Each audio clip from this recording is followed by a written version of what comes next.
Welcome to the Lost Lowdown, podcast number 44, with your hosts, Claude and Justin. What's up, guys? We're talking about episode 407, Ji-Yeon, or as Elise thought, Ji-Yeon. Oh, yeah. Sun and Jin. What were we watching? Was something on? What? I'm going to bed. Oh. You're acting, I forgot. You threw me off there. I didn't expect that. Yeah, that was just a little scene. That's my audition. Please. Yeah, I didn't see that one coming. Yeah, Justin Young. If you want to hire Justin Young for your birthday parties or bar mitzvahs, press star 4 now. Get-togethers, weddings, Weddings, funerals, whatever. Yeah. Hey, if it's a time to cry or a time to laugh, Justin is there. Right. Just give him. He needs to eat. All right, folks. Enough of the funny stuff. Now we're getting to the serious drama. Yeah, please. Right. This is no time for laughing. It's a sad day in the world. With the seriousness of this podcast, Justin and I decided that it would only be respectful and right to sort of take a more somber tone with this podcast and really sort of not be so hilarious and irreverent and as New York Times said, quite possibly the most interesting. Okay, I can't finish that. That was a little too much, I think. When the day the New York Times reviews podcasts. Yeah. I don't know. I feel like I will have long passed. I think it'll be in 5 years, though. I think it'll be soon. I think the New York Times just started reviewing operas. Oh, did they? Yeah. They've just accepted them as an art form. We're hoping for photography, but nice. But somehow they got bobbing for apples on there as they cover that every week. I don't know why that was so important to them, but I can name the top 5 apple bobbers this side of the Atlantic. So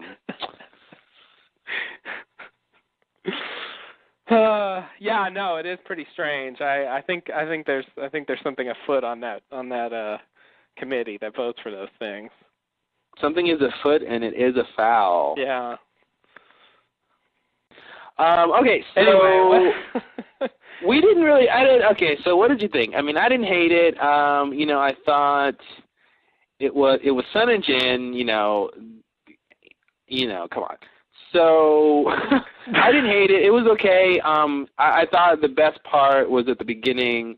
There was 2 scenes I liked. 2 things I thought were good. The one where Sun and Jen are talking to Kate, and they actually take the time to have Kate give answers to questions, and it was very, very, very nice. A very nice moment of, wow, someone asked a question, someone got an answer, and it was the sort of dissemination of information, and it was so nice to see. You don't ever see that, they don't do that every now and then they'll do that. They'll take the time to really have, it's not just someone asking a question and someone kind of getting a close answer or a lie or whatever, but it was they really caught them up. So I thought that was cool.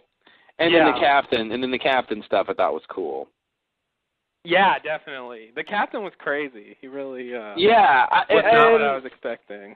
As far as the Sun and Jin, the flashbacks / fast forward, that to me is what I didn't like. I didn't like the big reveal that Jin's thing was a flashback and all that, and I just thought it was too manipulative, and I thought it was sort of needlessly manipulative.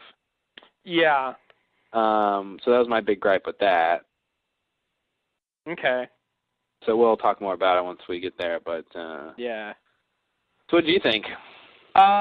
Yeah, I mean, in general, I think I've been doing a running ranking, and I would put this. I would say I like The Constant better than this. Mm-hmm. But I would be surprised if you didn't. Yeah, yeah, no. yeah, I was definitely more into that, like the crappy part of that episode, which I guess for me is all the Penny stuff. I think I'm more invested in that than this stuff going on in this episode. But one thing I am less invested in, I think, than the Sun and Jen and their adulterous and pregnancy-filled past is Kate's stuff. Like I don't know, maybe because it started out as a mystery I care about and I'm bitter. I don't really know, but I couldn't give less of a shit about. I can't even. Problem. It's funny. You bring that up. I forgot. I didn't even think it was on the same. Sort of what's happening with Sun and Jin and what's. I didn't even think that was on the same level what happened with Kate. Like I feel like, and maybe I just feel like, they brought it up, and I know they're not going to talk about it again for a while. So I guess I didn't feel like it was. I'm not keeping that in my mind as something to worry about. And so that's either, and maybe it's because I just don't care about it. So it was funny you brought that up because I didn't even think about that. But yeah, I guess, and yeah, I mean, and I don't even know if I really care about what's going on with Sun and Jin. I mean, obviously there's some questions still there. I mean, I'm sure there's some people who think Jin's still alive and maybe he's on the island. Maybe she's pretending. Maybe she thinks he's dead and he's not. There's a couple of scenarios, and so there's some questions there. To me, what was really, and then of course the big reveal of Michael, or I should say the small reveal of Michael, and it was really weird how with that reveal, I thought it was very fitting that it wasn't the end of the episode, because I think it feels like a reveal that should have been at the they should have cut to Lost when I watched the episode the second time, I had the exact same feeling. After he shakes hands with Saeed, it just feels like a moment when it should be it should be the end of the episode. That should have been what it led up to, but it wasn't about that. It was about Sun and Jin stuff. So, so it was just like, so not only was it lackluster that it was the reveal of Michael because everyone, in sort of our community knew that, or at least expecting it, it just sort of didn't even come at the end of the episode, so it didn't have that heightened sense of importance. Mm-hmm. Yeah, it was a cut to commercial cliffhanger. Yeah, and it was just like, wow, like I think in any other show, I feel like a character like that who left like Michael left in any sort of analogous form, and comes back with if we didn't know about it, with no word, that should have been great. Like, holy crap, Michael's what? Like, Michael, like, what the crap happened? I thought it was what, and this, and blah, blah, and this, and them, And it should have been this moment that we all reveled in, and we should have been flooding the message board. Yeah, exactly. That was a clip from, like, an alternate reality podcast where no one knew Michael was coming back. Maybe we should just do that podcast. Yeah. Where we realize a very different podcast, I think. Well, yeah. Well, we just speculate about what could have happened and how did he do it, and I didn't think he was the man on the boat. I thought it was someone else. Yeah. And that one person who thought it was Michael, and everyone's like, no, there's no way it's Michael. It would just sound insane. Yeah, with all of the hype, and we talked about it before, but with everything surrounding Michael's return, it was just so sad when he just like, yeah, that's him. Yeah, okay, all right, yeah, fake name, okay, cool, all right. Yeah, check. All right. Yeah. It's just like we'll, and we know we're not going to get anything else. So it's just like, all right, well, we'll check you guys later, Yeah. When you guys pick up the storyline, we'll come back to it. Otherwise, Yeah, it should have been as good as, like the reveal of Locke's dad or whatever, where it was just like, yeah, it was amazing. It should have been bigger than that. Yeah, because it's Michael. Like, yeah, you're right. It wasn't even as good as that. Yeah, that one was better. It was done better, and once again at the end of the episode, not like the 3/4 mark. It was about, I would say it was about as interesting as the reveal that that Paolo put the diamonds in the toilet. Oh. Oh, God, that's a bad one. Well, that was kind of mean. That was a low one. That was low. I don't think it's that bad. No, that's not that bad. I was trying to think of something ridiculous. Yeah. It's not that bad. It's not bad if you want to illustrate, like, you know, how bad it is compared to how good it should have been. Yeah, exactly. You know, I think in that way, like, it's a good comparison, but yeah, yeah. I was like a little bit happy about that reveal, but it definitely didn't blow me away. Yeah, I mean, I think I was only happy because I'm like, well, now that they've done it, they can get past this. You know, now we can go to part 2 of his comeback, part 2 you know. is what I really want because I don't already know part 2 is coming. Exactly. I mean, it's like, you know, when you're waiting on something, like, yeah, you're happy when it comes, but that's just because you want to get to the next part. Yeah. I was hoping they'd reveal him way earlier than this. It's very weird because apparently, you know, before the strike, like, he hardly did anything. He wasn't even in the first 6 episodes. One scene in the 7th.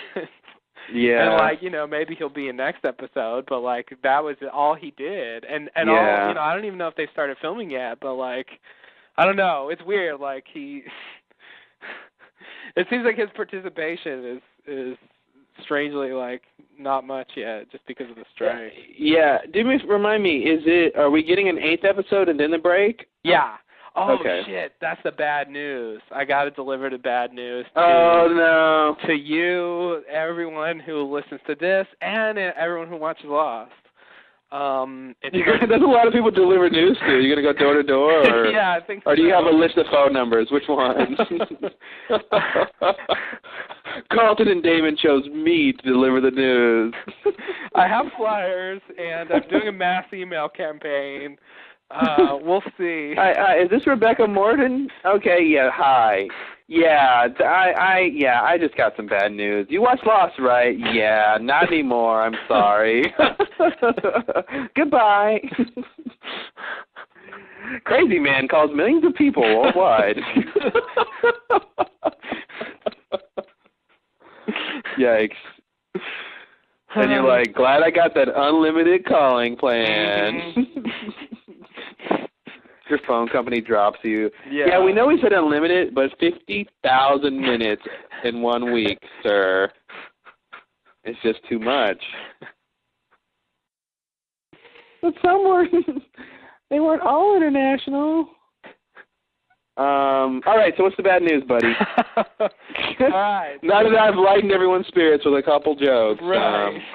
Now let's now depress us a little bit. Bring us back down to 0. What I'm going to do after the podcast is over, I can tell you, you can be the first to know that it turns out that the 5 more episodes we're supposedly getting are kind of really 4 more episodes, and that the 2-part finale will be split up between 2 weeks, apparently because of Grey's Anatomy. They blamed it on Grey's Anatomy? Yeah, they did in their podcast. They said because Grey's Anatomy is going to have a 2-hour finale, and so Lost couldn't also have a 2-hour finale on that same night. So as a result, the finale is going to air separately, 2 separate weeks. So technically, we're getting 4 more episodes with the 2-hour finale split up over 2 weeks. Oh, I see. So it's when they said, yeah. I mean, how does it? I forget how that used to work. Is that how they used to do with the finale? Like it was. Did they count the finales as separate episodes, or is it usually just a 2-hour, but it's 1 episode? Well, it depends on what you mean by they, but they have usually split it up, but it's always shown on the same night. But it's always shown on the same night, but it's usually part 1 and part 2, right? There is a natural break, yeah. Yeah, okay. They've done that both times. Actually, the season 1 finale was like 3 parts. Yeah. But so basically it was just sort of a misunderstanding. When they said 5, everyone was thinking, well, the 6th one will be 2 hours, but it's really just 5 episodes. They definitely break up the finales into parts so that they're like 2 episodes. Yeah. You know, they're connected. Yeah. Like they're connected more closely than episodes that follow each other usually are, but it still functions that way. And on the DVDs, they split them up too. Yeah, that's right. So what about the break? Basically, well, what do you mean? Well, my question was, are we getting 7 and then a break, or 8 and then a break? 8 and then a break. So there's next week's episode will air as usual, and then there'll be a 5-week break. And so I think says the man who just spent 9 months not watching Lost, and I guess 5 weeks. I just can't imagine how I can make it. I think I'll manage. I think we'll all manage 5 weeks.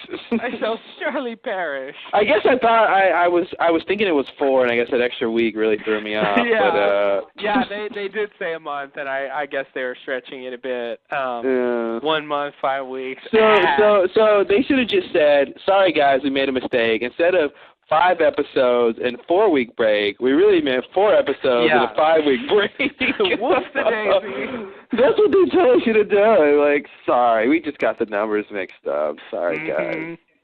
Yeah. You should talk to their publicist. I think they. I think I should apply for a job at ABC. Their publishing.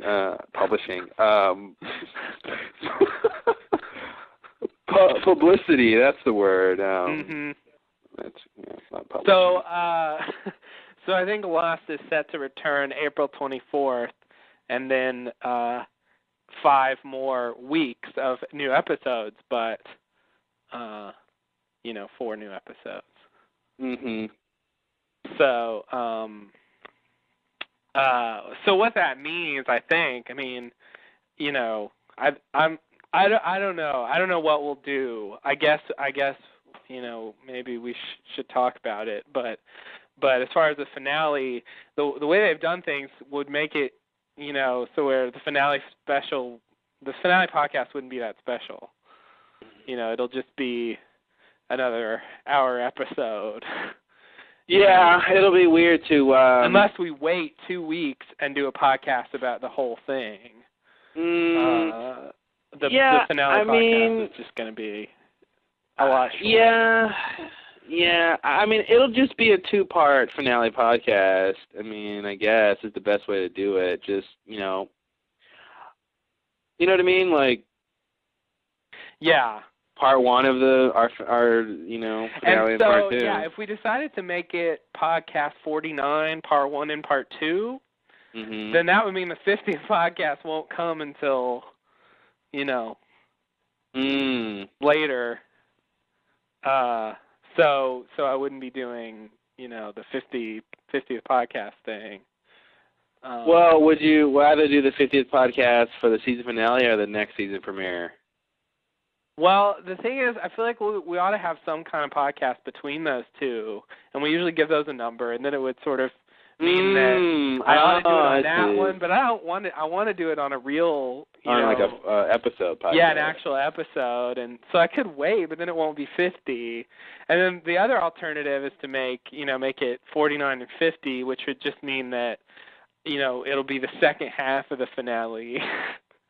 that will be the one. I don't know. It's really not that big of a deal, but it kind of screwed up our little plan here. Yeah, it's kind of disappointing to me. And just in general, like our finale podcast, it was a big deal last year. I mean, we did a really long one, and we did. And I was what?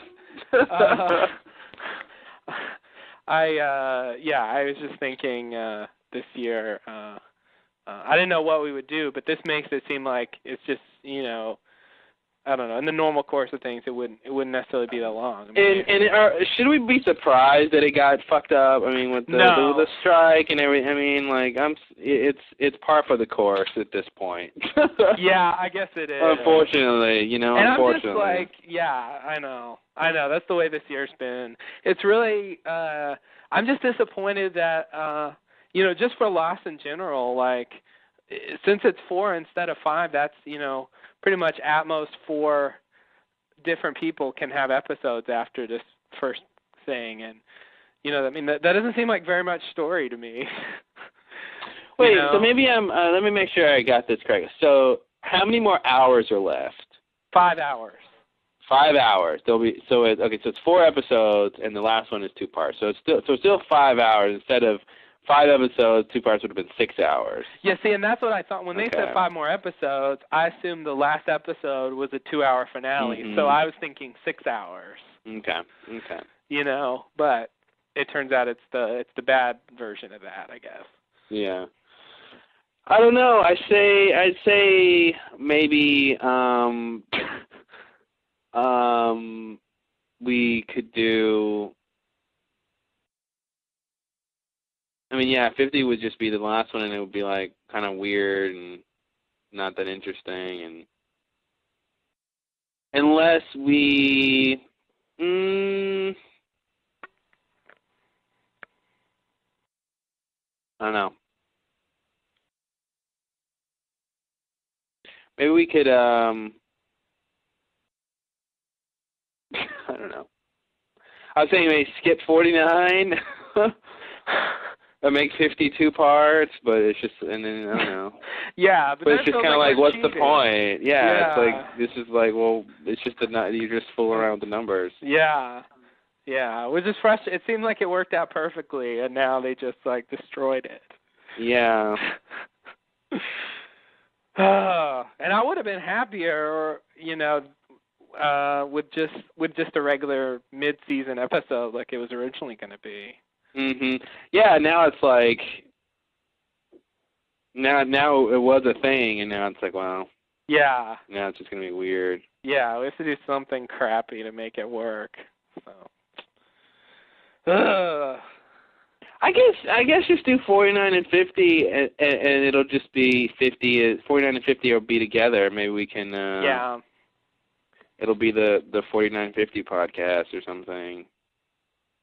I don't know. It'll just be, you know.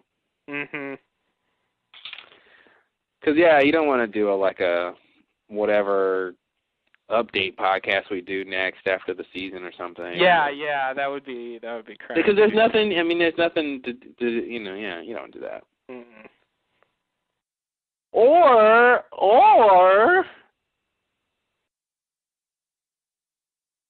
you can just do the intro for 49 and 50. Or you can just do the intro for 49, and we just do it 2 parts, and you just make it 49 instead of 50. Yeah. And that way, it could still be one podcast with 2 parts.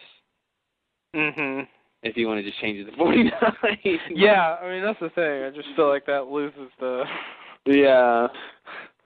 You know, it isn't that big of a deal. I don't know. It's not good. There's no really good way. I'm thinking this like it's some kind of crisis, but yeah, it just bugs me. It's not like satisfying. It just seems like a problem that it's like you feel like you could almost solve it and make it work, but it's just like, well, no, it sucks any way you do it. Yeah. So unless any of our fans has any ideas of how to make just the ideas Justin is going to do the intro, the opening stuff for podcast 50, but the way it works out, 50 won't be that interesting. It'll just be the second part of the finale. Yeah. So I don't know. But anyway, let's talk about this episode. Okay. The title turns out to be what Jen wants to name the baby, and the baby. I listened to the podcast, the official podcast, before this came on, and they said that I knew what the title was because I always find out what the title is shortly before the episode comes on, and on the podcast they said that the title was a name. And when they said that, I'm like, of course. It's the baby's name. That's got to be. Before that I was like, okay, this is weird. But as soon as they said it was a name, it's just like, yeah. Yeah. So it's a pretty obvious title. Well, it's funny because I thought it was a name. I didn't think it was the baby's name. Really? I didn't even think it was even a Sun and Jen until I mean, of course, when I just saw the name, but when I saw the last time on Lost, and it was all Sun and Jen flashbacks. Like every single major storyline they've probably had on the show, just about, was in that last time on Lost thing. And they should do that sometime, and then just like have the episode have nothing to do with that stuff. I would love that. And yeah. Just puzzle people. Yeah, I'd be like, what? We just got the whole history of Charlie and his drug addiction. Yeah, and it's a Locke episode. Yeah. It's like, this is I don't know. I just think they should do that at least once. Anyway. Yeah, it's weird when they do that, and you just know what they're going to talk about. Yeah. You have some sense, but so once I knew that, I said, oh, okay, but yeah, okay, the baby name, blah blah blah. Yeah, nothing to say. What can you say about that? Yeah. But we usually do the title thing, so I thought I'd vomit that out there. Do you know what the name means? No, I have no idea what it means. Okay. Do you? No, I just wondering if you had heard on the interwebs. No, I haven't heard anything. No one even seems to be asking that question. Nobody cares. It means that this is a save your baby or something. It means something like crazy and nobody cares to find out. It's like, guys, don't you know the history of Ji-Yuan? Like, the legendary, baby who was born on the island and she saved all the people. Yeah, it's like the key to figuring out everything. Great. Yeah, it's the most important clue on Lost ever. And everyone's and it's like she grew up to marry a man named Aaron, whose mother, God. They totally do it. Mm-hmm. Yeah, it's like the biggest reveal that you could figure out yourself ever, and everyone's like, "Oh, it's Korean. I don't know what that means. Yeah. But, there's no way to know." Yeah. Scientists will never know the answer.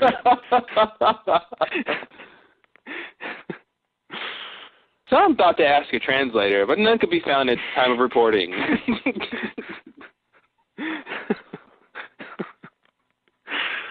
Oh God, yeah, no, they. It doesn't fit in with the bit here, but they did kind of obsess over translating the gravestone. Oh yeah, yeah, they did.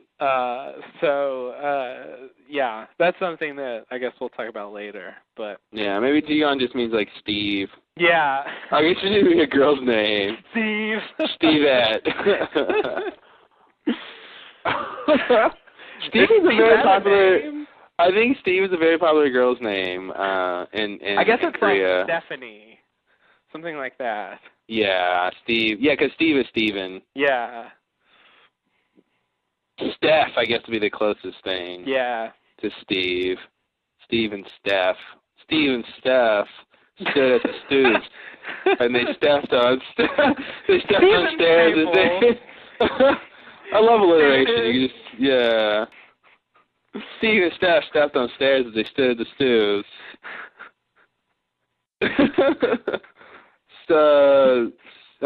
Stenographing. Stiletto, stenographers. All right, that's silly. So are we done with the podcast? Yeah, I think it's over. Okay. Read the forum, comment. Yeah, because we're just babbling, and I figure we do that at the beginning and do that at the end. I don't have my constant, so I don't know which time period we're in. Well, right now you are 1994, Desmond, and we're babbling at the beginning. Oh God. So yeah. Well, can I go on the Ferris wheel with Minkowski? I think he's having fun.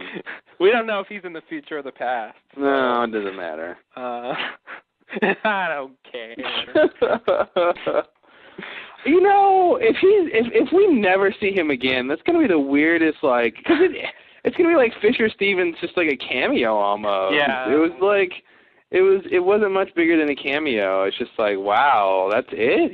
You're out, buddy? All right. Yeah. See you later, man. Weird. It's pretty weird. I have to say, I think Regina suffers a similar fate. Yeah. I was surprised that she was just gone that quickly. I was thinking, when we were thinking about how many new characters they would introduce on the ship, we didn't think they would introduce a lot, and we were kind of wrong about that. And I think the reason we thought that was given the idea that the more characters they introduce, the more characters they got to deal with. Yeah. So we didn't think, hey, they can just kill off all their characters very quickly and have it be part of the story. And so we didn't think about that aspect of, well, they could just have a lot of characters and just have some need them, for a long period of time. And they've done that with quite a few already. So who knows who's next? I thought it was really weird that they got Zoe Bell to do the voices for a few episodes, and by the time they actually showed her, it's like one scene. And it's the Minkowski. It's the same thing with Fisher Stevens. Yeah, he did the voice for a little bit, and then they had and maybe it was set up that way. Maybe they, obviously they should have known going into it. It was just going to be, hey, we're going to hear your voices for a while, and then hey, you're going to be in a couple scenes, and that's your thing. Yeah. It's just a small little piece role on the thing. It's nothing crazy. Mm-hmm. And maybe they thought it would be interesting, and it is, to get sort of, cast it very interestingly instead of just casting random people. Yeah. They cast people that why is Fisher Stevens in here? Why is the chick from Death Proof in here? Yeah. So that's interesting because, God knows lame wads talking about it. Definitely.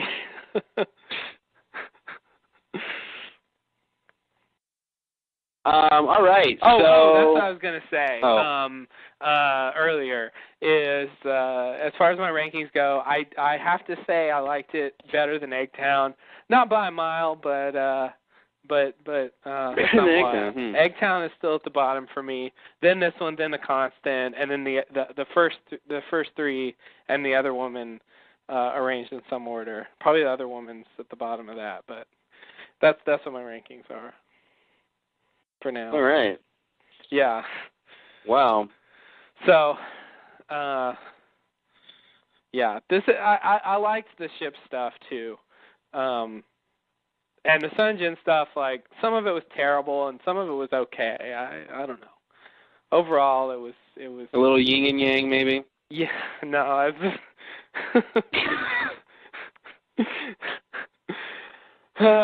no, I feel like it's somehow one of those, either yin or yang is only at half mast. Mhm.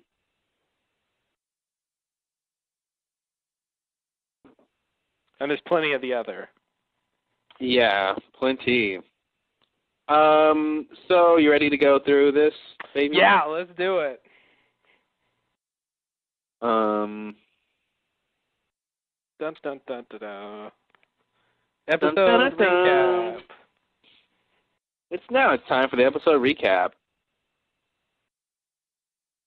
Episode recap. Starring Bert Convy as Claude MacGyver.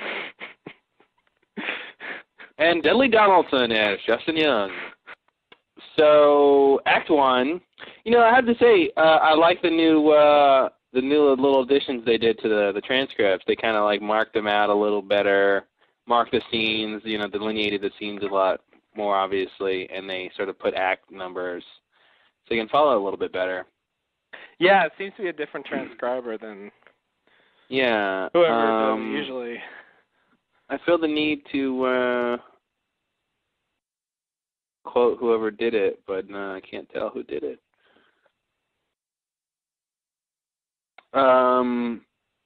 So the first scene, we find Frank on the freighter, I should say Kimi finds Frank on the freighter at the top deck, and he says, "Are you ready?" And Frank says, "I'll be up," and he says, "Don't be late, Frank." And then Frank walks away. Next scene,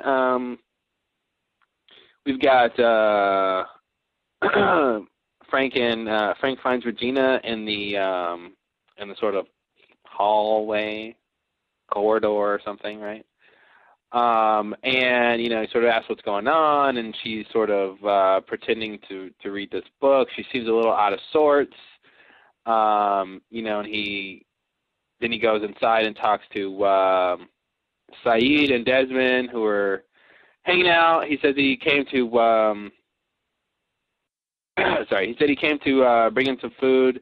And he, so he says, why are we being held captive? We didn't, we didn't have anything to do with Minkowski's death. Frank says, this has nothing to do with Minkowski. And he thinks that they busted out of the radio room. So he said, thought that Frank was the guy who was helping them. But we all knew better. I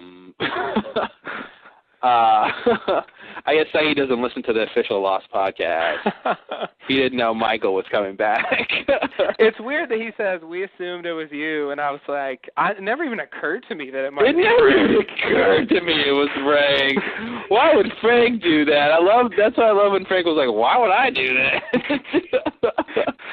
Because Frank was already helping them in obvious ways. Why would he help him in this sort of surreptitious way? Yeah, that wasn't Frank's style. If he was going to open the door he would have just came and did it and said, hey guys, I'm getting you out. He didn't need to not be revealed. Yeah, that's why it never occurred to me it was Frank. I'm like, what? Yeah. Okay. I just thought, like, if anybody said, like, maybe it was Frank, I would have been like, ugh, whatever. And see, Saeed assumed that was true. I think that was the line of reasoning they wanted the common public to have was, not knowing Michael was coming back and thinking, oh, who's the man on the boat? I have no idea. Oh, wow, someone opened the door. Oh, they have a friend on the boat. Maybe it's Frank, because Frank says, I'm trying to help you. Very sort of logical, one-way thinking. And without, knowing the sort of stuff outside of the show, that makes sense. And that's obviously what they want you to think, because here it is, Saeed is dispelling that. And now you're supposed to think, oh, whoa, so it wasn't Frank. Who was it? They, a couple times in this episode, they played it very lowbrow, very remember Ghost Rider? Yeah. And they were like, Ghost Rider, help us with the spelling the word. The word is courage. See? Oh. And it's like, sometimes they were a little slower than they had to be, I think, or would have been in any normal situation. Yeah. And there was a couple of scenes in this that I thought were like that just like really put it in like, first gear and was like, all right, let's make sure everyone's on board here. Mhm. Yeah. Playing to the rafters. Yeah, exactly. Let's get the people in the back. So he says, did you have any contact with the people on the beach? And he says, no, something must have happened to the phone. What happened to the phone? I didn't remember. Didn't it break or something? Or someone took it? Or I don't think anything happened to the phone. Did Dan and Charlotte take it when they left to go to the... Oh, yeah, you know what's weird? I think in the last episode there was the scene where Kate comes up to them. She asks about the phone, and they say it's broken, and then they cut, she looks at the phone, like, on in one of their bags. That was a bad one. It's on, and it's probably got a little pop-up on it that says, working 100%. Yeah. No, absolutely working. Absolutely positive, Like, there is no way in hell this phone is not working at this precise moment you're reading this. The most workingest phone in the world. Yeah, exactly. God can't make a phone work better than this phone works right now. Yeah, exactly. I wish there was somebody that could have distilled that. But that's what it was like. It was like, that phone is obviously working. Yeah. It is, totally. It was ridiculous. It was like, God, these guys suck. Like, oh, it's dead, and it's right there in their bag. I don't know. It made them look really silly.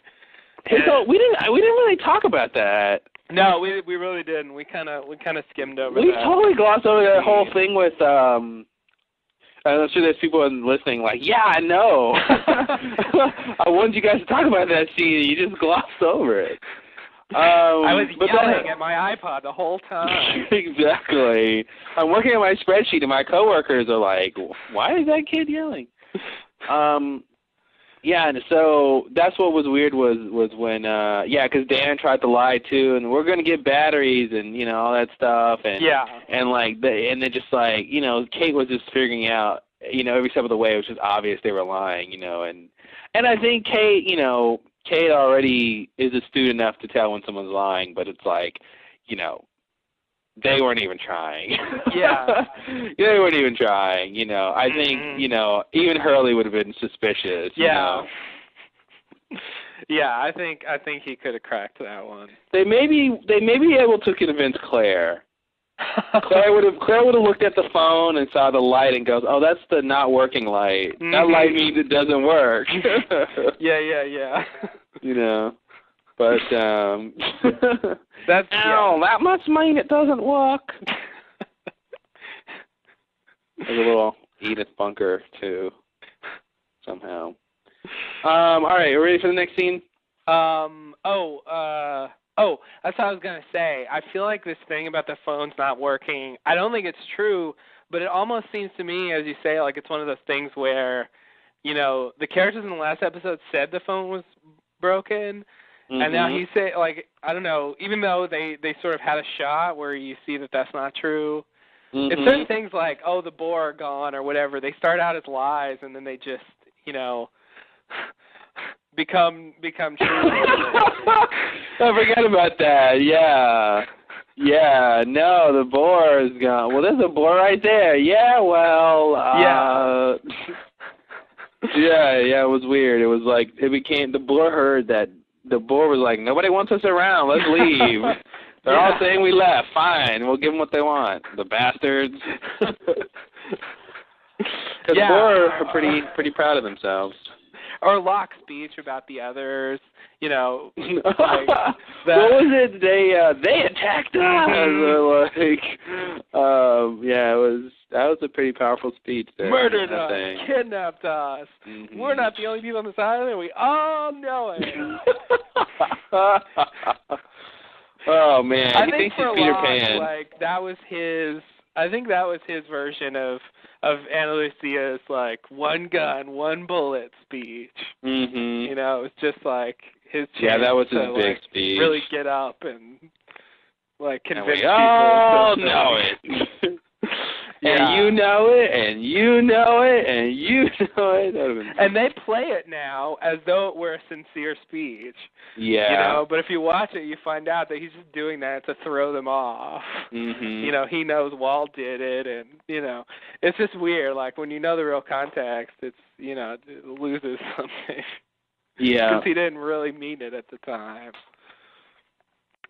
So yeah, anyway, that's it makes me think like they got, and also the thing with the 10 best people or whatever, like they get that idea out there and it just, you know, or the sky turning purple, like it just it turns into the truth.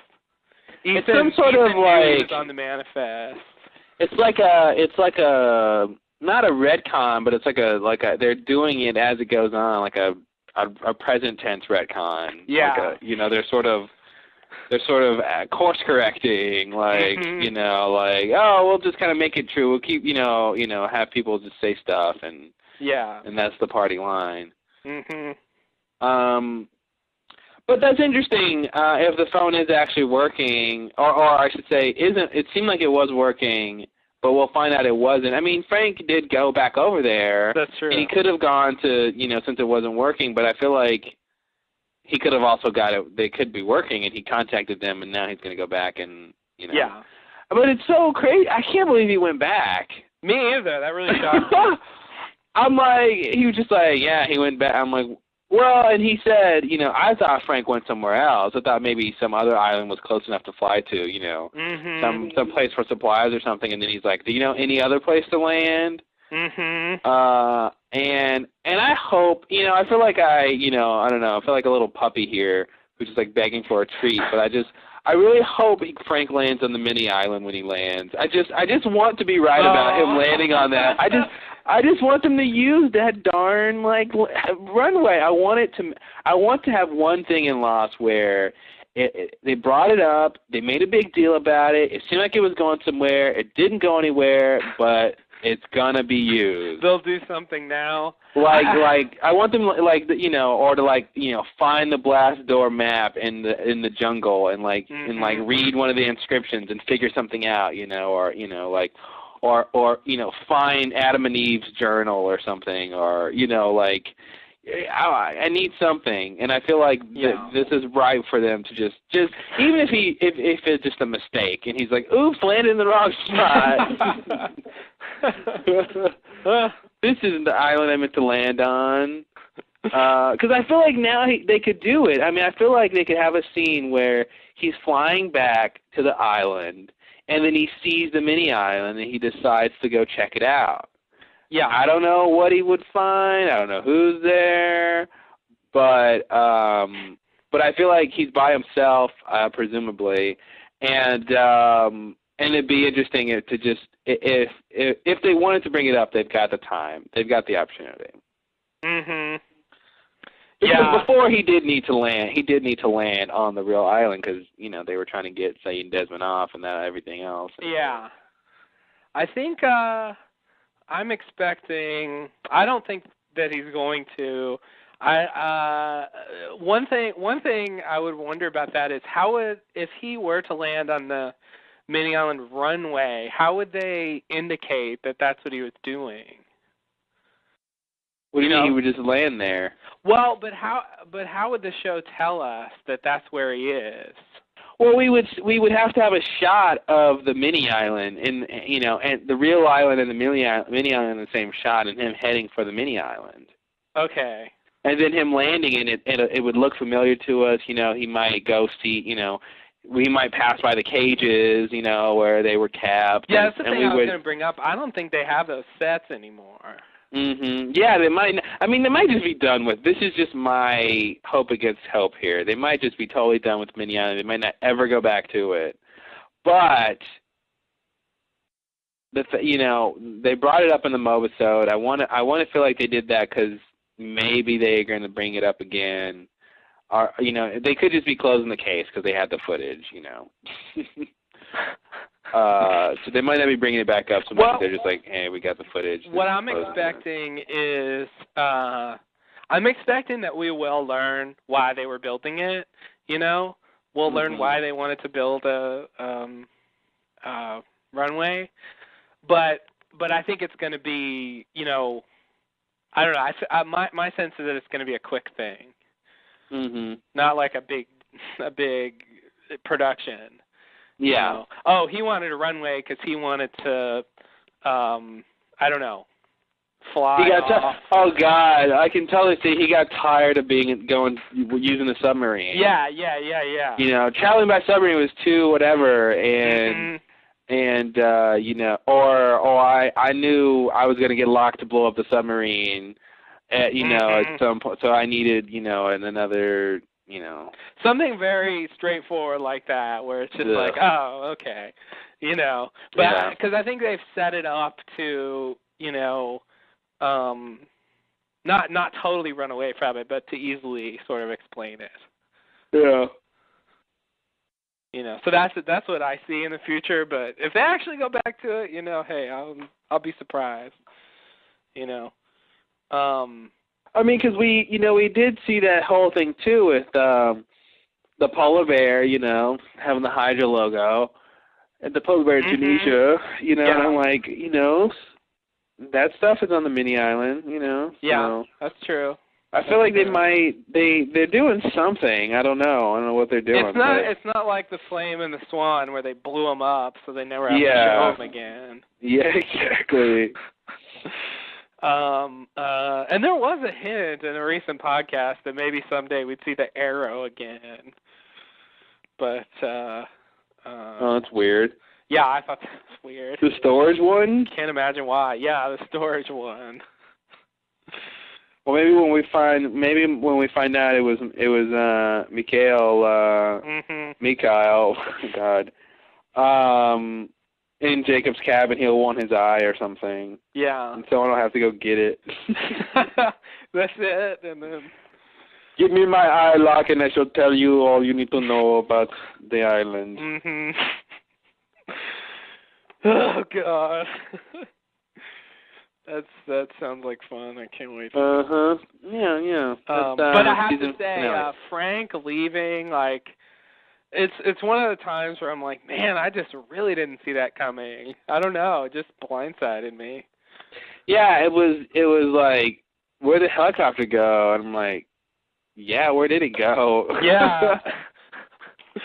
I mean, I guess I just had it in my mind that Frank was a part of the boat drama, and he couldn't just leave. You know, They've kind of been marginalizing him.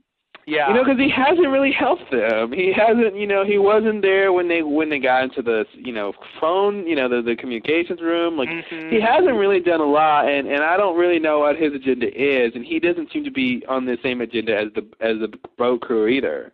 You know, he's not really. I don't feel like he's doing 100%, at least from this perspective. It doesn't look like he's doing 100% to help the Losties, you know, Saeed and Desmond. But nevertheless, he seems apart from the boat crew, too. Yeah. And so he seems like he's just sort of you know, he's there, and we still don't even know why he's really there. You know, I mean, I guess that's part of what's going on. We do know that he knew the pilot. He knew the pilot. He was supposed to be the one on that plane. He was supposed to be the pilot on the plane, and also from the report, he recognized that the dead body pilot was not the pilot. So so he has that little thing. Oh, we got to talk about that. Available. We got to talk about the plane wreckage. We got to talk about that scene of the captain. Yeah, it's quite a scene. The scene of 1,000 confusions. Yeah. That's centuries from now. That's what yes. Yeah. I mean, philosophers for eons will be to try to decipher this scene to figure out who did what and why.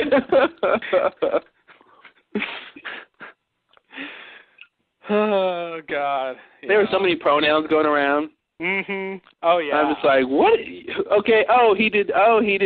Who are you talking about? Yeah.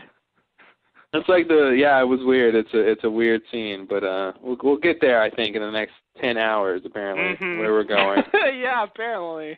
All right. So Frank, blah blah blah, and it was cool and it was fun. Next scene. Oh wait, no. what scene did we just done? So anyway, Frank gives them some lima beans, and he's like, "Sorry, we had a little problem in the kitchen," which I guess maybe more problems aboard the ship. You know, I don't know what happened in the kitchen, but seems like something's going on.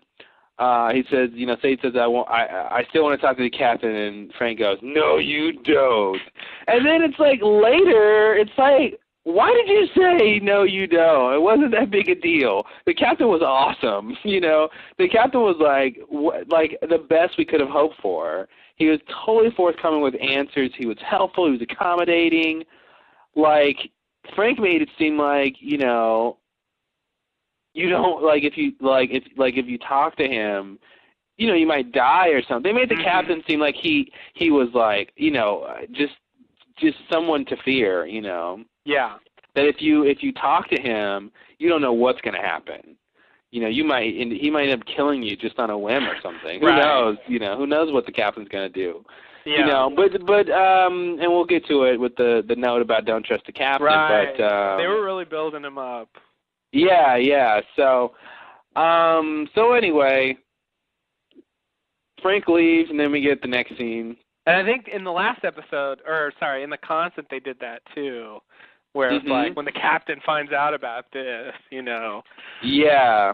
He's gonna, you know, he's liable to have a nice conversation with us. And I know. Yeah, he's gonna buy us a beer and tell us how beautiful we look. I don't know. So the next scene, we're on the beach. Son is sitting by the fire. Jen comes in with firewood, and he feeds the fire and sits beside her. And so they're sort of talking about everything that's been going on. And you know, this Desmond and said he left 3 days ago. Why haven't they come back? And and then they kiss, as only Son and Jen can. And then they start talking about the baby, and Jen wants to talk about baby names, and Son says, you know, he's talking in English, and Son says, "Good, you're getting better." And but she doesn't want to talk about the baby names, and you know, she doesn't want to jinx it. So we find out Jen wants a girl, you know, and they talk about, you know, that's the thing with couples, and it's like, you know, I get it. It has to be true that, you know, any sort of expecting couple is going to have that, like, oh, I want it to be a boy or a girl, and oh, you do you? You know, like, That's how many times have we seen this scene? A lot. Like they always It's obligatory. It's always one person who voices their opinion about what they want. There's two ways it goes. Either like, oh, I don't care either way. Me either, honey. Oh, I love you. Or it's like one person wants something and the other person's always, their reaction is usually, oh, really? Hand on the hip, like, you do you? Mm-hmm. Like, you think you're going to get your way, mister? Like, it's always like, okay, guys, we get it, but it's just like, come on, let's write a different scene. Show us those emotions in a context we haven't seen before. I don't know, That's all I ask for. Is innovation. I think I want every scene to be innovative and the best of television. Is that too much to ask for? Are my standards too high if I want every scene to be like momentous and the best thing ever? I don't know. I think although the larger plot and various things definitely have their problems, for me the most disappointing part of Lost is always the smaller character moments. I think they mangle those to an extent more than they do anything else. And I think if they could make those good, Lost really could be, a great show.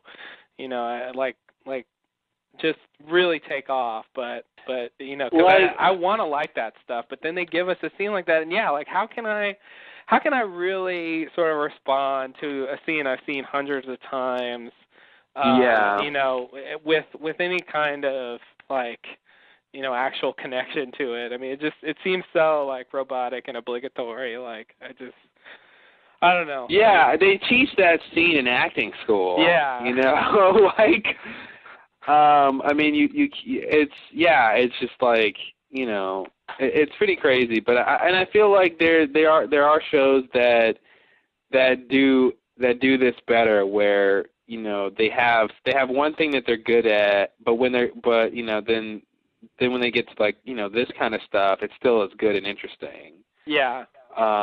And they don't really, because I feel like with scenes like this, they're really just catering more towards the people that like scenes like that.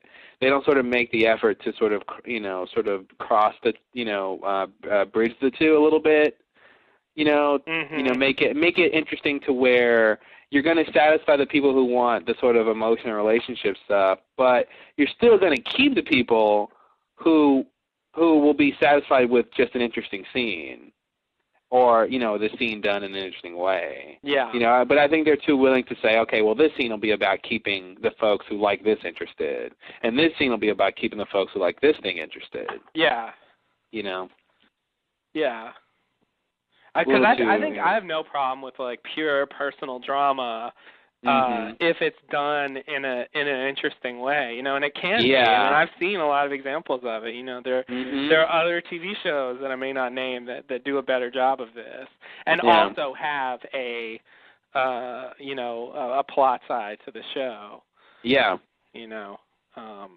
So a lot of shows are like that. And I just for me that's where Lost always fails. Yeah. But not always is too absolute. Obviously, sometimes they're good, but I think season 1 was probably the peak for those kind of things. Yeah, that's when it was the most interesting, I think. I mean, like I said, I've sort of liked all of Juliet's kind of stuff like that. Yeah, she's had those moments. Yeah, I agree. She's good. She's good. And with material that could be awful. Yeah, anytime. I mean, she's had quite a few scenes when it's just her and somebody else, and it's something, nothing is, and I guess only a few things is sort of romantic, on the romantic level. But and those are still, interesting too. But yeah, it's just like, Sun and Jen, they're talking about their baby, and it's just like, that's not what I care about, and if I don't inherently care about it and it's not written in an interesting way, then I just don't care about the scene. Yeah. Yeah. Because I really feel like they can approach the same subject matter in an interesting way. Yeah. Another thing that it brings up, just to briefly say, because it's in a similar vein, the other place, probably what I'd say number 2 thing that lets me down as far as Lost goes, is when it comes time for them to do something that's that's kind of surreal or weird or scary. Mhm. Like I really wish they were better at that kind of stuff. They do. They have like this one approach to that. It's like it's a very like I don't know what to call it, but every time they have to do that, it's like okay, here it is, guys. It's like a formula they use. Yeah, it is. Yeah, like I was thinking, just for a quick example, in the last episode, the other woman, when Harper appears to Juliet in the jungle, after the whispers, and she just says, "Long time no see." Like at the time, I thought like, what a boring thing to say. Like, I was like, I feel like there's got to be a better line than that. Dude, long time no see. That's just that's the best line you can have there. I mean, there's so much subtext there and history and yeah, long time no see. Yeah, it's almost like comic book. It's like it's just like it's there's no real like artistry to it. It's just like it says what it means. You know what I mean? Yeah. Instead of it being something interesting that means long time no see, it just is long time no see. Yeah, exactly. Yeah, it's like the most sort of bland way you could put it. Yeah, yeah. Just state it flat out and exactly. It's just like I like you, you like me. It's just like it's a little too blunt and unrefined. Yeah, and there's just nothing mysterious about it either. It's sort of, to me, it just whatever you've built up with music and the way she's presented, I feel like it's just deflated by that line. Yeah, it's basically like she comes on screen and she basically says, I'm letting the audience know that it's been a long time since I see Juliet. Yeah. I want them to know that I haven't seen her since the other scenes, which were flashbacks. Yeah. Because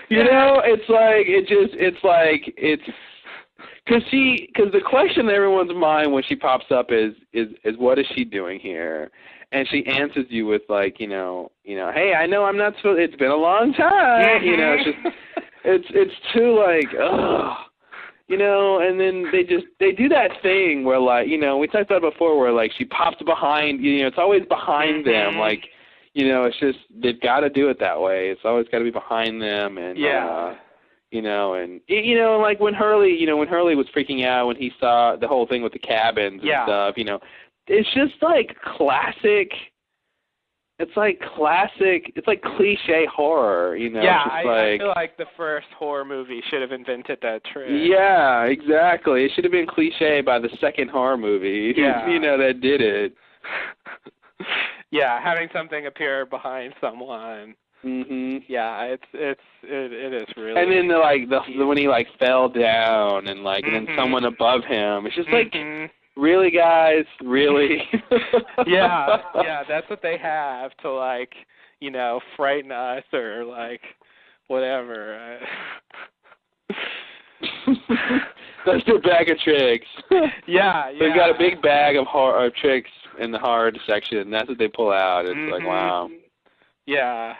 Since 1984. And like, I want to be intrigued and creeped out by those scenes. I really do. Yeah. I love it when people can really do it. But man, they're always just like not good enough. Yeah. Like come on, guys. I mean, one or two times they've sort of gotten there, but in general, it just disappoints me. Anyway, just in that general category of aspects of Lost that, Yeah, well, horror is. I mean, your whole thing with horror and like the associated disappointment, masses of horror being one of them. Oh, totally. Yeah. It's just like. Those are the masters of hard work, and they all suck. I know, yeah. God, that's good. I didn't really think about how bad that was. Like, I mean, I necessarily agree with all of them, but like a lot of the directors on there have made at least one movie I thought was really good, and you get them all together. I mean, that many directors that I'm familiar with, one show, like I would expect it to be just amazing. But yeah, you kind of hope they just rename it to semi-professionals of horror, you know, Mm-hmm. like, Yeah. you know, dabblers in horror. Because you don't want the masters to not make great stuff, Yeah. you know. It comes across more like tired has-beens of horror. Yeah, exactly, yeah. Yeah, people who need the work of horror. Mm-hmm. Yeah. Oh, that's and of course, you know, the example I always have in mind with this stuff is Twin Peaks. Mm-hmm. You know, which like it has bad stuff in it. Don't get me wrong, there's some bad stuff in there, but when it came time to get scary or weird, it was great. Mm-hmm. And you know, like it can sort of, you know, scare me in ways that most TV shows, you know, don't even try to. But you know, I think Lost, like, I feel like it wants to have that kind of effect, but you know, sometimes when it goes for it, you know. But for some reason, I don't know if it's the writers or directors or the music. I don't know what the problem is, but it never quite, you know, gets there. They never reach the right tone, I think. It never, I guess because of Lost is, you know, that when they get into the horror side or this, you know, the suspenseful stuff, like, you know, you know how long it's going to last, and you kind of know, like, what. Yeah, I just feel like it's so familiar that you're not going to really get invested in getting freaked out. Yeah. You know, because I feel like, you know, oh, in a second it'll be a reveal of what's really going on or something. You know, like if I got 30 seconds and then this will be over and then it'll just be.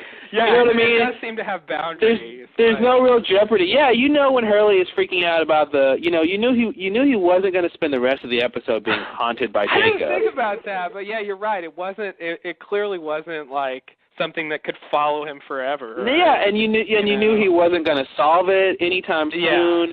You knew that, like, you know, I mean, that's the thing. It's like, you know when you know the boundaries, you know, and anyone who listens to this podcast knows Lost enough to sort of know the boundaries of, you know, when they bring up something in a scene, how far they're going to get into it, you know. And obviously there's some things you don't really know, you know, how big a deal it's going to be. But I'd say in general, you know, when they bring up, you know, like the idea of, you know, the problem in the kitchen, you know, we got one offhand comment about that.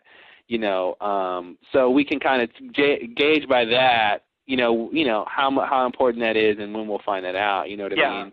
But like, and something as specific as those little horror scenes and those moments, like you know, like it's gonna end. It's not gonna be like, oh man, it's gonna follow him the whole episode, or, you know what I mean?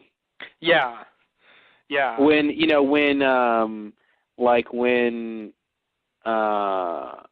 I was going to say, like when when I guess Michael is who apparently it is opens the door for them, you know, like you get a sense, like, you know, he's not going to just every turn he's going to be there and it's going to be somebody helping, you know what I mean? Like you get a sense, okay, here's something cool that they did and it's not going to be that much more, you know. I don't know, you can just tell the boundaries of what they're going to do, and so I think that sort of takes the jeopardy out of those situations. So when you're in like a suspenseful situation or some of those horror things, it's like, yeah, you know, not much is at stake, you know. How scared can you get? Yeah. You know?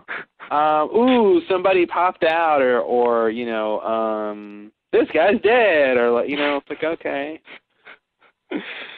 Yeah. Yeah. I agree. Yeah. But I feel like, you know, like the scene with Locke and Boone and Further Instructions, you know, he goes into the tent, like, I think it's supposed to have that tone, but it's like he's just going to talk to him and he's going to jump out of the tent and that's it. Like, I don't know, it doesn't ever feel like, you know, I don't know. It's clearly compartmentalized. Mhm. And yeah, that is part of the problem. I you know, most of these characters, like, just can't, you know, the way the show goes, they never spend their time, like, dealing with some kind of mission like that for, like, you know, very long. I mean, you know, a lot of them have seen stuff, but, like, it never lasts. It never continues to sort of, you know, bother them.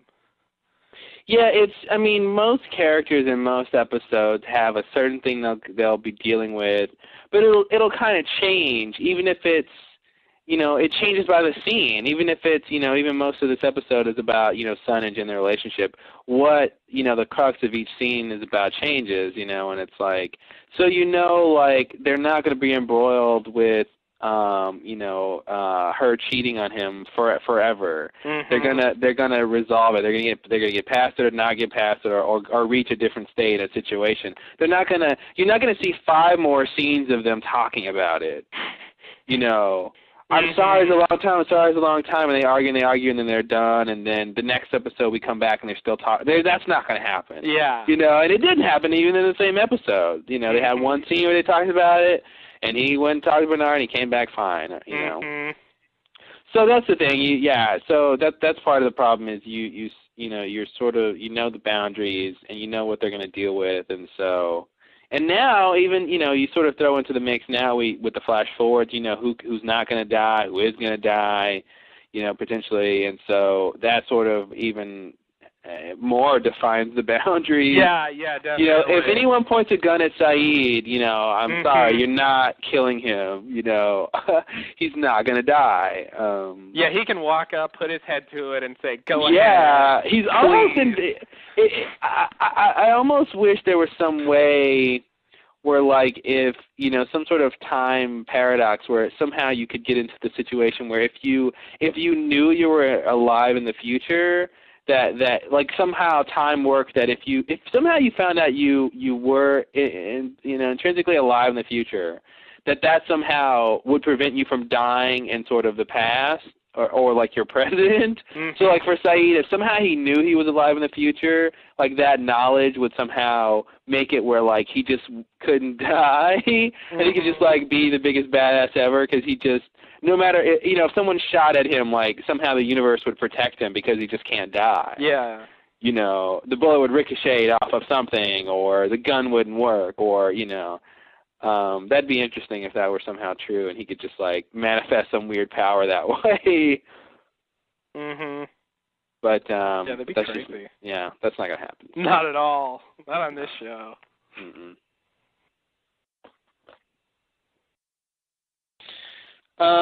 So what are we doing? So that was a slight digression from the the little scene with Sun and Jin where they talk about the baby, and Jin wants a girl, and Sun says, "Oh, you want a girl?" He wants a girl because the title episode is a girl's name. Mm-hmm. That's what I feel like it is. If it was a boy's name, I think he'd want a boy. I don't know. Yeah. What do you think? Yeah. I don't know how it works, but something tells me he wants whatever the title episode is. Yeah, I guess so. It would have been weird if they made that not true. Yeah.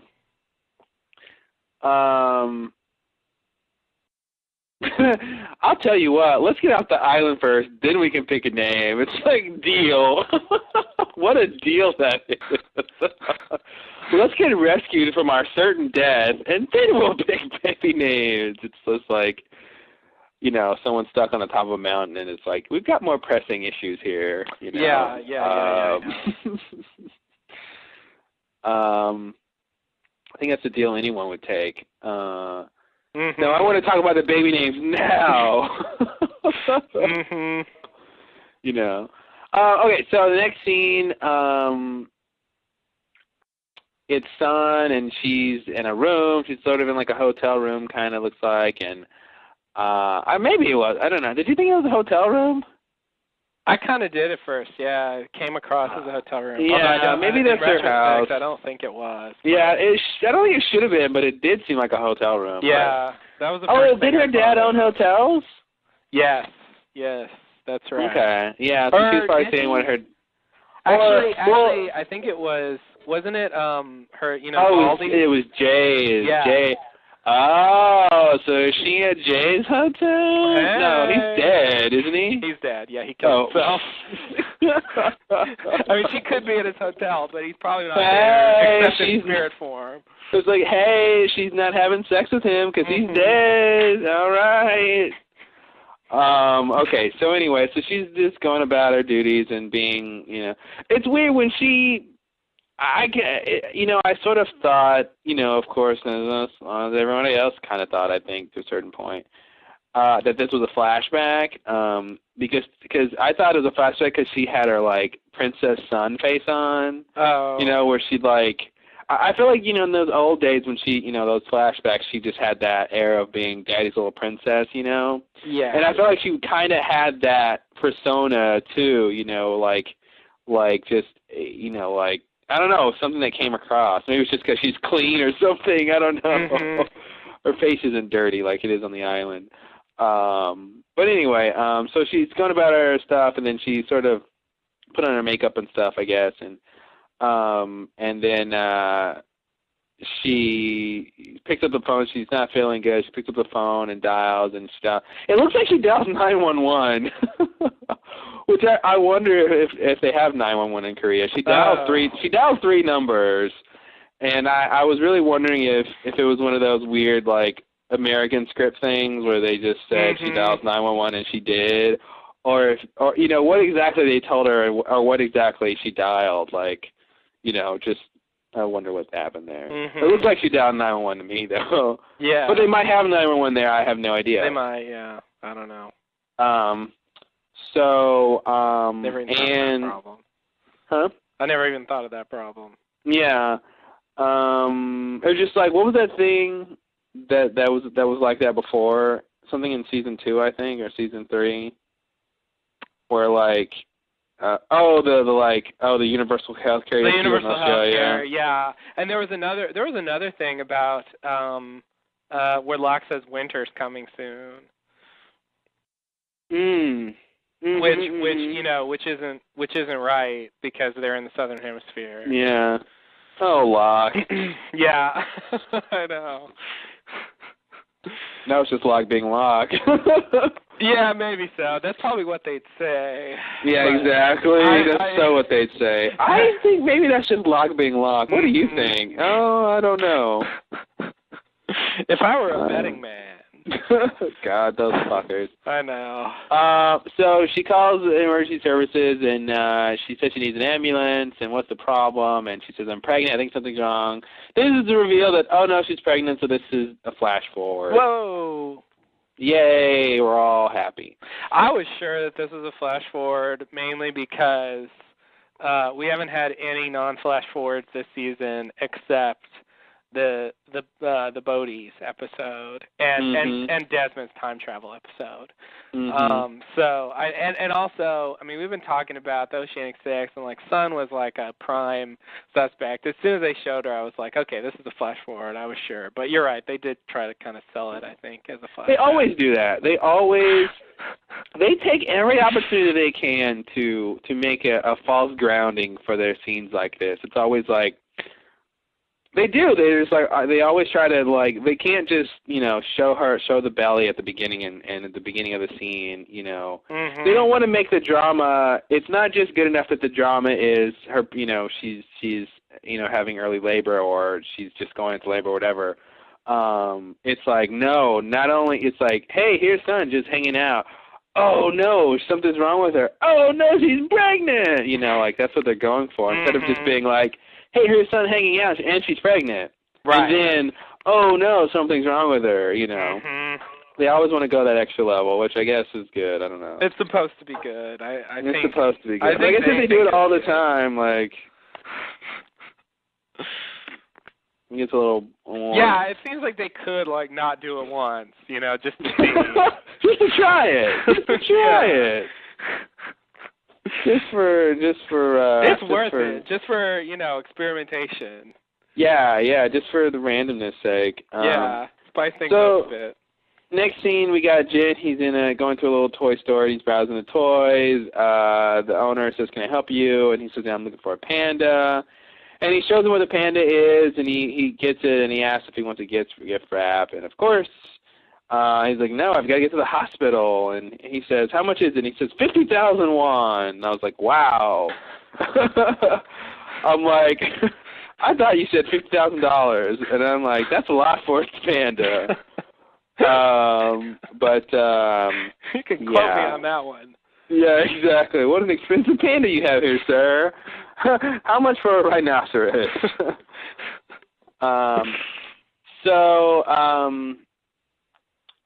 So they talk, and, is it a boy or a girl? He says, I don't know yet. He said, well, don't worry, everyone loves a panda. And he goes, yes, he gets a phone call, and he says, yes, I'm on my way. And the store owner wishes him good luck, and Jen leaves. In this scene, I kind of thought the way that they played it with the store owner, there was some little, I felt like the store owner was a little suspect. And I felt like there was something going on a little bit more. He gave a couple looks that piqued my interest. Did you get that at all in this scene? He seemed a little weird. I didn't think much of it. I didn't think it mattered. And maybe even more so, I think in the next scene when Jen comes back, I think there's a bit more in the look department there. Mm-hmm. Because I think it's sort of predicated by how Jen lost the panda too. I thought was weird. It seemed like a setup almost. At least that's the sense I got.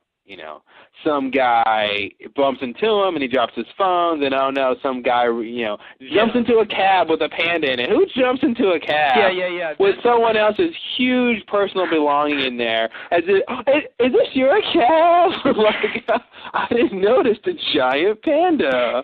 I thought that was part of the cab. Like, come on. I really thought right around yeah, and like it seemed like if they were setting him up, that's how they would have set him up. This bit of Jen's what is revealed to be a flashback reminds me of I feel like it should be the beginning of a of a sort of a charming holiday comedy. Yeah, it really should be. It's like he's the big time businessman who doesn't have time for his family, and you think oh no, he's about to have a baby, but oh no, he's so dedicated to his career that he went to his business interests instead of his own wife. And he's going to learn his lesson by the end of this 90-minute PG-13 movie. That's right.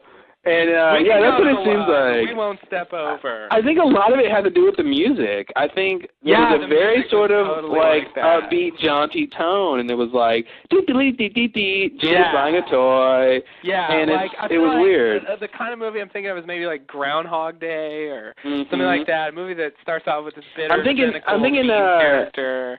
I'm thinking the Nicolas Cage, Tina Leone classic Family Man. Sure. Where it's just like, I can't wait for Don Cheadle to show up and teach Jen a lesson about life, as the angel. And yeah, that's what it seemed like. This whole flashback was just so worthless to me. Like it was just worthless. All it did was build up to one little idea that might not even be true, which is that Jen is dead. And it's like, you guys spent all the time and energy to show us this whole flashback, and it was, now that when we watch it, when we forever watch this, we know what we're watching, and it's not interesting anymore.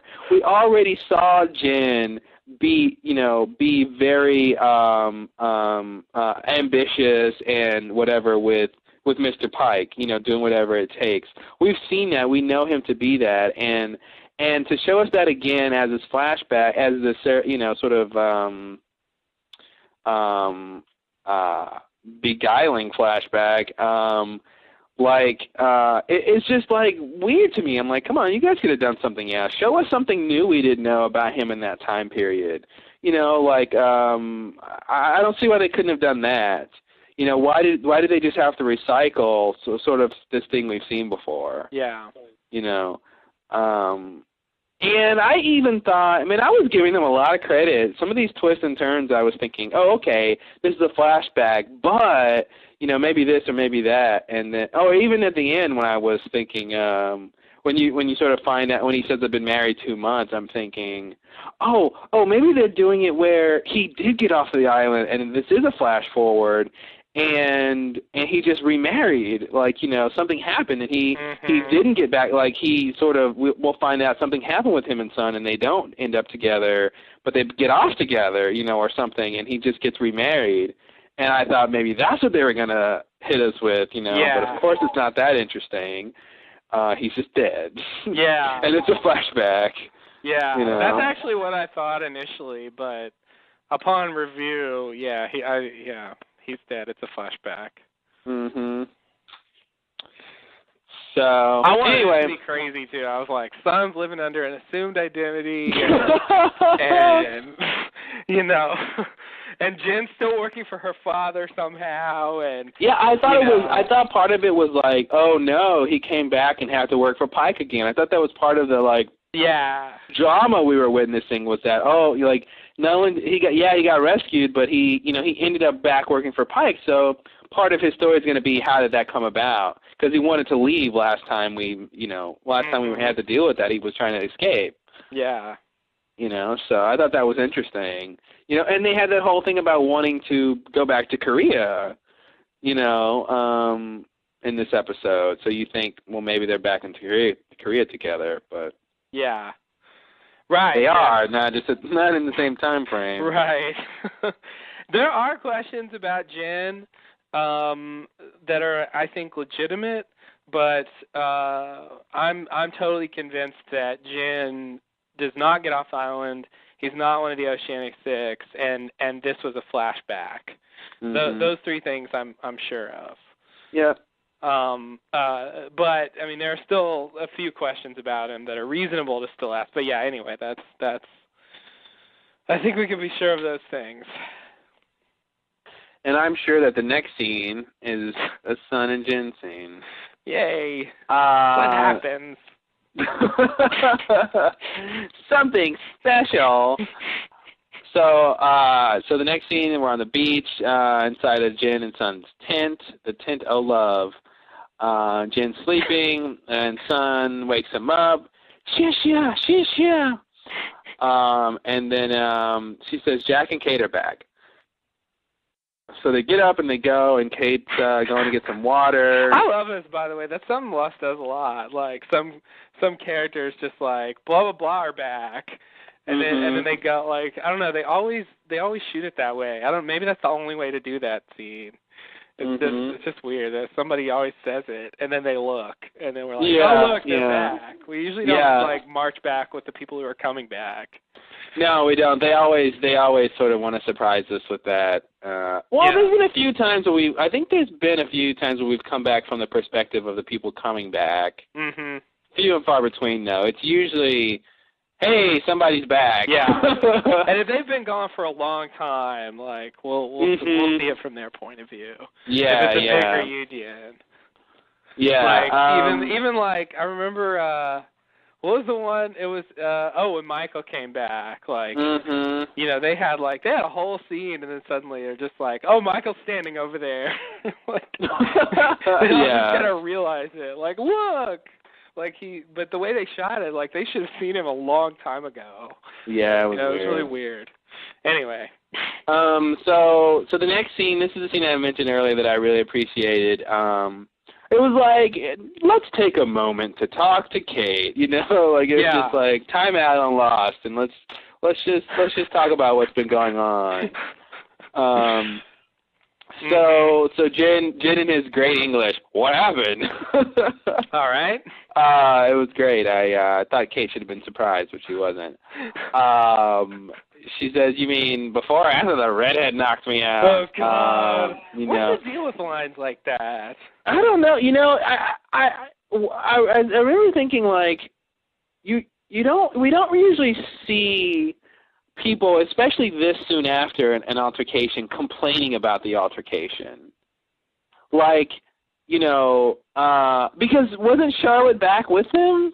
Was Charlotte there in that scene? Yeah, that was the thing. It was like they shoot her. They show her. Yeah, and it was just like, you know, in terms of the timeline, you know, just before this, you know, and in terms of Kate's sort of storyline, she got hit, you know, and it's just like, And now she's talking about it, and it's just like, that doesn't usually happen where someone is sort of attacked or something, and they're just talking about it the next scene, pretty much, you know, the next, like, thing, like, and the person is there, you know, it's just like, I don't know, I feel like there's some, like, unresolved issues, like, they should, you know, she should apologize for hitting her or something, I don't know, but, but it was weird, yeah, and, so she says, so Sun looks at Charlotte and turns over to Kate, and she hit you?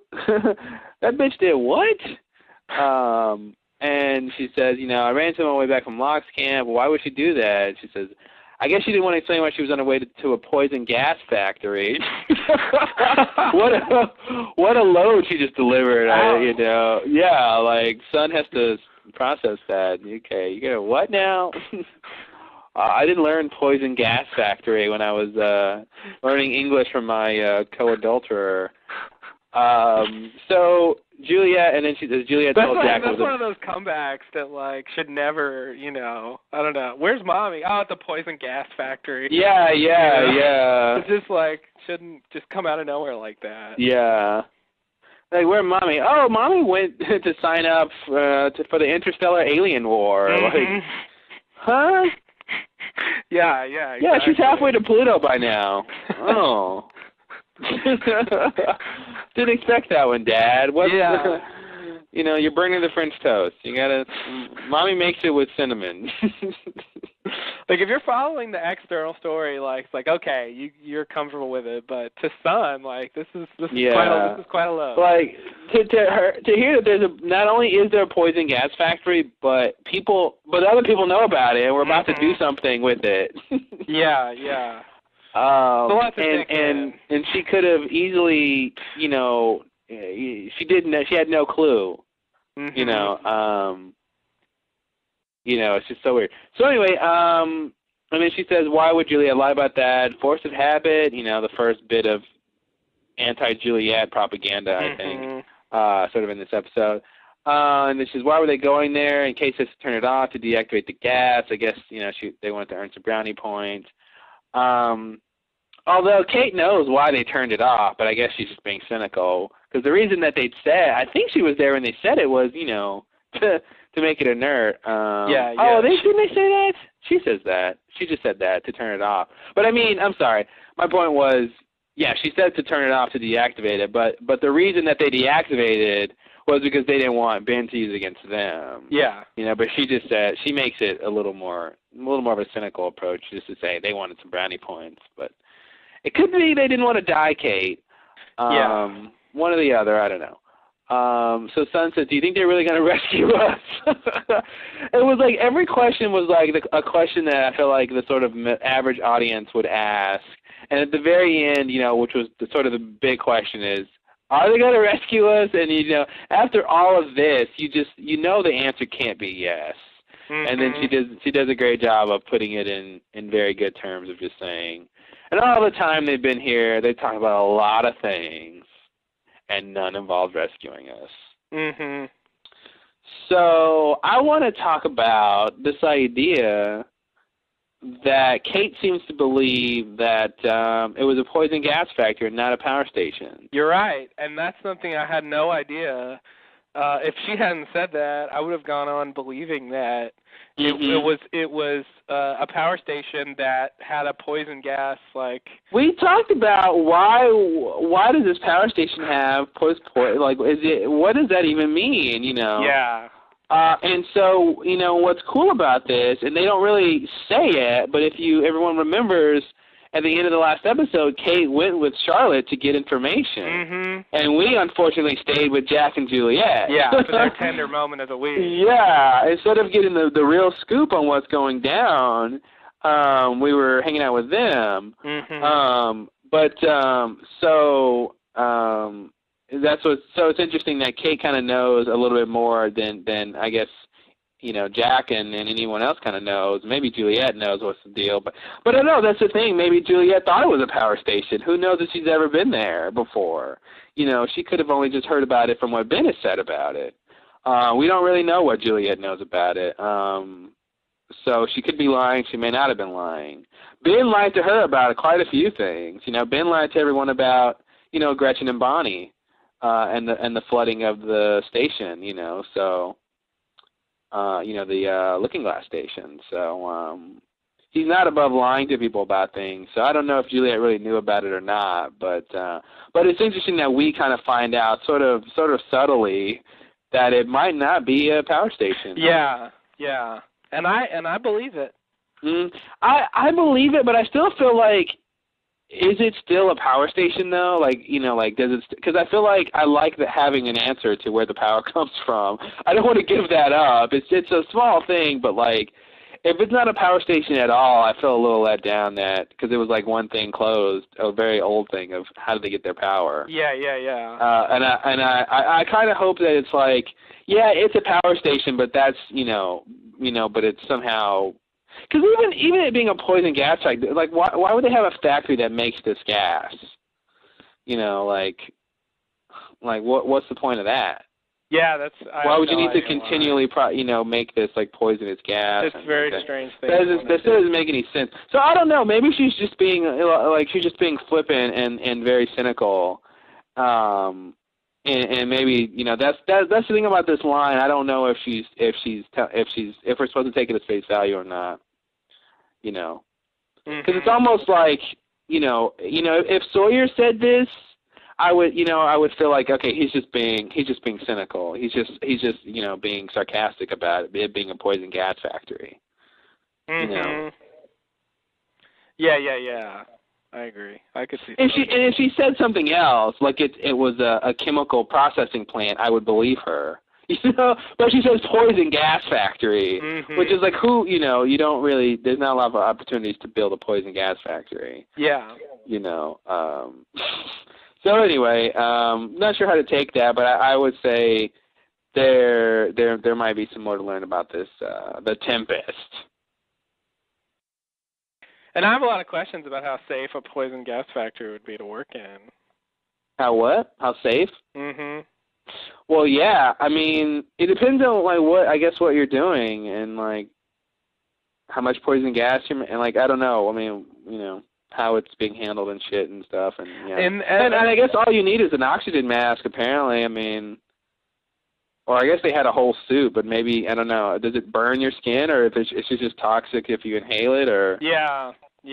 It's if we're assuming that's what it did to Dharma, it looks like it just kills you. It doesn't singe your skin or whatever, burn through it or. Maybe it crystallizes them and turns them into mannequins. Yeah, okay. Well, that's I guess that's a possibility. Theory of the week. Okay. All right. Ready for the next scene? All the stuff we're talking about will be coming back up. Yeah. Kind of But I believe. Oh, that's what I was gonna say. The original answer I thought for power was geothermal generators. I think sometime in season 2 they said that's how the Swan Station got power. I don't remember how they figured that out or why they said that, but I remember that being in season 2, and I thought that was the official answer for power. Well, but what is that? What are the implications of that now that the Swan is gone? I mean, do all the stations power themselves? Is there a central power station? You know what I mean?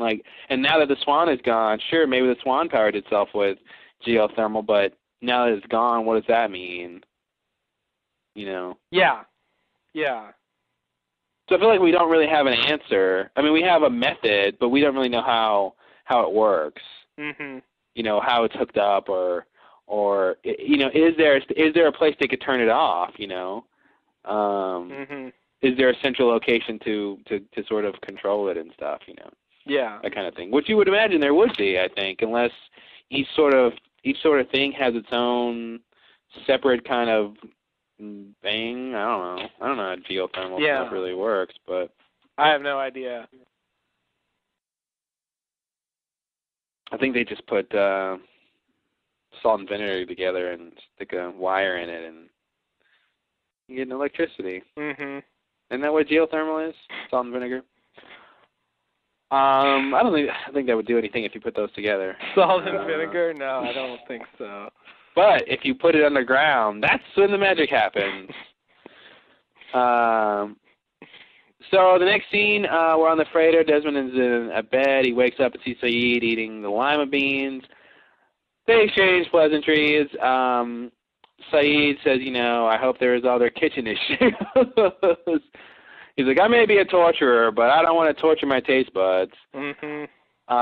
So Desmond notices a piece of paper slipped to the door, and he's like, Saeed, what's that? This is the first, like, the other ghostwriter scene that I thought. I'm like, hey, I thought he was going to say, hey, a note. And he was like, hey, what's that? Because it's obviously a note. And then Saeed goes over and goes, it's a note. and then he kind of starts to unfold it. And then he's like, 3 days ago when I was in Locke's camp, Big claimed he had a spy on the boat. And I'm like, yeah, we all remember. Keep going. Open the note. But it's just like he's got to catch everyone up. Yeah. And then he unfolds the piece of paper and it says, don't trust the captain. I just thought that was, what's that? I know you've been through some trauma recently, Desmond, but I think it might be a note, buddy. At the very least, it's a piece of paper. It's okay. I'll read it. You stay there. Eat some lima beans. Calm down. I thought they went a little slow with that scene. But anyway, so we get a note, don't trust the captain, which of course will precede them needing to trust the captain because the captain gives them every bit of inkling they should trust him. Yeah. In true Lost fashion. So next scene, we're on the beach. Son approaches Dan as he's trying to fix the telephone. Maybe it was broken. I forgot about that. I was gonna say about the yeah. Wow, good point. I didn't even catch that he was working on that. I didn't either. Oh. I guess it is broken. Apparently, that's weird. That is weird. I didn't know what he was working on. Is that the phone? It looks like he took it apart. It looks like the phone to me. Well, okay. Yeah, I'd buy it. I'm starting to think the phone's broken. Everybody's saying when if it looks like it's broken and talks like it's broken, walks like it's broken. Yeah. I think it's a duck. The thing I was going to say about the note is if they hadn't had the note and, like, also all the weird build-up about the captain, like, I would have just totally believed everything the captain says. I still believe everything the captain says. I don't feel like there's any reason not to trust what he said. I mean, I feel like everything that he said, and maybe you can think of some, when we get to that scene, maybe you have some ideas, but from what I remember, everything that he said, it all made sense to me. It all made sense why he's there, why Widmore would be interested, the whole thing about the cover-up. There's I feel like a little bit of confusion about who did the cover-up and why, and there was some weirdness there I still couldn't really figure out. But I think I got what they're trying to tell us, but I didn't really see at any point that the captain was saying anything that I'm like, well, that's not true, or that shouldn't be true. Like if what he's saying is a lie, I just don't know what the truth is. If Widmore is not his boss, I don't know who is. If he's not there because of what he said he's there for, I don't know why he's there. Mhm.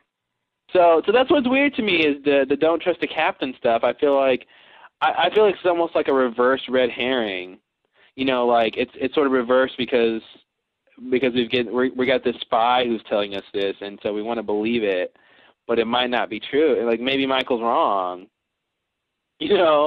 Yeah. Or maybe we haven't seen an instance where we shouldn't trust the captain yet. Yeah. Maybe he'll start off by telling the truth, and then we'll forget about the note or whatever, and we'll believe him. And then later something will happen, and we'll believe him because we believed him the first time, and that's when we shouldn't have trusted him or something. Mhm.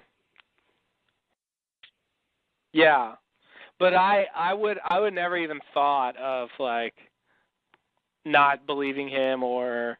Yeah, like, exactly. As Saeed says later, he's surprisingly forthcoming. Like he shows up and starts talking and just like he never seems to try to be vague about things or talk about things like in that language they like to use on Lost.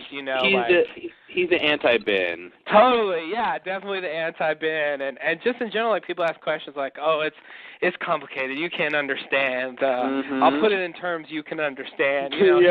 He speaks straightforwardly about why he's there, what he wants, what's going on, what they're going to do, and it just shocked me. I really was not expecting the captain to be that way. He doesn't come across as diabolical. He comes across as like straightforward, like I'm going to get my stuff done. Yeah, he does seem very straightforward. And I like that. It was kind of refreshing. Since the captain was the best. Yeah, he was the best. I like that whole thing. It was very surprising. I didn't, you think of an old freighter captain. You don't think of that guy. Yeah, definitely.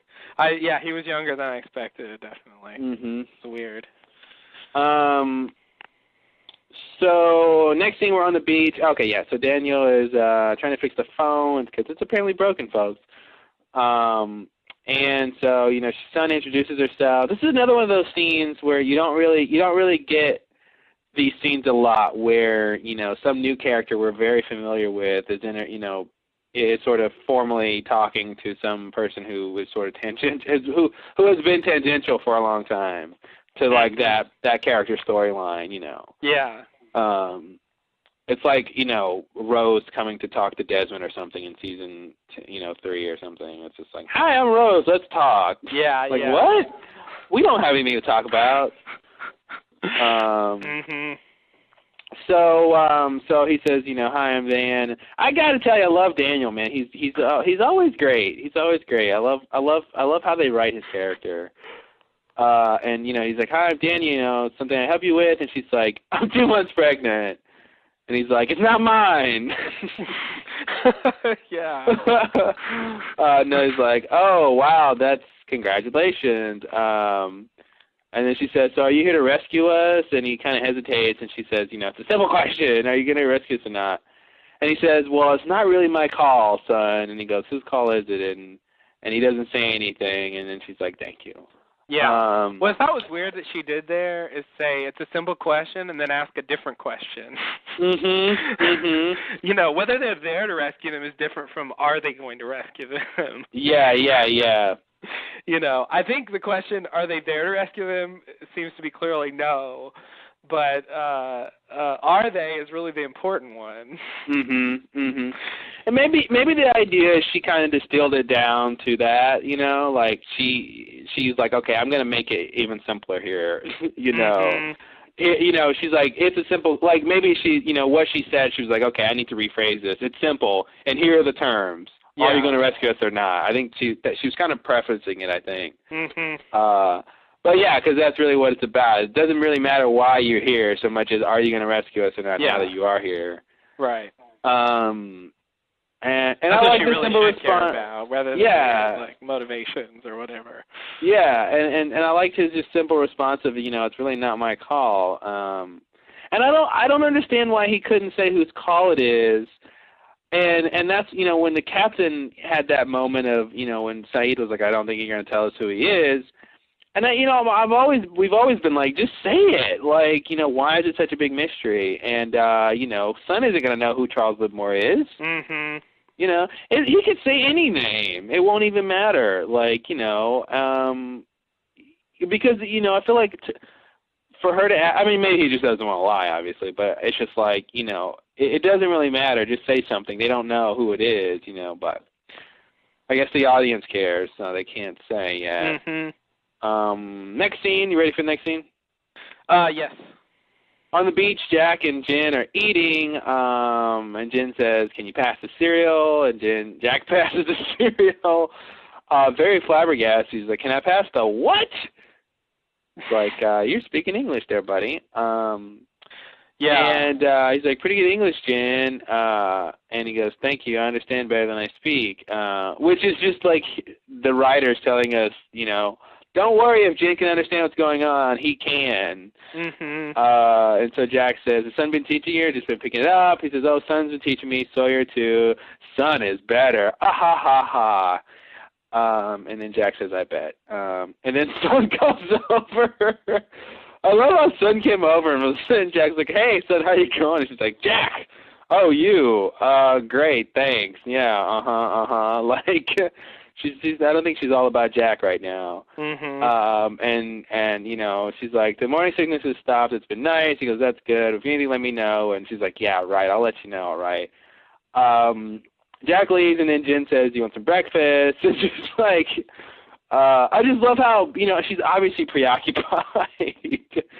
And Jen, you know, asks her in English, you know, "You want some breakfast?" And I just feel like she's like, "Not now with the English, Jen. We've got stuff to talk about." You know, save it for later. I gotta, you know, you gotta do what I say. Don't ask questions. Yeah, you know, it's like you're in the middle of doing your taxes or something, and your dog comes up with like yeah. a ball in its mouth, and it's like, no. Yeah, it's like, yeah, I know I've been working with you all day on fetching the ball, but right now, like, you know, my house is on fire, dog. Just can't do it right now. But look, I can. Yeah, any other time it would have gone out perfectly, but she's preoccupied. So she's like, "You need to do what I say and don't ask questions." Like, "What's the matter?" And she's like, "We need to find food for 2 days. Meet me at the tent in 20 minutes. I'm like, "Why can't you guys go pack together? Where are you going to be? Where is Sun going to get in 20 minutes that Jen doesn't need to do? Yeah. That was so weird. Like, meet me in 20. Meet you where? 10 feet away from where we are now? I'm going to go to the tent right now, but you come. You come later." Okay, we need to pack and use the bathroom. Okay, you go to the restroom first, and I'll pack, and then I'll use the restroom, and you pack. Then we'll meet at the car. Like, shut up. And then, so anyway, so she says, "Why? What happened in that?" "We're going to Locke's camp," in Korean. Ooh. So, and at this point, I'm thinking, okay, Sun and Jen go to Locke's camp. I know Hurley gets rescued. I know Sun gets rescued. And I'm like, okay, so how is this going to be that 3 people, you know, get rescued from Locke's camp? Yeah. You know, who are the people who want to stay? I was like, okay, that's weird. But, of course, that's not what happens. But just my mindset at the time. Okay, so next scene. Oh, another thing I wanted to say about that scene, just a minor bit of trivia. In season 3, there's a scene. I don't remember what episode it's in. It's in one of the more trivial ones. Sun is in the beginning. It's one of the first scenes where you see Sun like trying to teach Jen English, and the thing she tries to get him to say is, "Can you please pass the cereal?" Oh wow! So, yeah, that's funny. So it's a little like reference to that, I think. Oh, that's cool. Yeah, because he won't do it in that episode. What do you mean he won't do it? He wouldn't say it in English. Why not? I don't remember.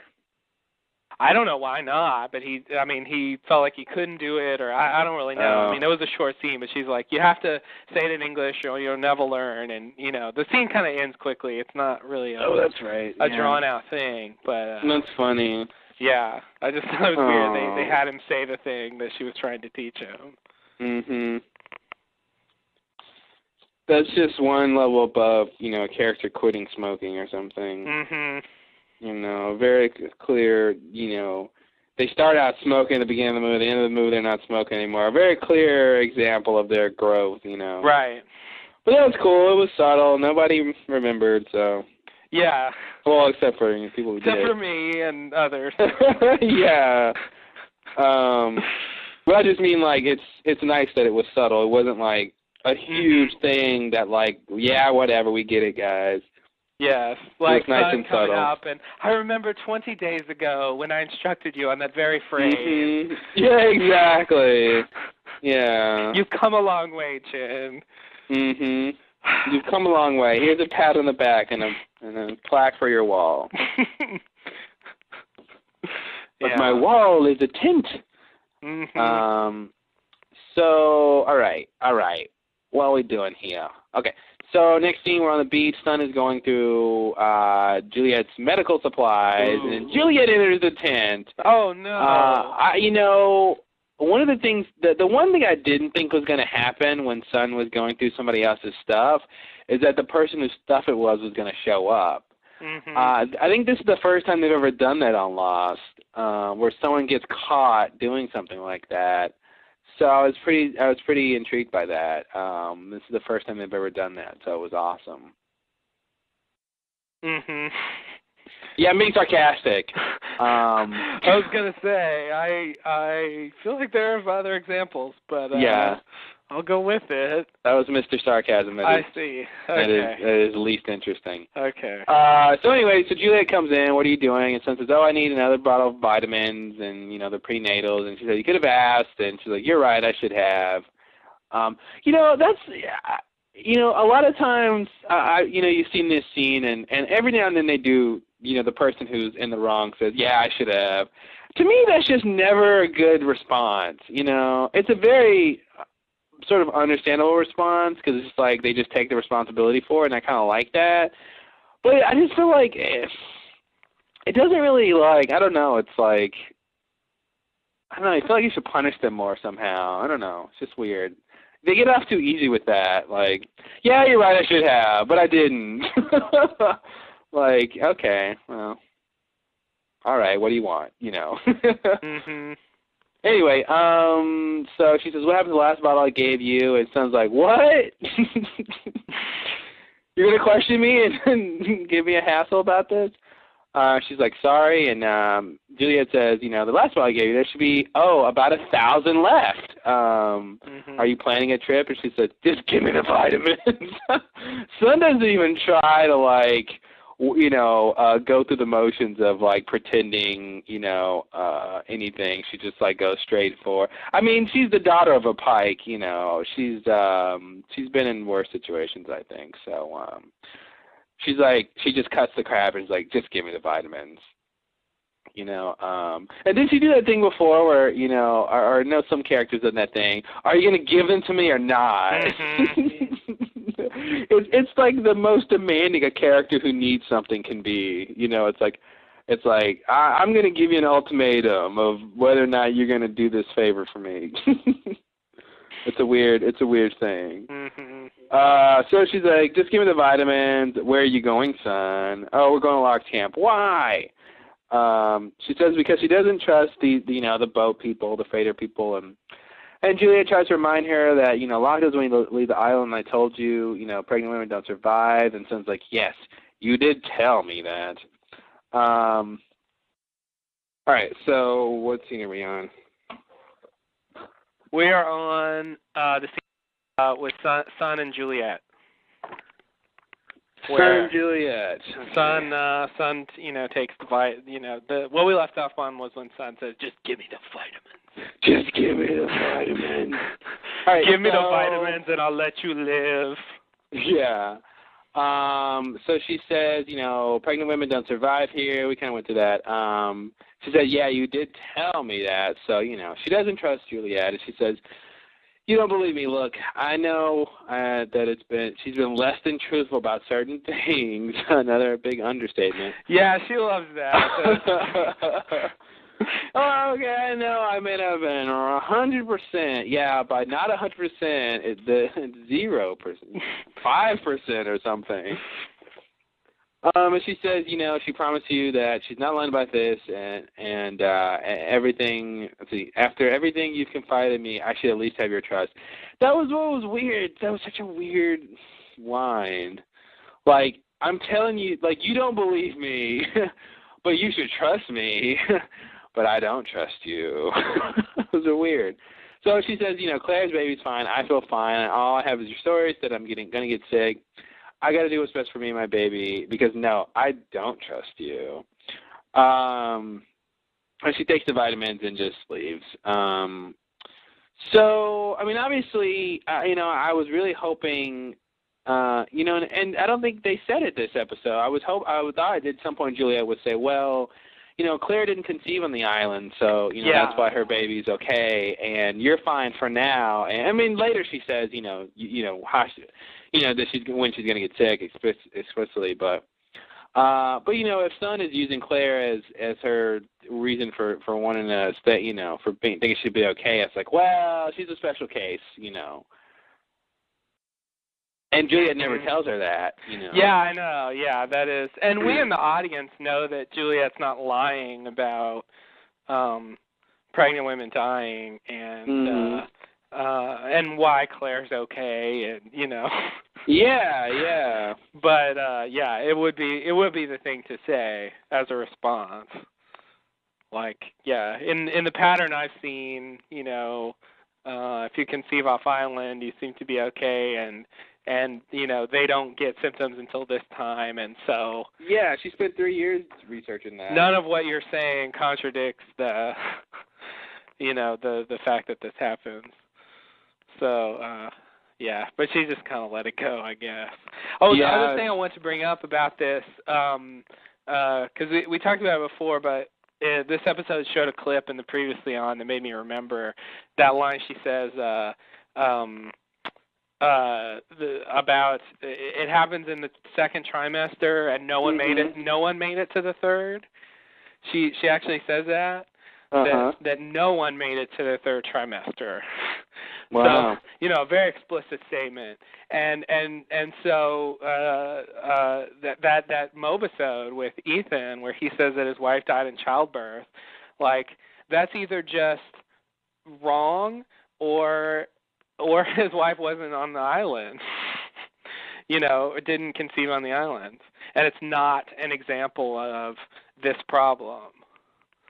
Well, isn't it that we didn't see a lot of what was going on with the pregnant women? I mean, they had that one thing where we saw the sort of, you know, it looks like they were trying to deliver the baby, and then she died, and we realized she was one of the victims of this sort of phenomenon, right?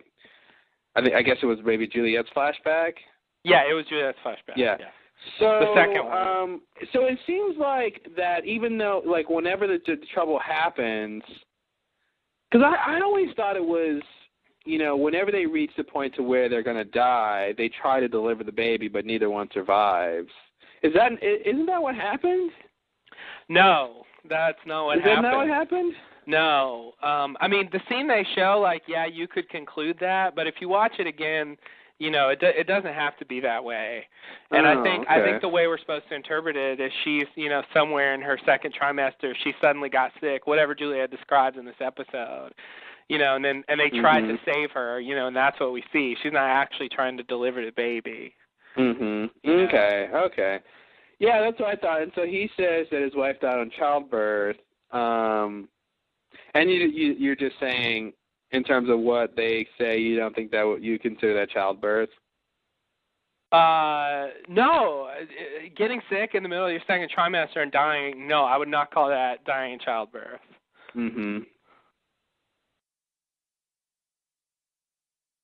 So I don't know I don't know what the answer is there. Yeah, I mean, there are early labors, but, you know, usually it's the third trimester.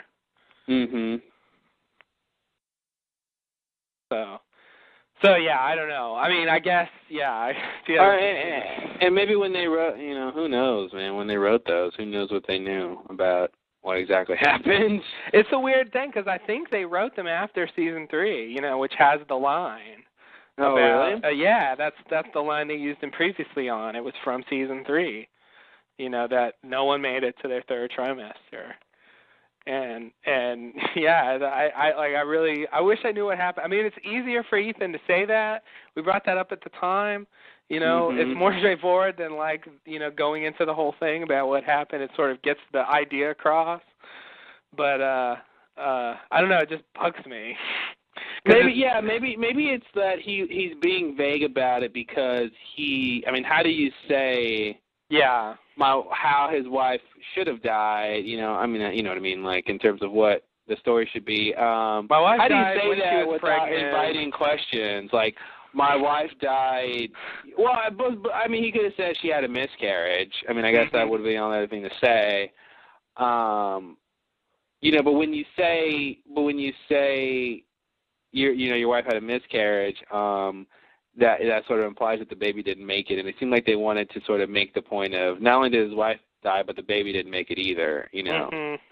I think they just chose the sort of a word that really just doesn't fit for what happened.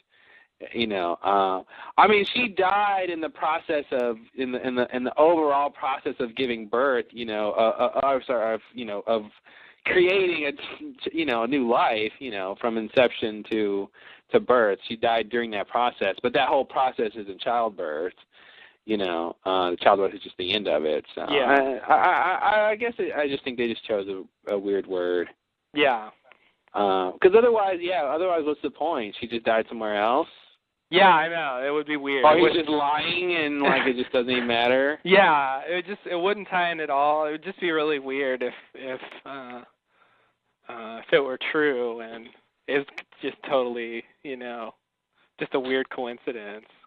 Mhm. But yeah, I don't know. They bothered me then, and then when I saw, because at the time I didn't remember what the line was. I remember that they died, before the end of the pregnancy, but when I heard her say no one made it to the third trimester, I'm like, well, then no one should have died in childbirth. Mhm. So whatever. It's not a big deal, but well, maybe it's just how that they use immaculate conception and all that. Mm-hmm. It's just like, well, it's not quite right. Yeah. There's a history of that. So. Mhm. That's true. Next scene. Yep. Are we ready for the next scene? Are you ready? Who's ready? I'm ready. So the next scene, this is Sun coming into the hospital, and one nurse says, it's going to be okay, and another says, oh, it's that, and this is, yes, Oceanic 6, and so this is just sort of confirming that, yes, she is Oceanic 6. Thank you very much. Yeah, that was really, I don't know, that felt weird. Yeah, it was weird. It was an awkward way to say that. I don't know. I guess they felt like they had to say it, and but they just kind of tossed it in there. I don't know. Yeah. I feel like it was just a step away from just flashing, a subtitle at the bottom. Yeah. Sun is Oceanic 6. Sun is Oceanic 6. Mhm. Deliveries for Oceanic 6 is over here, Mhm. The Oceanic 6 ward is this way. Yeah, it was very blunt. Next scene, Sun is in the room. The nurse tries to take Sun's wedding ring off, and she's like, she's resisting. She's like, stop, what are you doing? And she's like, we remove all the jewelry, for the swelling, and she doesn't want her ring taken off. And so the doctor comes in, Dr. Bae or B-A-E, I don't know. He was weird. He was a weird doctor. Did you think he was weird? I kept waiting for whatever his deal was to become apparent. Like, I'm like, something's weird with you. Like, either you're working for Whitmore or you're working for Ben, or he just seemed like he had an agenda. It was weird. And I felt like what it was I felt like if there was some way where they told us that he knew, because they didn't make it clear that he knew that Jen was dead. Yeah. That she was just being sort of emotional when she was thinking he was alive. Mm-hmm. Because I felt like he was playing that. I feel like that's the weird vibe I got from him. I felt like he knew something about her that we didn't know, and I feel like what it is that Jen is really dead, but they didn't make that clear. Yeah. So I'm like, I'm like, something's going on here. You're doing something. You're drugging her, or you want her baby, or because the regular doctor wasn't there. You know, like it started out suspicious, and he had this kind of look on his face, and he was so reassuring, and it's just like something's going on with you, man. Mhm. And I guess what was going on was that he was just a really nice doctor. Yeah. Everyone's worst nightmare.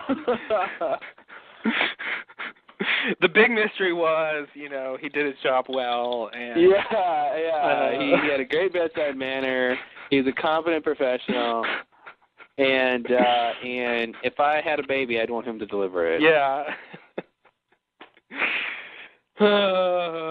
Yeah. So he says, let's see. So he comes in and he says, it's okay, Miss Kwan, I'm Dr. Bai. I'm, on duty for Dr. Park. And so Park is away at a conference, of course, as doctors usually are when you need them. And he looks at her, examines her, and he says the baby is in distress. he doesn't know what's wrong, and, she's like, is anyone to contact? And she's like, just get Jen, just get my husband, rise him from the dead. The doctor signals the nurse to do as she says, and then so she's like, Jen, just get Jen. So, so blah, blah, blah, Jen. The end of that scene. Outside of the store, Jen rushes out with the toy panda. This is the weird scene we were talking about earlier. Oh, I just wanted to say about her calling out for Jen. I think this is another little bit of evidence to throw at people who think Jack's dad was alive. In that, they have her doing the same kind of thing here. And so you're saying Jack was pregnant when he called out for his dad? Yeah, exactly. And his dad was the father. And his dad was the father. That's what I would imagine. Yeah. That's what I imagine he meant. Well, hey. Anything can happen. Hey, yeah, I guess so. So yeah, that's really weird and gross. It is. It's awful. Jack being pregnant with his dad's baby. Yeah. And Claire's the mother or something, and Jack is the surrogate host or something weird. Right. Oh, God. Oh, wow. That might be the worst thing we've ever said on the Lowdown. It's pretty bad. That's just weird, and I can't stop thinking about it. It's yeah, hurting my brain. Conjures an image, I think. Yeah, you wonder the implications, but you don't want to think about it. And I think we've just infected the minds of a lot of people right now who are like, damn you. One of those cases where the specifics just keep making it worse. Yeah. Wow. God. Imagine the field day Sawyer would have. Oh, yeah. Oh, man, he would just have fun making fun of them for that three-way situation. Yeah. Oh, man. I was like, what's the matter, Jack? Carrying your daddy's baby? Oh, wait, you are. All he has to do is, point out the truth. He doesn't have to make a joke or a nickname. Right. Yeah, no. He doesn't have to add anything, hilarious or witty to it. This would be perfect for Hurley. Hurley could finally get in some great jokes because all he has to do is state the obvious. Yeah, that's easy for him, dude. Oh, man, that'd be fucking awesome. That's so weird. Dude, why are you looking at me like you're carrying your dad's baby? Dude, don't talk to me like that. You're carrying your sister and your dad's baby. I don't think you have the moral high ground here, Jack. Oh, man. Now I know why you don't want to get off the island. Can't live that one down. Jack is like, he's like the father and the uncle.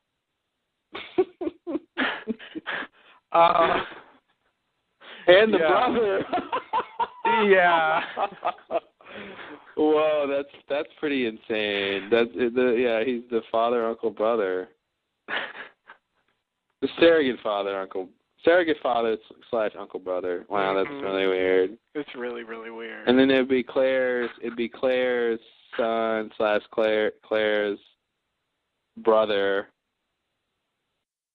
Wouldn't it be Jack's nephew? Yeah. What did I say? Uncle?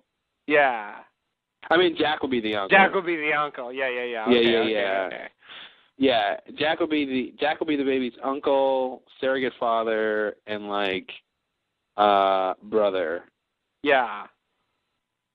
And I guess that would make Claire. Claire's the mom. She's the mother and the sister. And the sister. Well, and technically, it seems like technically speaking, if Jack is the baby's uncle and Claire and Jack are brothers and sisters, then Claire has to be an aunt too. Yeah, it does seem like that ought to be true. So she's the mother and the aunt somehow. Because this is a weird scenario. That's how. And then Christian is the see. That's the thing about Christian. If it's Claire's son, then it's got to be Christian's son and Christian's grandson. Right. At the same time, it's his grandson. Yeah. So it's like, wow, that kid is all kinds of screwed up. Mm-hmm. Wow. He's just going to have to call everybody by their first name, like, you know. Yeah. I got too many different names to call you people. I can't keep up. I'm just a baby. You're Claire, you're Christian, you're Jack. I love this baby. He's I can't deal with this, but I can call you by your names. That's no problem. Exactly. It's like I got too much to deal with. Like I'm Yeah, it's hard the family's enough. screwed up. Just All right. Let's get back to the less interesting stuff. Yeah. Right. All right, we woke everybody up. Now let's put them back to sleep. So outside the store, Jin rushes out with the panda. He calls for a taxi. His cell phone rings, and he picks it up, and he says, yes, he's on his way. I don't know who's calling him. Nobody's there waiting for him, but I guess someone at some other place is, like, wanting him to get there. Maybe one of Mr. Pike's, like, people or something. Are you there? Get there. Yes. I'm busy talking to you. Someone can knock the phone out of my hand, which is what happens. A man walks by and hits him, and he drops the phone, and he says, "Hey, what is this?" Who says that? What is this? So is this what you say in a sitcom? Like when something happens, hey, what is this? What's the big idea? Yeah. So that's another, I think that's another reason why, we were saying that that the whole Jin flashback had that feeling, of that sort of feel-good family movie. Yeah. Very lighthearted. Definitely. Like everything's going wrong, but in a sort of jolly comical way. Yeah, exactly. Oh no, on my phone. Oh no, the panda's in the cab. All that's missing is that he's in New York City and he'd be like, "Oh, you New Yorkers, you're so rude," Yeah.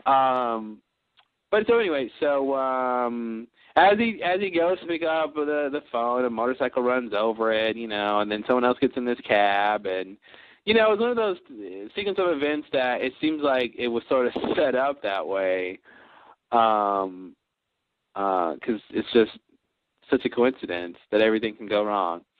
So anyway, he's upset, and he's going to find and hunt them down, rip off his head. This is the old Jin before he got on the island, which I think should have been a hint. I didn't really think about that. Yeah. It was at the time. I thought like, wow, Jin, like. Yeah, I'm like, wow, you're upset. Yeah, but you're right. I think it's supposed to be one of the clues that it's the old Jin. Also, it's an older cell phone. They did the cell phone thing again. I didn't. You know what? It was a weird thing when it was Jack's flash forward and his cell phone. Because it was a new phone, and I noticed it, but I don't notice old stuff. So when his phone was so boring and outdated, I didn't even pay attention to it. I was just like, well, it can't be of concern because it's not new and cool, And it didn't even stand out to me because it was an old phone. If it was like a new phone, if it was a flash forward, it was a new phone, I think I would have noticed it. But because when you've seen something before, it's not as sort of noticeable, Yeah. Than something that's brand new. Like, whoa, I've never seen a phone like that. Yeah. So that's another clue. A lot that really smart people picked up on. I was not one of those people. I didn't pick up on it either, but no. I noticed it the second time through. So let's see. So he goes back to the store, and he needs another panda, and he's like, wow, that's the last one. And this is another reason that made me think this guy was up to something, because right when Jin said, I need another panda, I saw the panda in the back, right when the guy said, we don't have any more. I'm like, what? Like, I see it in the shot. Like, usually when that happens, you don't see it in the shot. you know, I'm like, I see you have a panda. I'm like, I hope they don't, like, it's not a production error and, like, Jin won't see it and, oh, well, he's out of luck. Like, I'm like, they have to bring that up. It's right there in the shot. It would be really weird if they didn't. Like, nope, I'm out. Oh, okay, bye. There's a panda.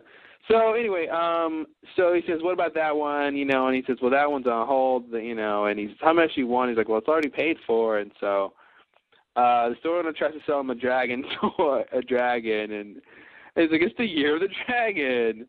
And Jin is like, no, I need the panda. And so that's, by the way, another clue that it's a flashback.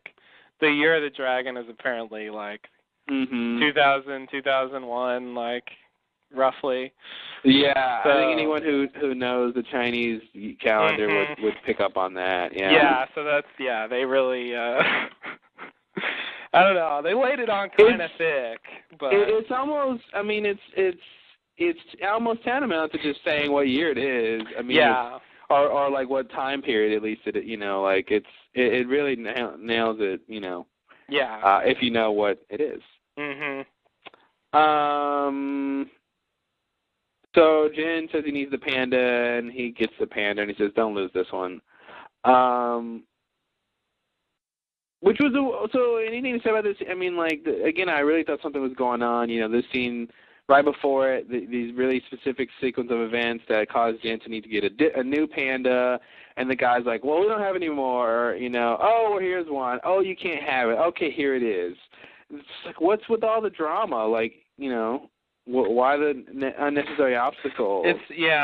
And the guy does seem kind of strange. I half expect him to like have, you know, like gremlins in the back room or something. Like it seems like there's some like magical thing he's hiding. It seems like if you just take, you know, these episodes, the flashback with Jin, you know, and like these two scenes with Jin and the store owner, I feel like it's the beginning to a Twilight Zone episode where the panda is going to sort of come to life, or it's going to, you know, be creepy and evil or something when he gets home. You know what I mean? Like, you know, like I feel like it's one of those things where the unsuspecting guy wants this thing and, but he's going to get it all right. Little does he know, you know, someone else wants him to have it too, you know, unfortunately, you know. So, the message is, careful what you wish for. Exactly, exactly. Careful about the panda. They're cute and cuddly, but they are ferocious animals. I don't know. No, it's very strange. Obviously manipulative. I don't really know. I don't really know what the purpose is. If they're just trying to like remind us of what Jin used to be like, or you know, I don't know. I don't know what they're doing, but it's odd. It does seem just like a big trick. It is just a big trick, and it's just I would be fine with the trick if the trick was worth it, you know. I feel like if the trick was like, I don't know, like it made more of an impact about the future, you know, or if it was like Jin, you know, Jin is dead in the future, but somehow what we learned in the past is going to impact how he dies, you know, or the journey of how he died. You know what I mean? It just seemed like, okay, you tricked us, but why did you use this to trick us? You know, and why didn't the trick equate to some sort of really interesting result? Because all it did was it went to a small question, which is Jin's alive or not? You know, like Jin's dead is sort of what it's all about. But the question is he really dead, or is he on the island, or you know, like what's really going on there? You know. And so I guess we'll talk about our theories when we get to that part, but. I didn't like the manipulation. It was very heavy-handed. Definitely. Next scene. On the island, Kate is with Sun and Jin. She's drawing them a map, and she's telling them how to get to Locke's camp. And Kate says, you know, I'm going to have to tell Jack, but I'll give you guys a nice long head start. And Sun said, yeah, I told myself but he wouldn't understand. Kate's like, yeah, no, he wouldn't. So they start to leave, and then Juliet approaches and tries to stop them. She tells Sun it's a bad idea, and Sun's like, what concern is it of yours? And it's like, didn't we just talk about this, Sun? Why I was concerned? My, how you forget. And then, so Juliet turns to Jen and was like, do you understand your wife's medical condition? And she wants Sun to translate, and Sun says, no, because you can't make her translate. And Juliet says, your wife is very sick. She doesn't get off of the island in 3 weeks. She's going to die. And Juliet, tries to, plead with Jen, your wife is in danger. Danger, Jen. Like, I feel like, didn't Jen say danger? Was that one of the first words he ever said in English? Back in, season 1 or something, or I feel like there was something with the raft or with something where, didn't he say that or something? Or something like that, something about the whole waltz being taken era. I felt like there was something where he said danger or something. He said others. Oh, others. That's what it was. It was others. Yeah. Yeah. It was actually the tail section. Yeah, that's right. I don't know. She said, the way she says it's just like, I know you know this word. Mhm. Jen, danger. Listen to my tone, Jen. My tone transcends language. All right, so then Jen says, wherever our son goes, I go, and they try to walk away, and then Juliet says, Jen, your wife had an affair. And Jen's like, what? I know that word. Then Juliet says, Son was with another man. She thought the baby was his, and that was just cruel to say. And then Jen looks at Son, and Son walks over and slaps Juliet, and then looks at Jen like, oh no, she's just kidding. Mhm. Now then Son says, Jen, and that's the end of the scene. I thought the blocking of the scene was really, really awkward. I really didn't like how they, the blocking is how they the actions that the people, where they're standing and all that stuff they do in the scene. And, it was really awkward to me how, the scene, Juliet is trying to break them apart, and Jen is like, no, I'm staying with her. And you would think they would walk off together in solidarity, but it's like Son kind of walks ahead, and then Jen's walking behind, and then up comes Juliet. So she's able to stop Jen because she can corner him by himself. But then when she drops the big bomb, Son has to walk all the way back over and walk all the way in front of Juliet to slap her. And it's like you knew she was going to slap her because she went all the way to position herself for the slap. It wasn't like they were kind of in the same area already, and she could just slap her on cue. It was just like, I'm going to walk back over to you, and now I'm going to walk in front of your face, and now I'm going to look you in the face, and now I'm going to slap you. It's like, did you not see the slap coming? It was just so awkward to me. It was just really weird, but I don't know if you noticed that at all. It was just really weird how, usually when someone gets slapped, there's not so much setup to it, Yeah. Because it's supposed to be it's supposed to be an emotional reaction. Which usually you don't think about. But Sun had a good almost 10 seconds, I'd say, to really consider what she was going to do, and she decided to slap her. Yeah. It was weird. So anyway, anything you want to say about when Sun slapped Sawyer, I forgot about that. It was the slap heard around the island. It was much more out of the blue. They were, Sawyer was mid-sentence, and she just... Yeah. That's what you want from a slap. This, it was just awkward, because it's the kind of line someone's going to get slapped on, and she just, not only does she have to walk back over, but when she gets there, she's got to, sort of do, a circle around, because Juliet's not turned towards her. It just seemed awkward to me, because it's like Sun had to position herself to be in a position of power instead of just asserting herself at the moment. She had to I don't know, get in position to do it. It was very weird.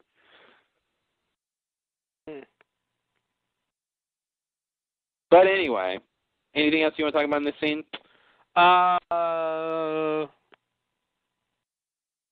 Well, I guess I can say that I think with this, you don't think Juliet's invited to Son's book club?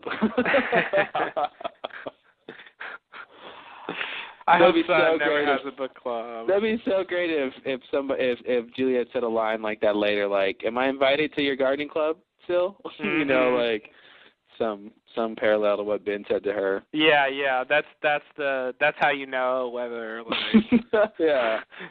whether they invite them them too to much. their club meetings. That's I don't know.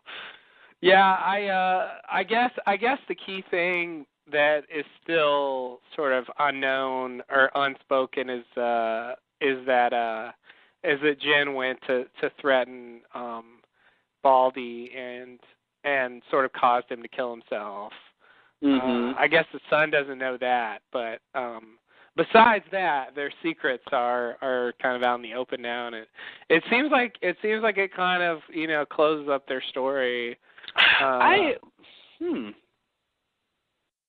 I don't know. It makes me think like once they've gotten to that point, they can like kill Jen. Yeah, I forgot that Jen knew.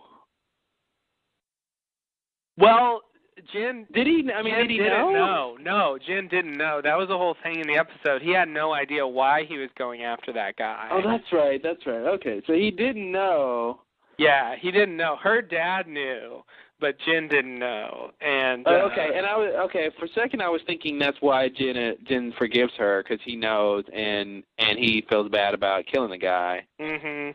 But that's not what happened. That's not what happened. Oh. He truly did not know. It was just the way they played it was just a weird coincidence that he was the one who got the job. Oh yeah. Is this supposed to be like some sort of like cosmic thing, like?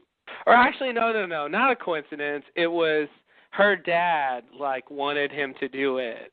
It makes it seem like her dad like got some kind of wanted him to do that. Like I don't know why he would want him to do that, but. Wait, did the dad know that Son was sleeping with Jay? Yeah, because he walks in on them in bed together. That's right. Daddy. Yeah. Son.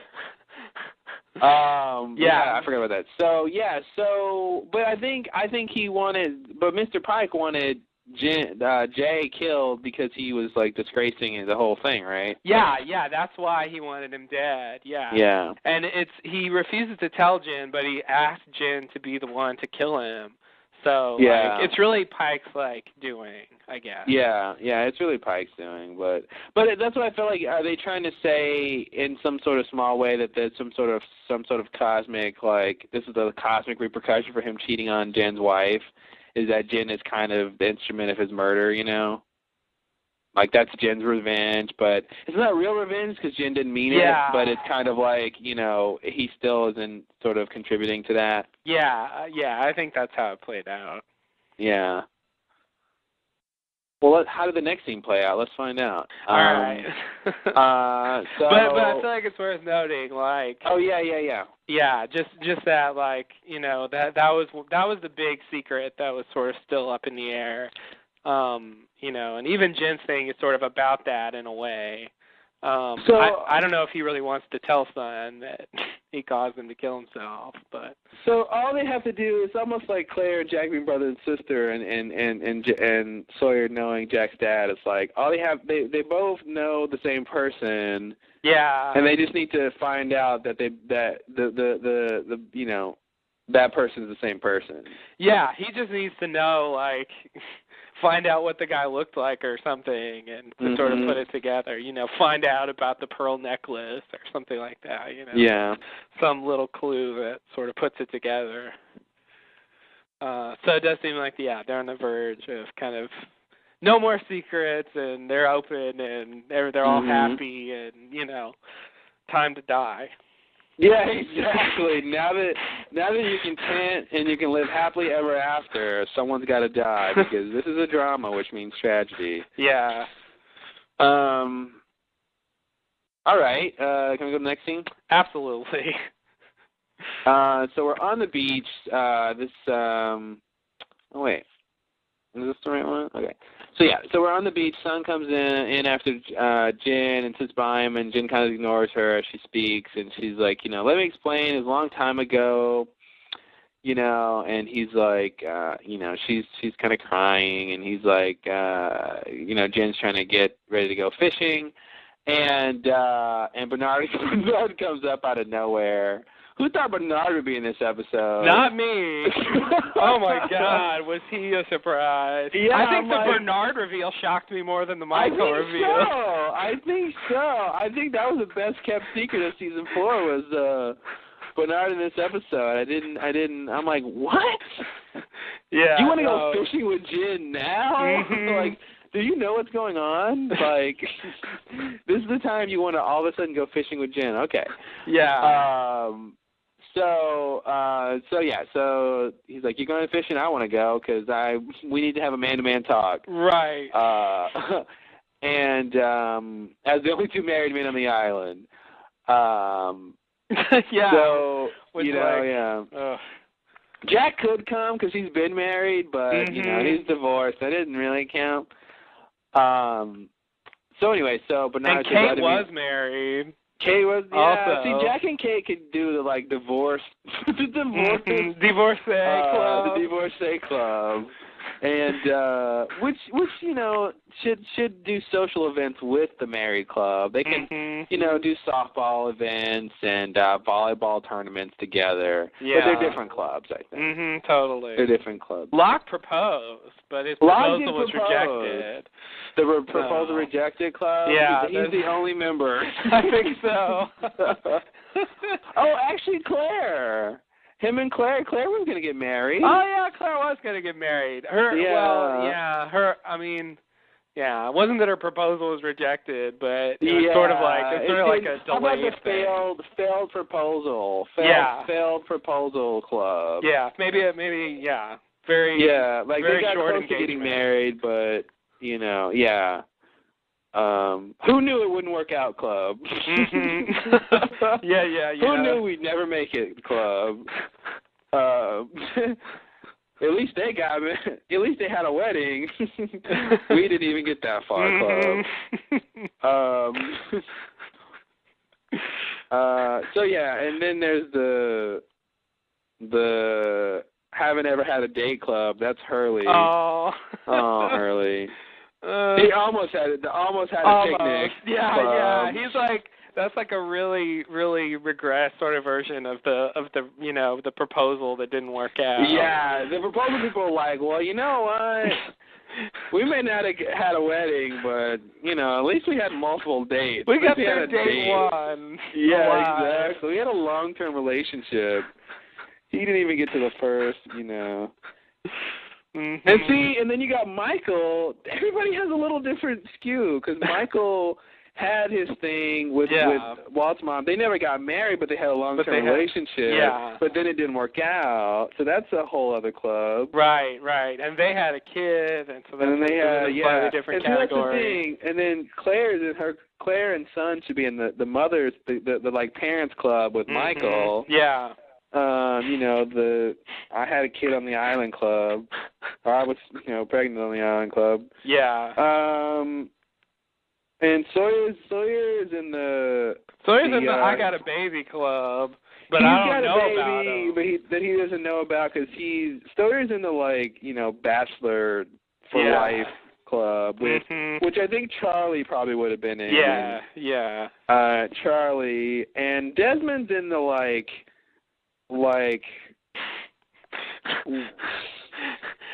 I guess did they ever propose?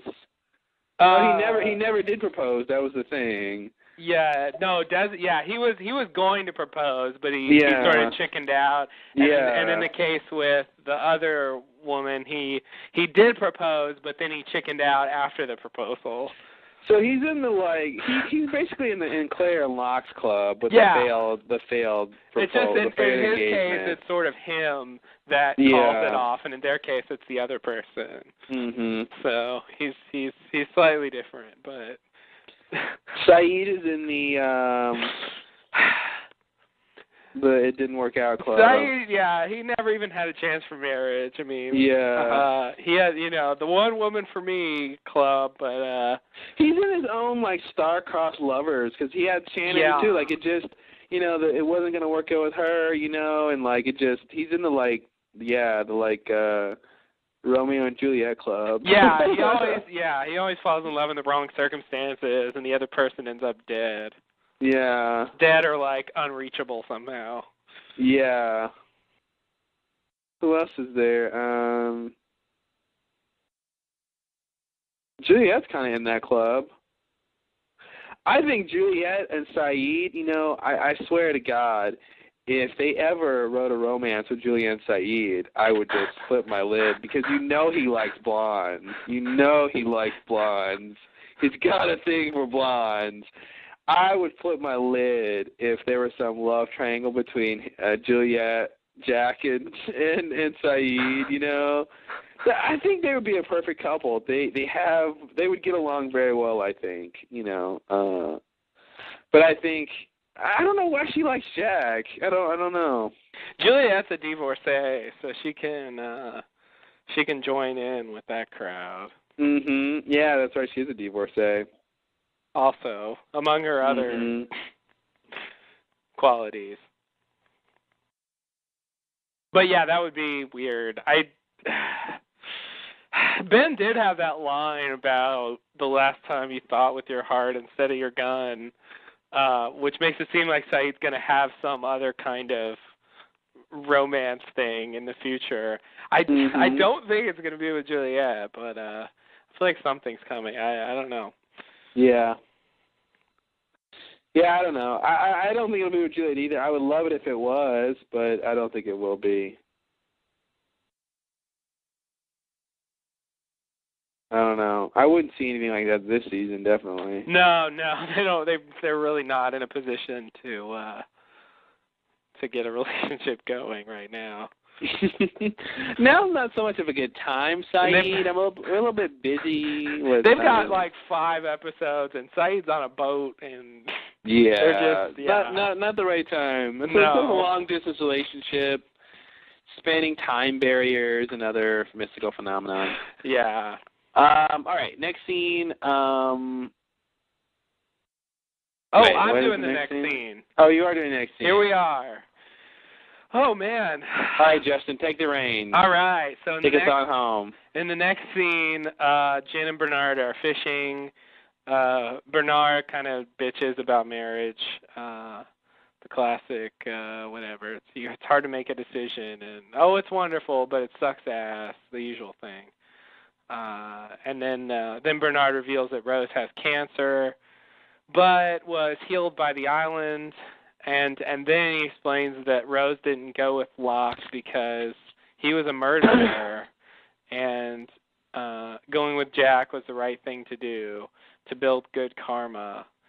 And then Jen catches a fish, apparently illustrating the truth of karma and how it makes good things happen for you. So, yeah. So that's or karma has a sense of humor, and Jen's gonna die, and he's not lucky.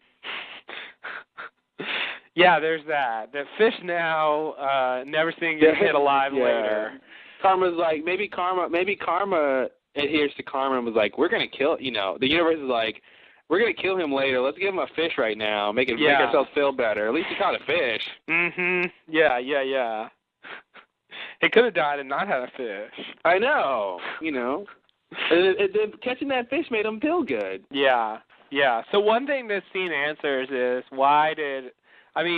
we sort of got it, like, from the original thing where she's like, I'm not going anywhere with that man. But, I thought that at the time. I mean, he even sort of says it, like, she doesn't want to leave the island, but apparently it's just about, like, Locke being bad.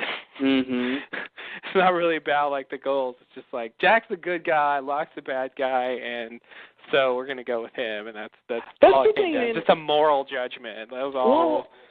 those people saw Locke kill Naomi in cold blood. Yeah. Out of nowhere. I mean, just picture their perspective of we're hanging out, we're scared. I mean, when you're, I mean, almost anybody, but particularly, the sort of not the main sort of group of people who are always in the middle of action. They're hanging out. They don't really know what's going on. They think this is going to work. They're just trying to, their hopes are renewed, and all of a sudden, like, they're waiting to see what happens. Jack's on the phone with these people, and anything can happen. And then all of a sudden, Locke comes out of nowhere. And we don't know where he's been for the longest time, and he comes out of nowhere and kills this woman. Like, what? Like, how could you trust him after that? Hurley. Claire. The list goes on for a little bit. It's pretty, and that's what's interesting. I think that was probably cool that Rose, someone who more than I think like Claire or Sawyer or Hurley wants to stay on the island, has a huge reason to need to stay there, and decides not to go with Locke. Yeah. Because she's right. She's like, you know what?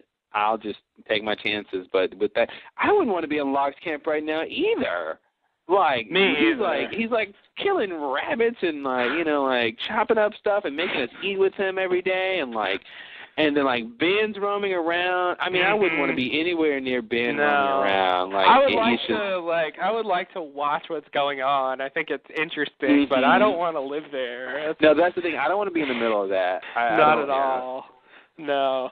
So it makes sense, but I agree. I mean, I do think, on an action-adventure show, people kill people fairly often, and even your heroes will be called upon to murder people. A lot of times they're just like thugs or whatever, and, I mean, they killed all the others, and that was okay, whatever. They were coming to get him, and so they were sort of justified. But, we know what's going on with Locke, and so it doesn't, I don't think it seems as shocking to us, that he killed Naomi. But, to them, if you were really there, that would be crazy. That's the thing, yeah. I'm not going anywhere near this guy. This guy's, turning into, sort of Rousseau. He just emerges from the forest and kills someone and then disappears again. Yeah, and then he slinks back in, and, Jack has no control over him, and, there's no semblance of protection when Locke is around. They feel like anything can happen when you just randomly come up and with no, seeming cause. It's just like, okay, this guy is crazy, Yeah. It's weird. It's very weird, but that's what's in. I've been playing that game, Lost via Damas. Yeah, I read your post on TLLD.net in the Lost section. Yeah, I've been posting a few times. I'll probably post a little bit more as I play the game about it. But it's interesting, and what it's really made me do is sort of really think about the show really from the character's perspective. And you kind of feel like you do that when you watch the show, when you're watching them and their flashbacks and you're thinking about what they're thinking about. But it is really different when, like in the game, they come running out of the jungle just having heard Smokey, and they don't know what it is. They're just like, and now as the character, you have the opportunity to go into the jungle. And there's this part of the game where you have to sort of get from point A to point B without Smokey killing you. Because that's what it is. You're trying to get to the cockpit. And so it's pretty crazy. And there's, the first time I did it, Smokey killed me.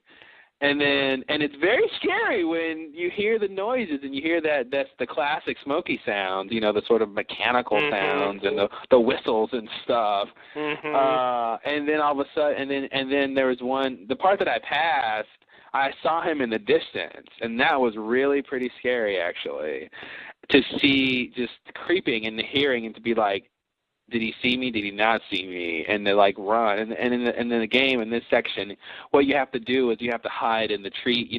Those trees that they always hide in. They did that for the polar bear attacks. And I forgot what kind of trees those are, but in the game, Locke tells you that's what Locke tells you at the beginning of this sort of part of the game that if you see whatever it is that's out there, these trees are sturdy and they'll protect you. So that's what you kind of have to do to get past it. But it's cool. The game is cool, and to think about everything from that perspective. But like I said on the post, the most disappointing thing is, the game is set up to where when you talk to other characters, you can ask them certain kinds of questions, and there's like questions for your sort of journey, and then there's questions that are just general, like what's going on, why did we crash, do you think we'll be rescued, and none of those questions, as a Lost fan, what those characters know about that question. So I know asking Locke, why did the plane crash? He doesn't know. Mm-hmm. I know he doesn't know that. There's no way he can give me a good answer. You can ask Sawyer, who do you, what do you know about this person? What do you think of that? And you just know he doesn't know anything. And so it's just like that part of the game is really disappointing because it's like, what's the point of even asking the question? And then and it's cool because in the game you realize very early on that Locke was in a wheelchair because you saw him in the flat, like in your past, and you saw him in the wheelchair. So you actually tell him in the game, I know you were in a wheelchair, mm-hmm. And he goes, I don't know what you're talking about. And then finally he cops to it, but I just love the I know you're in a wheelchair. And he's like, no, I wasn't. Okay, Locke. All right, but it's an interesting game. But just in terms of thinking about the storylines from the characters' perspectives and sort of their limited view of what's going on is interesting. Yeah. I after hearing that the game is sort of was largely outside of their control. I wasn't really interested in whatever was in there. Plus, I don't usually play video games in general, so I never even thought to look at weird. it. But it's good that you had the interest to do that because I was curious about it, just not enough to actually look into it. I feel like it's and I read a review that said it's a game that only hardcore Lost fans would appreciate, but it would disappoint hardcore Lost fans. And it's kind of accurate because I feel like I love the idea of being there on the island, being involved in the mysteries, and sort of, and it's kind of nice knowing what's sort of ahead. Ben and Juliet show up actually really early. They show up to our character, to the person that you're playing, and I'm just was so surprised because this is basically day 2 or 3 on the island time, so it's like, whoa, Ben and Juliet are here, okay. Wow. So they changed some things, it's like they use what's going on in the real Lost world, but then they have your character doing outside things. So anyway, but it's cool just to be immersed in that world, but I think it is kind of frustrating to actually play the game and this sort of the gameplay of it and what you have to sort of sit and do, and it's just kind of boring sometimes. Mhm. But Okay. So Lost. Well, I suggest all interested parties go read your detailed commentary on TLLD.net. Yeah, I enjoyed it. Did you? Well, good. It's interesting. I don't know. Like I said, I'm kind of playing it. It's the kind of game where it's like I don't really want to go play it, but when I do decide to sit down and play it, it's good for 10 minutes. I think I play it about 10 or 15 minutes at a time. Well, it's really cool. They did a lot of the details are cool. I mean, the way that they do the game is structured like an episode. So each time that you play the game and you quit, when you come back to the game, it starts with last time on Lost. And it recaps your the last chapter that you just played, and so it starts fresh, and you play it, and everything, after the big reveal of that chapter, it goes to the opening credits, and then it comes back, and then you play it, and at the end of the big reveal, at the end of the episode, so of the chapter, it goes Lost. You know what I mean? So it's like you're playing the show basically. Yeah. It's structured like the show, which is kind of cool. And they use the same conventions, like I said in the thing, it opens on your character's eye, Mm-hmm. and they, which is cool that they know to do that. Yeah. They know enough, even though it was sort of outside of their doing the Lost people, that the people who did it know the game well enough to do that. Yeah. Yeah. Yeah. No, I think it's reasonably accurate. It's just that it doesn't have any like new information. Yeah, yeah. You know, that's all. Yeah, I wouldn't mind if it didn't have the information. I just wish it was a little more like. I guess I feel like it's too. I would rather be more involved in what the lost characters are going through than what my character's going through, because they set up his own thing in the game. Yeah. Like he can't remember his past and he's got to remember that he's being attacked on the island, and then Ben and Juliet want him to do something, and it's like, yeah, that's kind of cool, but I'd rather play Jack or play Kate or play Hurley and have to get through some of those challenges of what they had to go through, and actually be these people. You know what I mean? Yeah. And like have the encounter like in the hunting party where you're playing Jack and you're talking to Mr. Friendly, and like you have to sort of negotiate your way out of this or something. You know what I mean? Or find out what you can about the others, or you know what I mean? Like I'd rather do those things than just do something set in that world, do something else set in that world. So that's what I don't really like about the game. I'd rather be a Losty than be this other character who they just made up. I see. Yeah. Like Hurley, like I don't know, maybe more like Indigo Prophecy, where it was more comprehensive, where like maybe when you're Hurley you have to, you play a part of the game where everyone's depressed and you do the food party thing, where you give them all the food or something, you find where the food stash is, that's part of the game challenge, and then you give it to everyone, everyone's happy, just more of like real Lost event stuff than like here's a plot for a video game stuff. That's what I mean. So anyway. Yeah. But don't take my word for it. Da-da-da. All right, well, you got the reins, buddy, so rein it on home. Forgot I was doing that. Okay, so in the next scene or scenes, it's a long thing, and I kind of just put it all in one. It's all about the boat. Wow, I wrote Jin and Saeed are on the boat. It's not Jin on the boat. Wow. I need to watch this episode again. Yeah, I guess I mean Desmond and Saeed. I guess I got used to writing Jin in the previous paragraph. So it's Desmond and Saeed, right? They're in their little quarters where they're staying initially. There's this sound. It's sort of a repetitive banging sound. And Desmond thinks something's broken or whatever, and Saeed thinks that someone's making the sound. Sorry, this is just cracking me up. Okay, go ahead. The doctor enters, the Dr. Ray, I guess, and he says... Dr. Evil. He seems so sinister. He does, yeah. He's got a sinister way about him, and he says the captain would like to see them, and so the captain will see you now. Yeah, it's like very grandiose. Yeah. So did you want to say something about this sound issue? Yeah, the obvious fucking Morse code.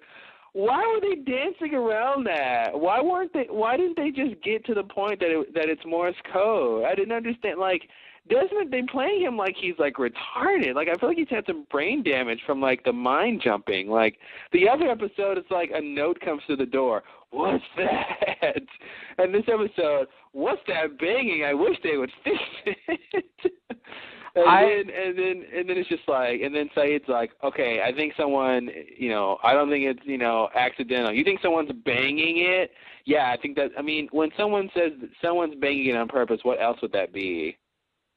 Yeah, well, I don't know. I must be retarded. I still had no idea what's going on here. So what are you saying? I think it's Morse code. Someone's banging out Morse code on the tank. Why? I think probably to Saeed to get a message, or to someone who's trapped somewhere. I mean, we've seen that scene before where people have been trapped in sort of an industrial environment like that, where there's pipes and stuff, and they use Morse code. And as soon as I could tell Saeed was listening to it, I'm like, he's listening for a pattern, and then he says, like, someone's banging, and it's, and it's just like, okay. I expected him to say it was Morse code, but then, like, Ray comes in, and I feel like that was supposed to be, interrupting what the sort of train of logic that he was just going to say, maybe it's Morse code.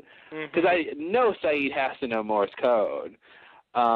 So I hope, I feel like I'm just 100% sure that it's Morse code. I just don't understand why they're kind of just like delaying that revelation.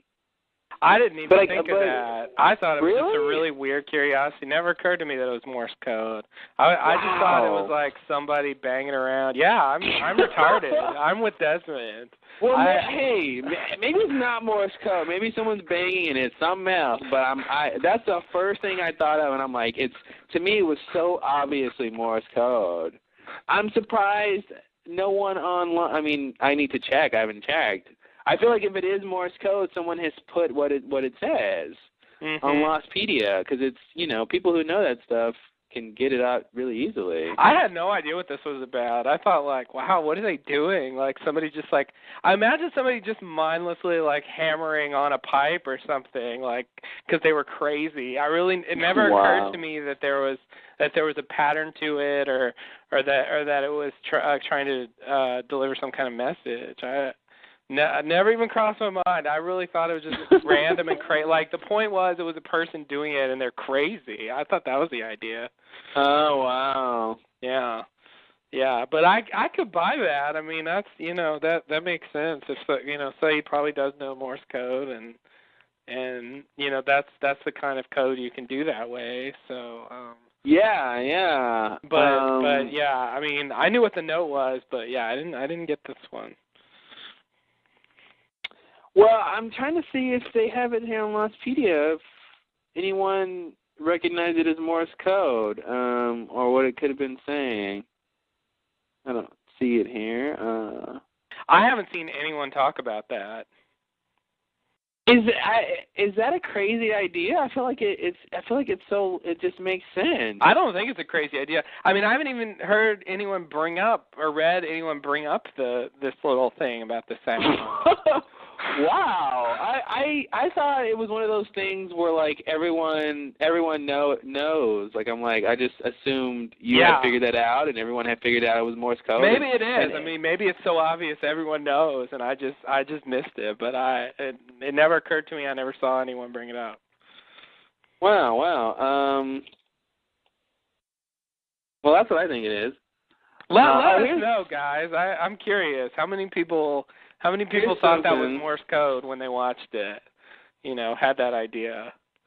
I'm Here's curious. Something under the unanswered questions. It says, who or what was making the noise that Saeed noted was not mechanical? Was it Morse code? Ah, okay. So they put that as a question. So somebody's thinking about it. Okay. They don't seem to have a link to anyone who's saying what the Morse code is. Yeah, but it is, and this is what it says. It does seem like it's interrupted, though. Yeah, it seems like it's interrupted. I don't know any other reason why someone would be banging on the pipes and for any length of time, unless that's someone who's trying to break the pipe or some saboteur. But they're being so loud about it, Well, and the other thing about the Morse code thing is it seems like a fair number of places on the ship would hear that, and it'd be someone. And I feel like if you're doing Morse code bang on a pipe, you're trying to be secretive. You're trying to get a clandestine message out, but with a noise, I feel like it could be traceable. Yeah. So I wonder if it's coming from a place where you really can't tell where it's coming from. Or is this person who's doing the message really sort of, they need to kind of do this quickly before someone could find them? I don't know how they're going to play that. Or if someone's just going to think, oh, it's just a noise, and they don't know it's Morse code. Mhm. Because they know, the captain and the crew know someone's aboard who's destroying crap. So if they hear some aberrant noises, you think they'd go investigate. Yeah. But then I guess the other thing, maybe this begs the question, You know, why, if this is the same person if the person who dropped the note and who opened the door, the person who's helping them, who's potentially Michael, if he's banging Morse code on the pipes, why? You know, and if it's to get a message to Saeed and Desmond, well, why wouldn't he just do another note? You could just include it on the note. Yeah, I feel like the Morse code might not be Michael. It might not be their helper. I feel like if you're in a place where, this was my point earlier, or I meant to say, if you're in a place where you're doing Morse code because you need to get out a message, but you've got to bang on pipes because that's all you've got, and you're not worried about anyone finding you, I think that only scenario that makes sense to me is someone who's held captive in a jailed area. Mm-hmm. Because that way they don't have to worry about being caught, because obviously they're already caught. Right. There's no repercussions to someone finding where the noise is coming from, other than maybe some sort of threat or violence or whatever. But if the person doesn't know you're doing Morse code, you might just get away with angering the guard because you're beating on your thing. Mm-hmm. And you know what I mean? You can still get your message out, and all the guard's going to do is tell the next guy, oh, this guy's been banging all day, put your headphones on, you know? So I want to believe that the person who's banging is not their helper, because I feel like the helper could just, if they're trying to communicate to our guys, they could just do another note. Yeah. And we saw Michael hanging out, watching. You know, he seems to have free reign pretty much. Mm-hmm. So I feel like the person who's banging is trapped somewhere, or is in some sort of situation where they kind of need help in that way. Mm-hmm. So that's my theory. Okay. And if it's Nadia, I told you so. Oh boy. Because I don't know why, other than to say that, you know, we know about Saeed needs to have his moment of heart, and I think I just want Nadia to be done with, and I think it'd be a good point. Yeah. Yeah, Nadia. She does need to get over with. Okay. Well, I thought it was a throwaway, like, weird aside. I didn't think there was anything was going to come of it. I guess I thought the point was the crew's crazy. Wow. So yeah, that's way more than I thought was going on there. So yeah. Well, I just rocked your world. We'll have to see. What? I just rocked your world. Yeah, you did. You did. Wow. You definitely. I mean, I didn't think you would have much to say about that scene. Okay, so we got a theory. Great. Or you have a theory. And I think it's plausible. Why not? I feel like I missed something. Yeah, it was interesting. It was interesting. I'm curious how it, you know, it intrigues me how they played it, because Saeed didn't instantly say this is Morse code. He just had the sense that someone was doing it, and it wasn't mechanical. So I feel like if it was Morse code, he would have gotten there instantly. So that's what kind of confuses me. It's just how they played it, and maybe they're just playing it. They're just sort of drawing it out because they're just keeping the mystery going. But I thought that was a little weird that, if it was Morse code, that should have been the first thing he said. If he knew, if he could tell what it was saying and knew it was Morse code, that's all he has to say. Yeah, Morse code. But like how, like I said, how they played it. Ray comes in right when he's about to. It seems like he's about to continue what he's saying. At least there's an opportunity to, and then Ray comes in and I just read, I didn't notice this, but I guess I read that, maybe it's in, is this when Ray comes in and he's got like a bruise on him?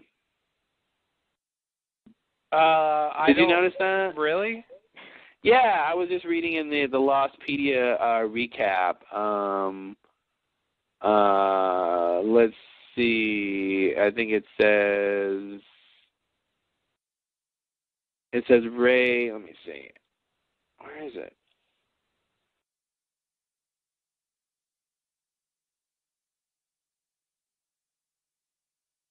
Oh, okay, this is when he's going to go take him to see the captain? Yeah. Okay, so it's later. It's later when he has a wound on his cheek. Oh. It's when he takes him to the quiet part of when he takes him to the new quarters, basically. I didn't notice it then either. Yeah, I didn't notice it either, so I think we should somehow think about that when we get there. Yeah, that's weird. Is it really there?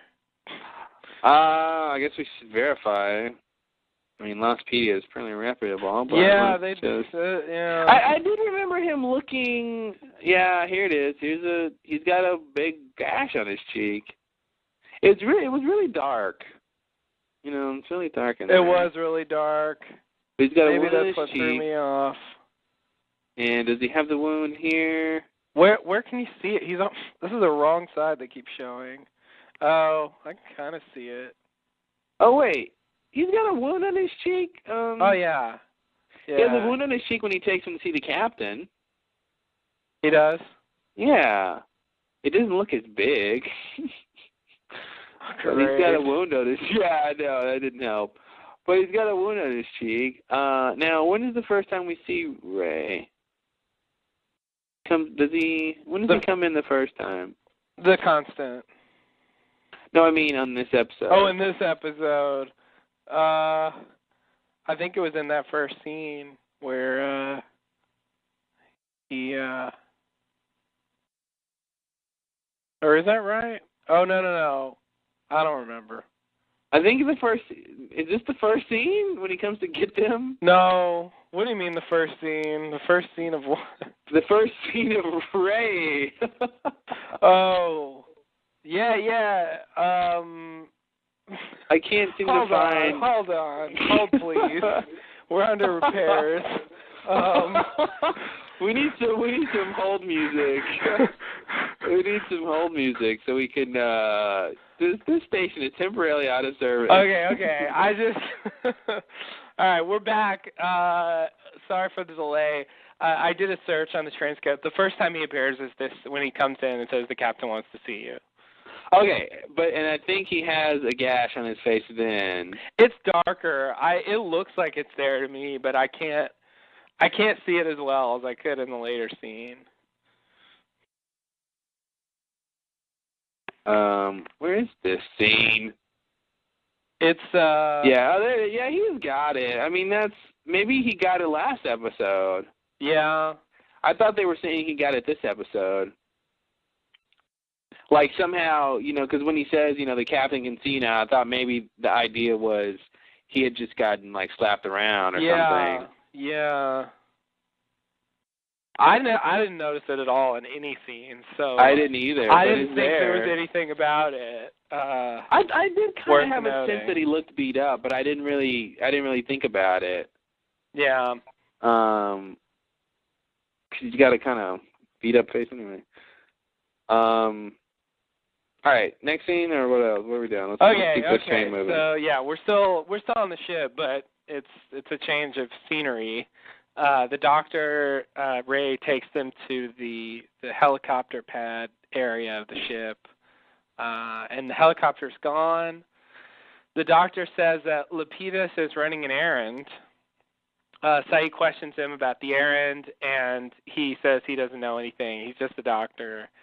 And at this point, their conversation fades into the background as Regina emerges from the sort of upstairs area, wrapped in chains, and blankly marches to the edge of the ship and jumps into the water.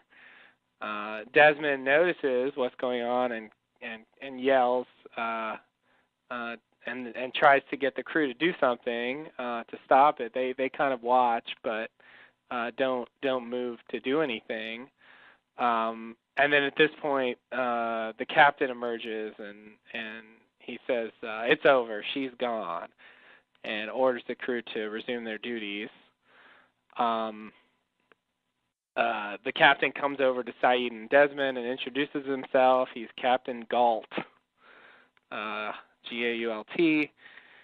He asks what he can do for them.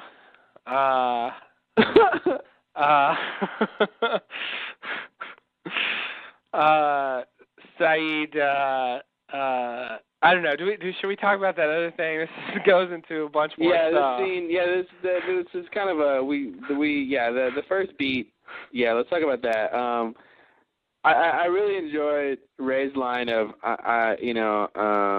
I'm just a doctor. When he says I'm a doctor, I don't know where he's gone. It feels it felt like very the old Star Trek line that Bones used to say. I'm not a this, I'm a doctor. Yeah. And it was this. So I don't know. I felt like that's pretty much what he was saying. So the Regina thing, that was weird. Yeah. How about that? I don't understand. It reminded me of the beginning with Regina, and she's reading the book. The book is upside down. Right. I didn't even. What was that about? I don't know what that was about. It's like it seemed like she was pretending, like she was trying to pretend like she was reading because she was doing something else. Okay, we got that. Now, what was she doing? Mm-hmm.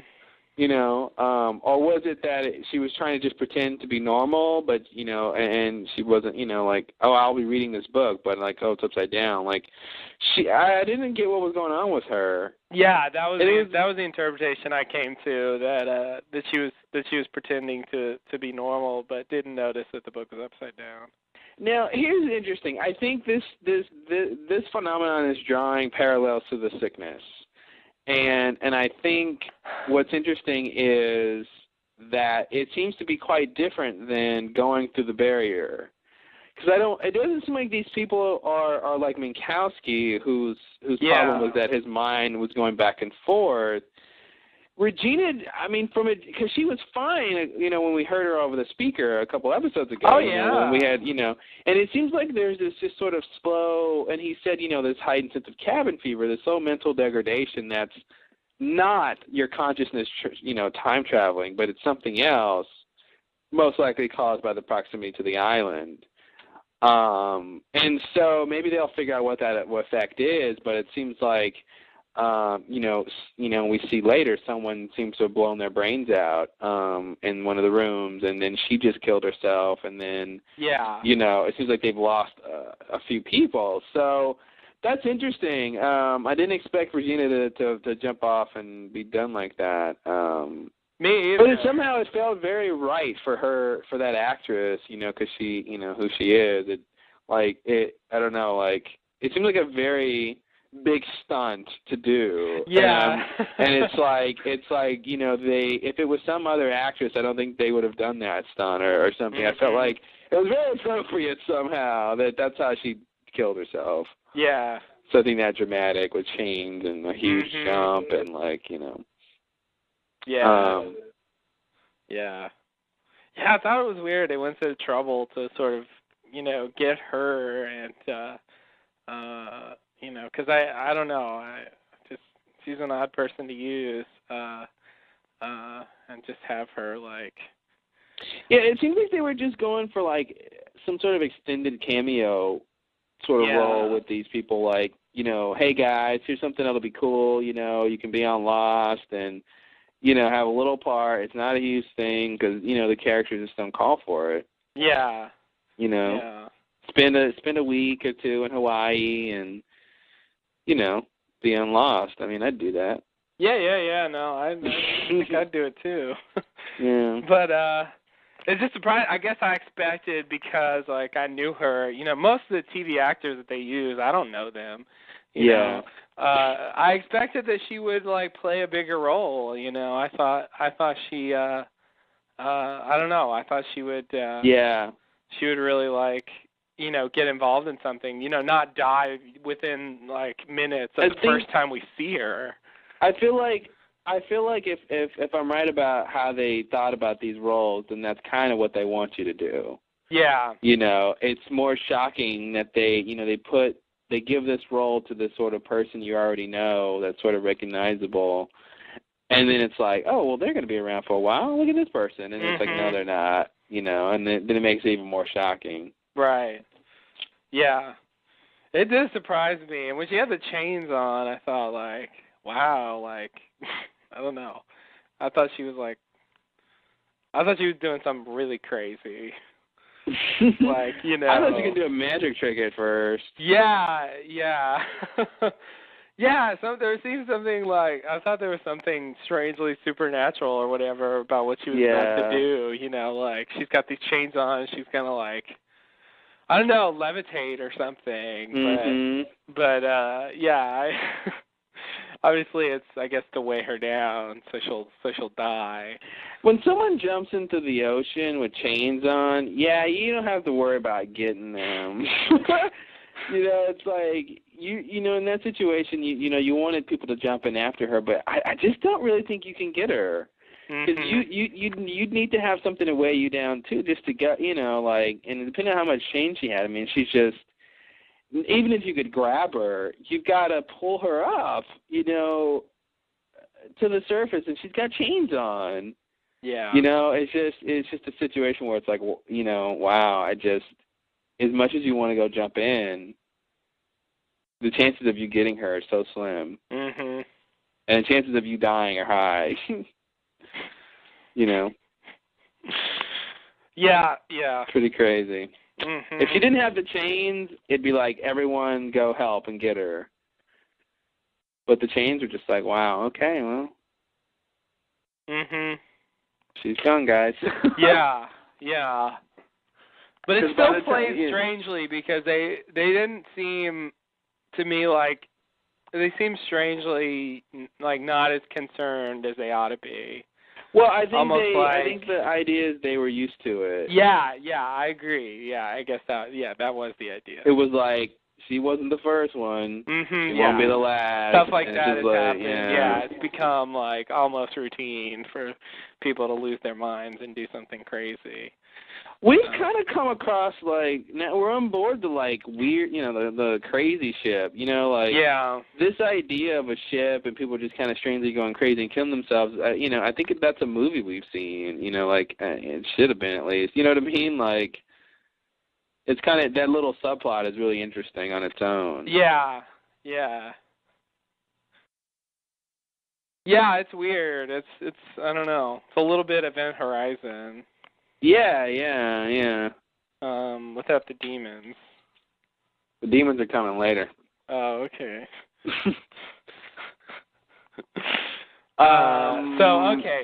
Anyway, I got strangely attached to Regina. I don't know, maybe because she was just so bland, but there's something oddly charming about Regina to me, and I really like. Is that one scene we saw her in? Yeah, no. From her talking on the. Oh, from the phone. Yeah. Okay. Yeah, the phone scenes. That was where she won me over. Yeah. I don't know, with her just she had like. you at hello. Yeah, she did. It was like it was just like, where's Minkowski? Oh, he's not here. He's busy, and I don't know. And the whole thing with the rocket, like, it's there now, and I don't know. There's just something. Something special. I don't know. I got attached to her, and I when she showed up, I was like, "Great, here's Regina," and then she died. But yeah, I think you're right. I think they probably did want us to kind of to think like that, and they were shocking us, you know. Yeah. By taking her out really quickly. I mean, I would say even most of the new characters were fairly well-known actors too. You know,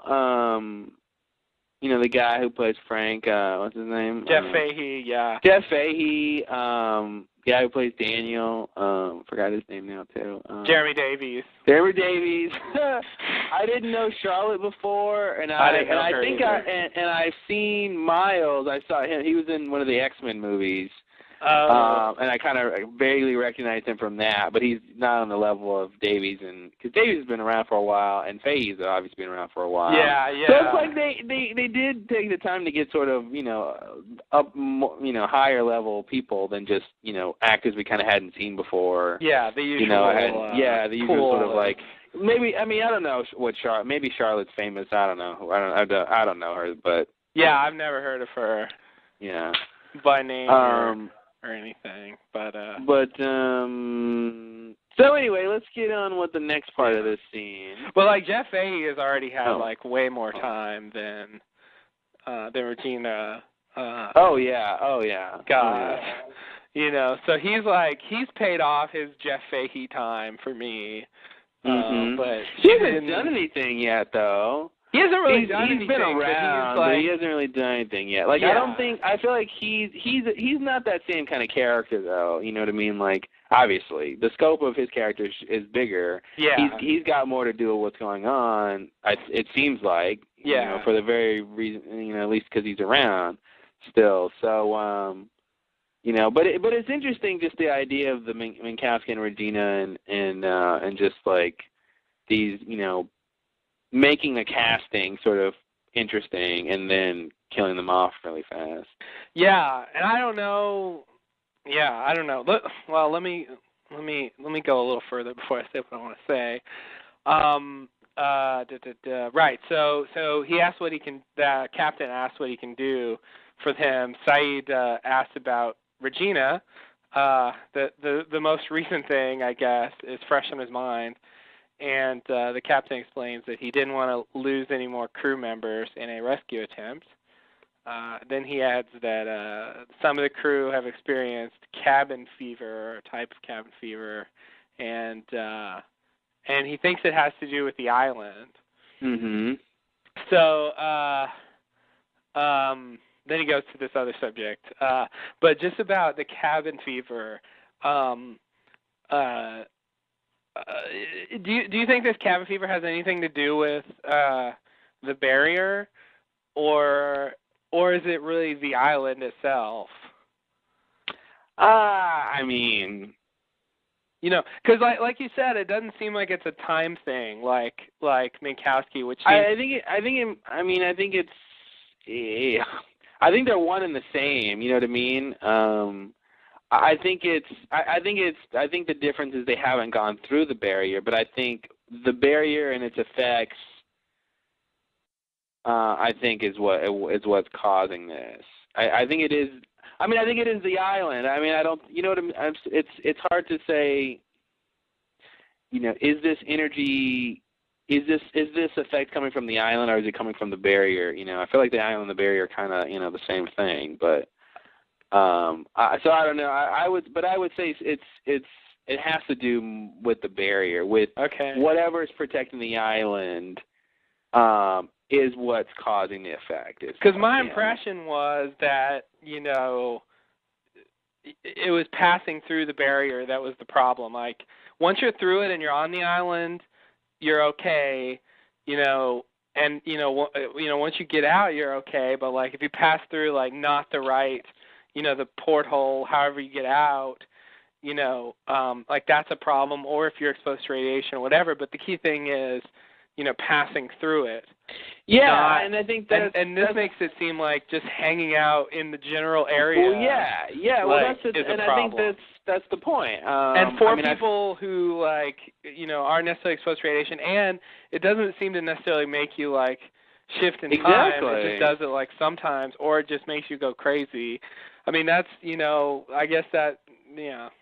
Well, to me, that's kind of the point, is that that's what we're learning about the barrier. I mean, is that, I mean, it could be, I mean, I feel like that's a weird distinction to make, that like, okay, well, the barrier is just the barrier, and if you pass through it, that's when you have problems. But this effect of the cabin fever is really the island. Now, that's a different thing, where it radiates out, blah, blah, and it's just like, that's just weird to me. I mean, I think it's fine to just say that the barrier has, that this is just, we're finding out this is a new effect that the barrier has we didn't know it had, you know, which is that you don't have to pass through it to be affected. And, you know, maybe it's a sort of a proximity thing, like, you know, if you pass through it, you're sort of in the midst of that energy, and so you get the huge effect.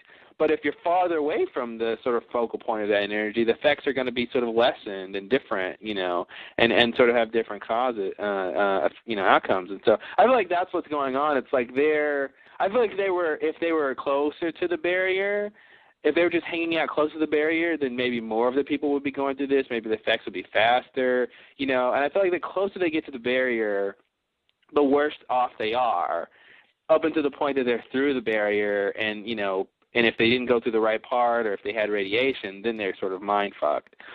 So I think that's what's going on. I think it's it's the barrier, but I mean the barrier is an extension of the island. I think it's like there's an egg. An egg has a shell and the yolk, but but it's all an egg.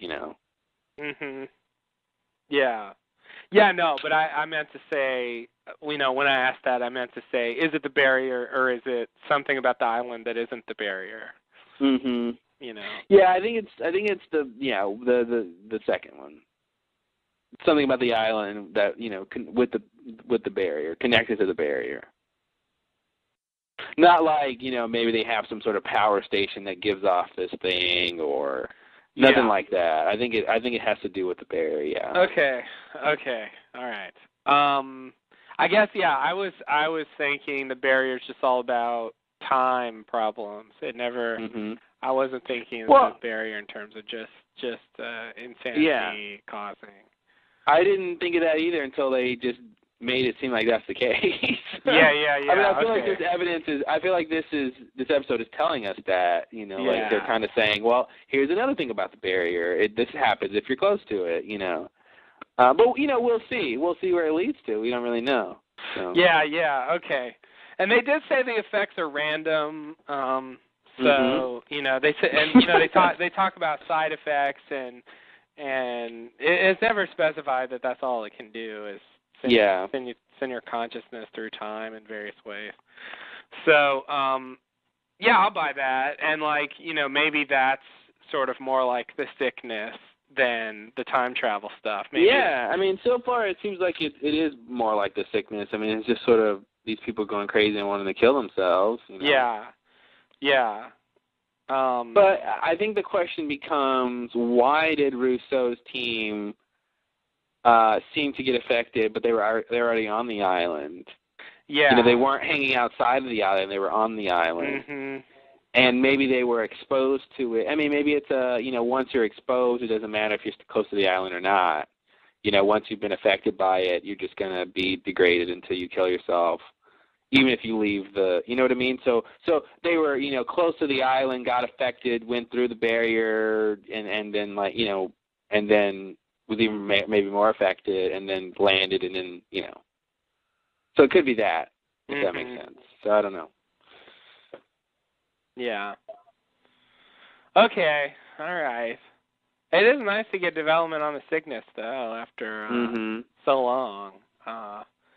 And this boat is way more out of control than I thought it would be.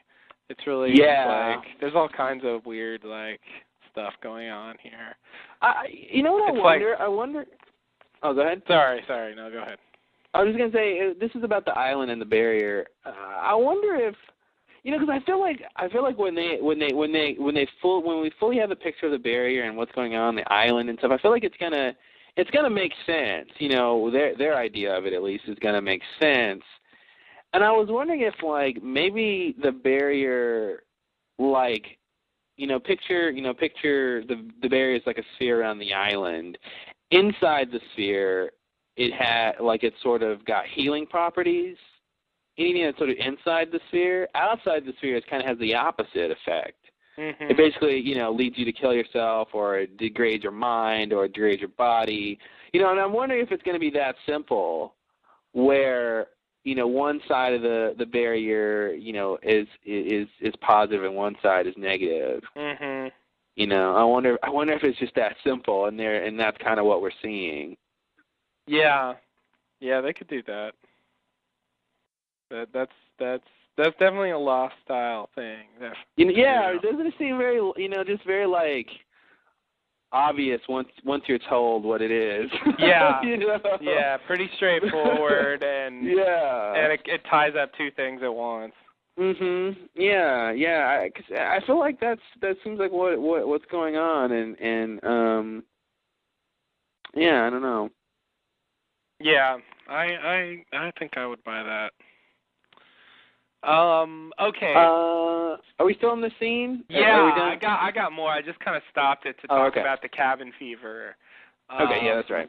Okay, the next thing he says is there's a saboteur on board, and the engines have been sabotaged, I guess, and they need repair. Well, if the saboteur did it, I guess it would be sabotage. Yeah, I liked the use of that word. You don't get to hear that often. No. I forget that word is even available for use in English. Yeah, right? So, yeah, I like that. Okay, so they, meaning the crew, are going to repair the engines and then move to safer waters. And these are the captain's orders. So Saeed asks, whose orders are they? And the captain says, well, they're Charles Widmore's orders. So, not one to hesitate to give a straight answer. He pretty much tells us, something that confirms what Ben said.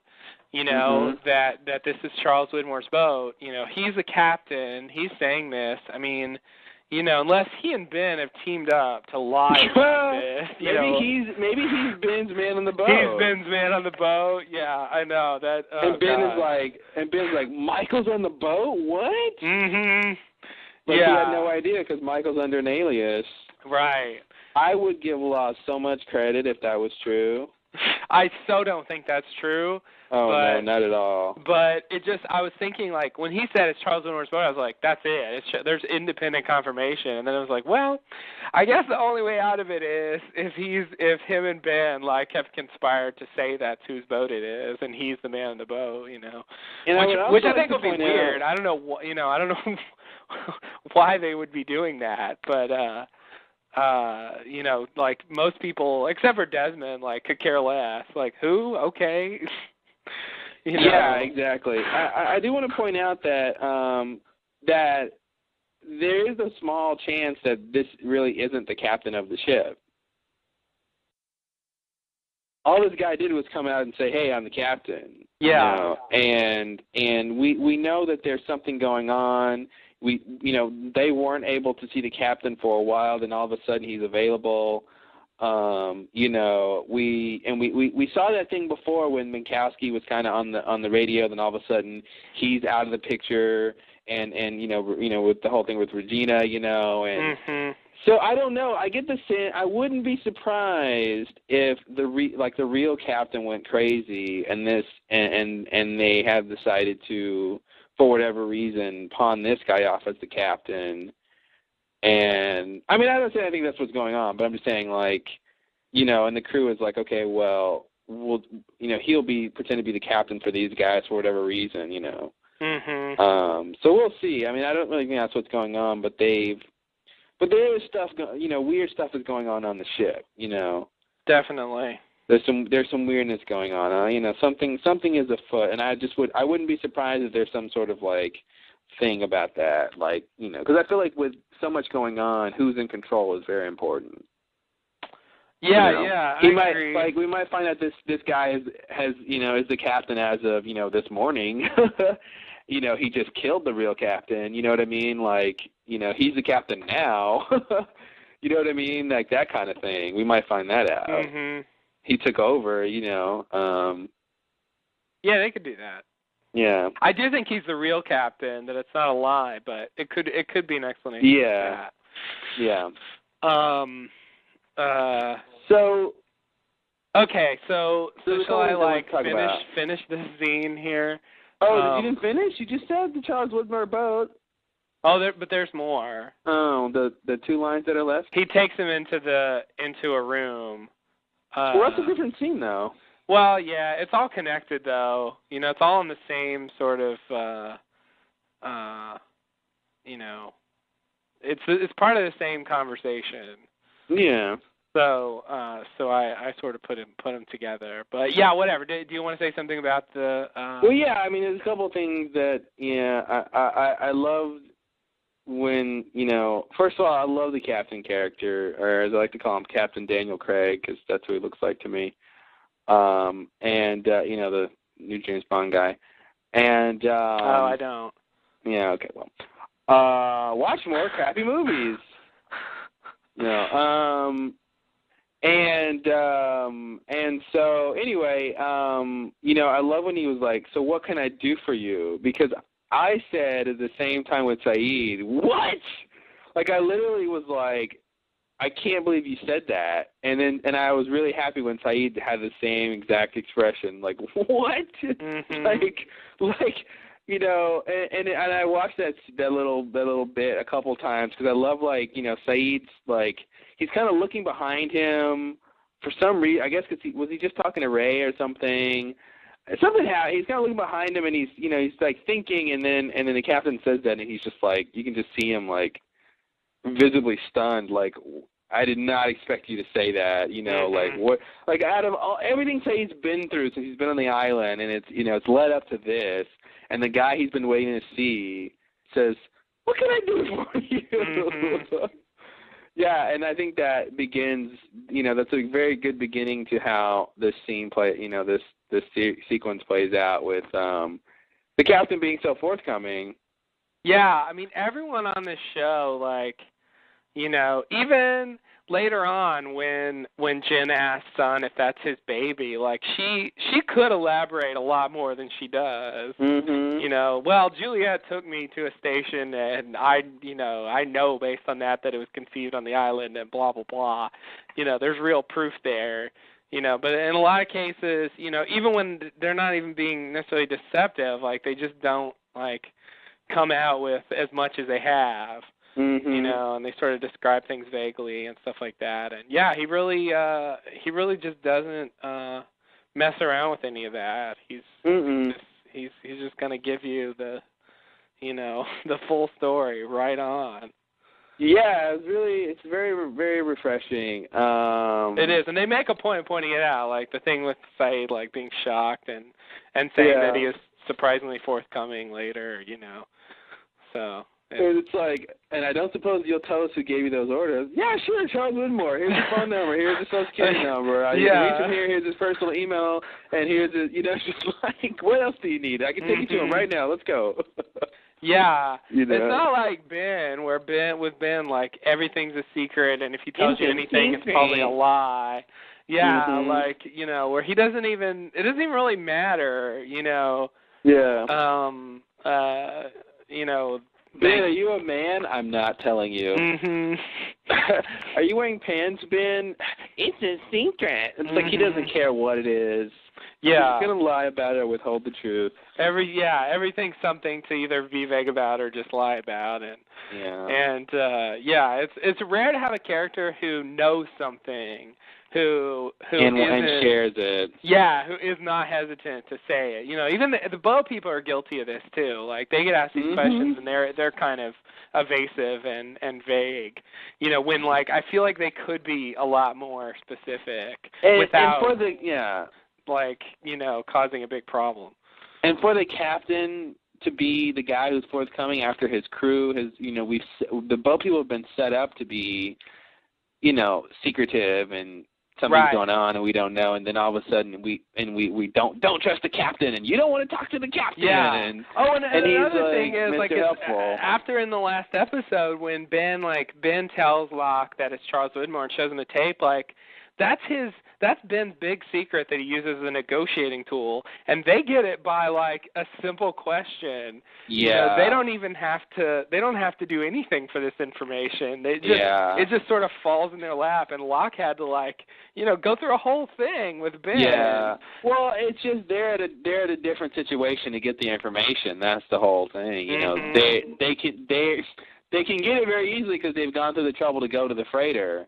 If Locke was the kind of person who wanted to seek out answers like Saeed and Desmond are, he would have gotten it just as sort of easily. But he'd rather keep someone locked in a dungeon until they're ready to talk than to, like, actually be proactive and, like, go search out the answers. And that's interesting, the parallel there between how they found that out, finding out the same thing. Yeah.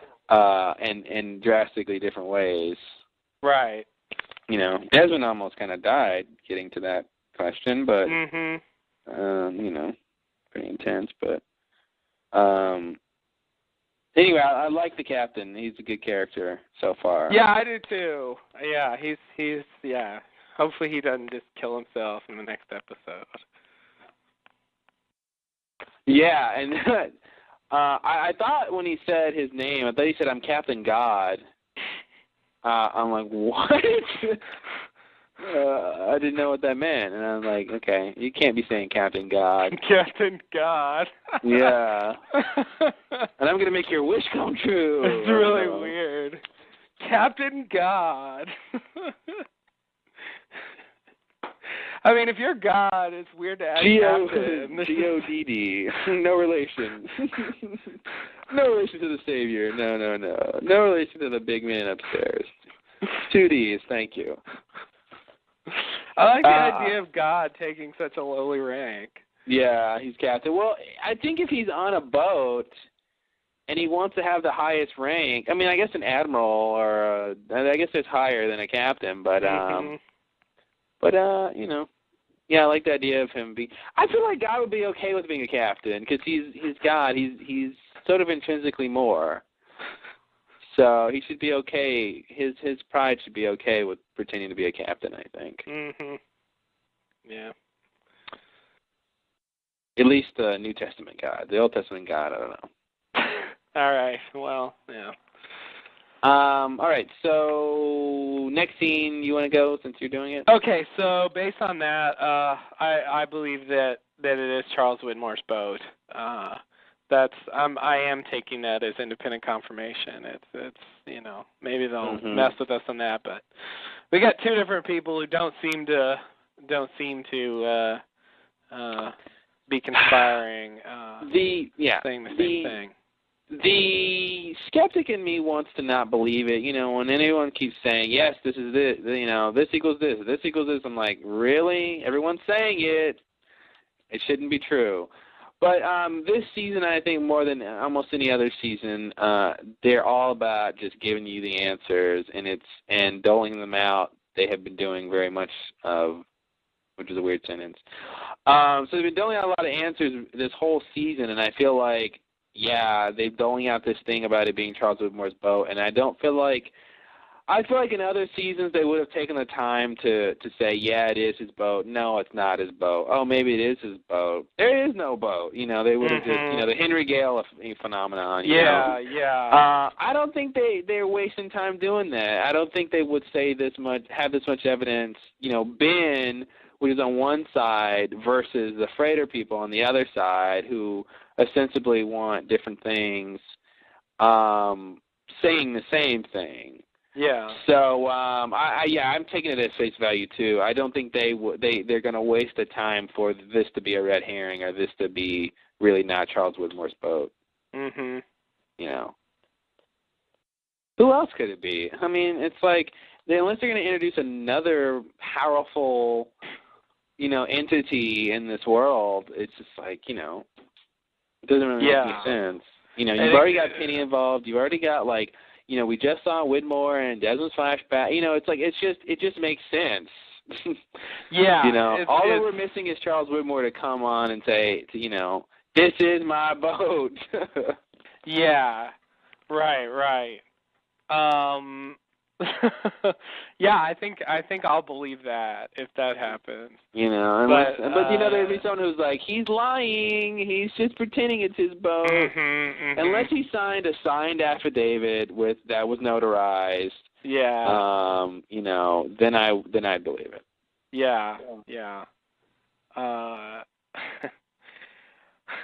I think the fact that they know about Desmond, you know, they had the picture and all that, and it's not Penny's boat. Like, you know, Charles Widmore is like pretty much the default person for it to be.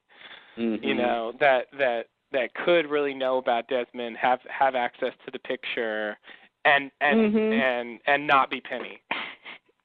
Yeah. So. And there was that whole thing about him buying the Hanzo, you know, the first officer's whatever. Yeah, the logbook, the journal. I had some like big thing about that, but I forgot what it was. Like, something about that journal, like having something in it, and it has something to do with Widmore and what he wants with the island. There's some idea that occurred to me, but I don't remember what it was. That sounds like an interesting idea. Yeah, it was like I really thought I was onto something. It's frustrating that I can't. It was something to do with like he got that, and that's where he learned that blah blah blah, and that's why he wants to find the island. But I had something to fill in there. I don't remember what it was. Anyway, I guess my current theory, without remembering, is that's where some of his interests in the island came from. Like, I mean, maybe he was already like sort of interested in something like that, but maybe there was some kind of specific information in there that he that sort of really spurred him to get involved. It seems like I took that whole thing to be like he's sort of on the trail figuring out what's going on in that. And yeah, I feel like that journal was a big piece to him putting it together, where the island was or where to look, or most likely being the direct link. That's what it was. You got it? It was the coordinates. That's what I was going to say. That's where he got the coordinates from. Like the coordinates for what? For because Naomi like the says, last known coordinates. Naomi says that like coordinates for where the island is. Like Naomi says they were just given these coordinates, and they didn't know what they were looking for. Which I'm maybe she was lying about that, but the and they go there and there's the island. That was my thought, that the coordinates came from the logbook. Well, here's my thing. Why would the captain of the Black Rock know the coordinates of the island? And I guess I should explain why I asked this question. The first officer. But the first officer, yeah. But yeah. So the Black Rock we saw on the island, it crash lands there, and I guess maybe we should finish this scene, because I feel like we're talking about Widmore and what he wants, and what part of what he wants to say has to do with clearing up why he's trying to find Ben and stuff. Okay. But yeah, I want to talk about that, the coordinates, and I think I like the idea that coordinates are in the journal, but I want to talk about the coordinates to where, and why those coordinates would be in there. So I guess we'll finish this scene and then talk about all that stuff, because there's a lot to talk about, I think. Okay, so the scene, let's see. So they go into a room. I'm not really sure what this room is about, but it's a room in the boat somewhere. It's the information room where people find out information. Okay, yeah. Yeah, that's what it is. So Saeed and Desmond and the captain are in there. He pulls out what he reveals to be a black box from an airplane, and he says that it's from Oceanic 815, and that it was recovered with the wreckage of the plane, which we know about. And he says that Widmore had to employ his resources, considerable resources, to obtain this black box that was recovered. He says there were 324 dead passengers in the plane, and he indicates that it was obviously staged, and that it would take a great deal of resources to pull off the cover-up. And then he asks where one gets 324 dead bodies, and then he says that is one of the many reasons that they want Benjamin Linus. Yeah. So the question here is, who staged it? All right, I hear him saying that Ben staged it. I understand that, and I feel like that's what he should be saying. But I also feel like he could be saying Widmore staged it, and he went through all this trouble. Because what I'm trying to reconcile is why. Okay, so if Ben staged it, and but Widmore is the one who recovered it, right? And basically, Widmore realizes he uncovered a fake, and he's pissed that he uncovered a fake and spent all the time and money that he uncovered a fake, right? That's the idea. Mhm. Okay, why would he be? I just don't understand why would he be interested in finding the wreckage anyway? Like why? Like I don't know how much to use the Find 815 thing, you know. Not too much, hopefully. Yeah, I mean, but that was my thing about the coordinates is, you know, at least with Find 815, the idea is they thought they were looking for the Black Rock. Well, in fact, what they found was Flight 815. They found the wreckage. So, and that seemed to line up with Woodmore, was that he seems to be interested in the Black Rock, and that kind of leads him to the island. And I thought that sort of matched up, but I don't know. It just seemed weird to me that he says okay, the wreckage was obviously staged. Now, can you imagine what kind of resources and manpower going to pull off a feat of that magnitude? To me, that's kind of saying that the person who staged this had a lot of power and resources. Okay, Ben, which basically we know Widmore has. Yeah. We know he has this. And the assumption is said that when he exactly. That's what I feel like I feel like he could still be talking about Widmore when he's talking about the staging, because he already says this guy has a lot of resources and manpower, and he goes, the records were staged. Now, can you imagine what kind of resources and manpower it took to make that go off? And I thought he was connecting Widmore to this and saying faking the plane crash. And not only that, you know, and then not only that, he went through the trouble putting 324 families through a grieving process based on line. Not only that, do you know how hard it is to come across 324 dead bodies? Well, we did all of that, and now we need Benjamin Lyon. Like, I feel like you could interpret it that way, too, you know? I mean, I feel like they're saying Ben did it, but it just...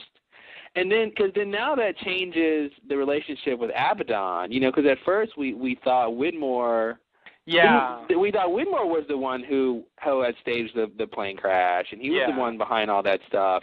And then it made it seem like Abaddon was involved in the cover-up, but now it seems like Abaddon doesn't really know. Yeah. He didn't really know what was going on. He wasn't part of the staging, and so it casts doubt, you know, or say it casts some of that stuff in a different light, you know, when Frank calls and, you know, who is he talking to now? You know, he's not talking, because it made sense that, you know, Widmore and Abaddon and those people sort of had the resources to stage this thing. But you're telling me Ben staged it when he was on the island, like during times when he was maybe captured, you know, like the planning is going off and he's sort of being, you know, he's held hostage and all the other shit that's been going on in the last couple months, you know, and he's responsible for this thing. Like, that's pretty crazy. You know, just to have the people who are on the phone call, you know, to receive phone calls, you know, like that kind of manpower, you know. I bought that Widmore and Abaddon had something like that set up. And now it's like, no, they weren't that. They didn't do that. It's a weird revelation to me. And they're trying to make it seem like Ben has this awesome power. It just doesn't. They keep saying Ben has this power or through Jacob or whatever, but you know, I haven't seen it. I really haven't seen it. Yeah. I've seen supernatural occurrences. But everything really big, you know, I say, you know, the big crazy thing with Locke's dad was explained away. You know, I don't know. They made the box metaphor a long time ago, and it's just like, it just seems so weird to me. I don't know how much power Ben really has. Can he really just, you know, is it, because it doesn't seem like he's, you know, someone who's like Widmore, who's this businessman who's got all these connections and he can get stuff done, because Ben is sort of on the island. And I feel like to pull off a feat like that, he's got to have resources outside the island, or he's got to have, you know, the power of the box that can just manifest this stuff, you know. And if that's true, that's really huge. If he can just tell Jacob, yeah, I need a fake plane crash with fake bodies, and I need it at this location, and then it just happens. Like, are we supposed to believe that?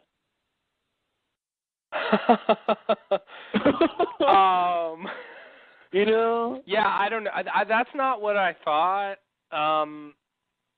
I guess I don't see how else Ben could pull off something like that. I guess because we have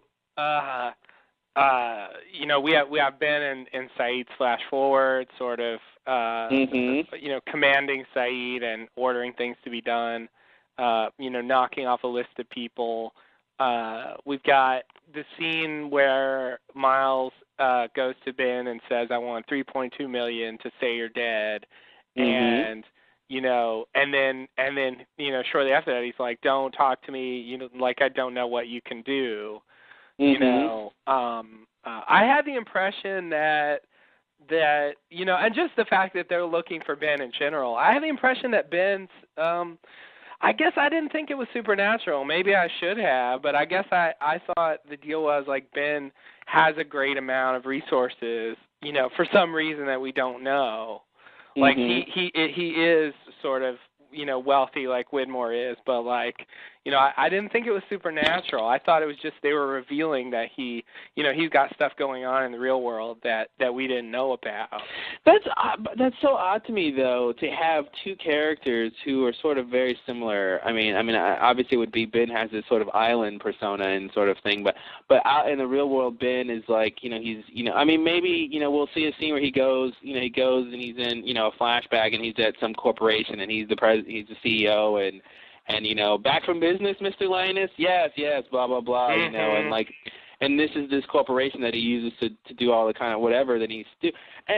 But to me, that's weird because that puts him in a direct parallel with Widmore, and it's weird to have another character like that. That's the thing. I guess I feel like this show is heading towards a Ben versus Widmore thing. But don't you think it should be a man versus science, not like a, not man versus science. I don't know what kind of battle that is. Man of faith versus man of science. Shouldn't it be two opposites battling each other, not two similar people battling each other? What was that line in adaptation? Technology versus horse? Yeah. Horse somehow and what's the word? Indicates? No. Horse somehow, is it indicates? It dignifies, that's not a word. Signifies? I guess I'm trying to say, did you say indicates? Yeah. Maybe I'm trying to say, now I'm thinking of indicates. All right, that's fine. Maybe I'm thinking implies. I don't know. I guess I'm trying to say somehow horse is indicative of anti-technology. It's like that encompasses all that is not technology, old school technology somehow. That's what I'm trying to say. Yeah, I love that line. Too bad the movie isn't rewatchable. You can only watch that movie twice before you're bored to tears. Yeah, but good one. It's a great twice. It's a great it's a great first viewing and a okay second viewing, and let's hope to God there's not a third viewing. Yeah. Don't go back. You'll wish you didn't. Don't go back. Not to the lilies. But yeah, I don't know. Man versus science. Maybe you think it's Man versus science. Man says he doesn't need science to survive. Science thinks otherwise.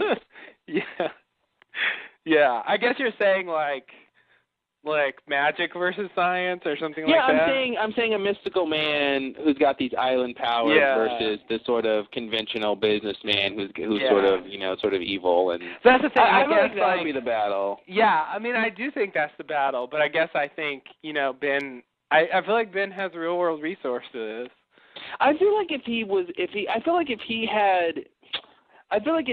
have to be done a very specific way, because I feel like in any way I can think of, unless he's using, aliases to run these business, you know what I mean? I feel like if he's in control of anything that has a lot of power, I feel like that'd be a lot of publicity, that'd put him out there. And it seems like he's the kind of person he's got all these identities and he's sneaking from this country to this country and, doing what and doing this and that. And I feel like I don't see that guy as a guy who is, unless he's running these companies, he's just not, he's just like a silent, like he runs it from the shadows. The conference is scheduled to be broken down automatically in 5 minutes. To extend the time by 60 minutes, press star 8.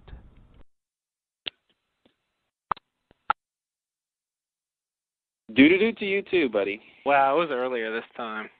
Yeah. So I don't know, that's weird to me. I don't want to buy that he was running it from the shadows.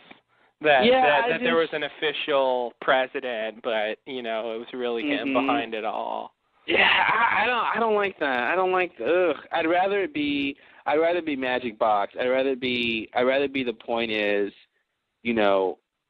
it's almost impossible to fake this thing. And that's why Widmore wants this guy, because he realizes that Widmore is like, I couldn't even have done this. How did this guy pull this off? And to the point where he was convinced, and it could be that, depending on how they play it out, it could be that Widmore didn't know it was fake until they found the survivors on the island. I mean, Abaddon, there's a scene with Abaddon and Naomi before she leaves that's like, Naomi seemed to know. Yeah. I don't know why, but she apparently. That's why it made it seem like Widmore was part of the cover-up. Yeah. It made it seem like they all knew that the party line was that there are survivors, but we're telling everyone that there's not, and we're pretending there's not survivors, and it just made sense that Widmore did the cover-up, and now that it's Ben's doing the cover-up, that's weird. That's weird to me. It is weird. Because why does Ben want to fake up? Why does Ben care what the world thinks about what happened to these people? Yeah. And it's pretty crazy. So I don't know. I want to see more of this. I feel like they are trying to say we want Ben because he did the cover up, but I feel like the language is not cut and dry. It's not really 100%. Yeah. The language is weird. He says what is the line exactly? He says, it was all, the records was found along with 324 dead passengers. That's not the complete story, as you're well aware, Mr. Gerard, given the fact that you're standing here breathing. The wreckage was obviously staged. Now, can you imagine what kind of resources and manpower are going to pulling off a feat of that magnitude, faking the recovery of a plane crash, putting 324 families through a grieving process based on a lie? But what's even more disturbing, where exactly does one come across 324 dead bodies? And that, Mr. Gerard, Mr. Hume, is one of the many reasons we want Benjamin Linus. I feel like the structure of his point is that we've done this, and we've done this, and we've done this, and we've done this, and this is why we need to get, we need to get this guy. Like, I feel like he's saying we've spent all this time and work into staging this thing, which is, maybe somehow part of getting Ben, but it's like, I feel like the problem with me understanding it, at least, is that's what I feel like is the structure of his statements. But he's not saying that. He seems like he's saying, but Ben is the guy who did it. And that's why I'm confused. He says, where does one get this many dead bodies? That's one of the reasons we want Ben Linus. I don't really know. One of the reasons you want Ben is because you want to know where you get all those dead bodies, or someone who could get that many dead bodies is someone you want. I thought it was someone he's just asking him, where do you think, how hard do you think it would be to get 324 dead bodies? Very, very, very, very hard, which is an illustration of how serious we are about getting Ben. I thought he was trying to illustrate why they wanted Ben, because that's one of his conclusion is these are reasons why we want Ben. But I don't think that explains why they want Ben. I think it's that's motivation after the fact. They should have already wanted Ben, before they went to do the cover up. You know what I mean? Mm-hmm. It's like the thing motivating you. you should have wanted Ben for another reason. You know, it's just like you go on a quest for something, and like if it's really hard and arduous to get there, then like what you've gone through before makes you want it more. Like I can see that, but I don't. It doesn't seem like that's a good reason for the goal itself.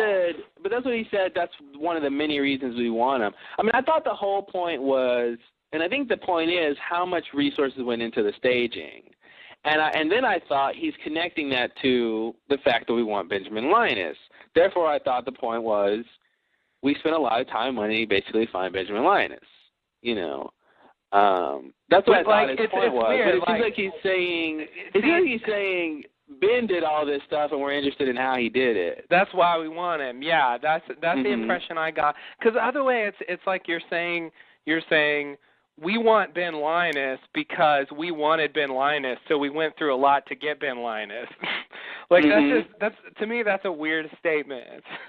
Like that's just not a good, you know. I mean, it could sort of become a reason, but it's weird to say like we want him because we went through a lot because we wanted him.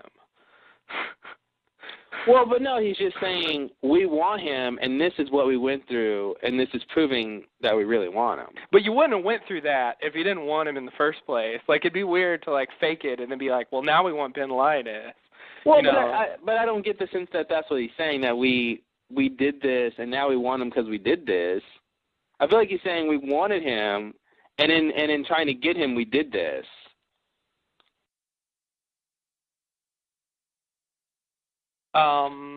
Yeah, but he's saying that's one of the reasons. One of the reasons they want Ben Linus is because they went through a lot because they wanted Ben Linus. Like that's just an odd statement to me. I mean, it can be true, but it doesn't really reveal the real reason they want him. Like it's a very like it's a big sidestep. Yeah, you know, it just doesn't make sense for me. I just don't like the idea that Ben staged that. It doesn't.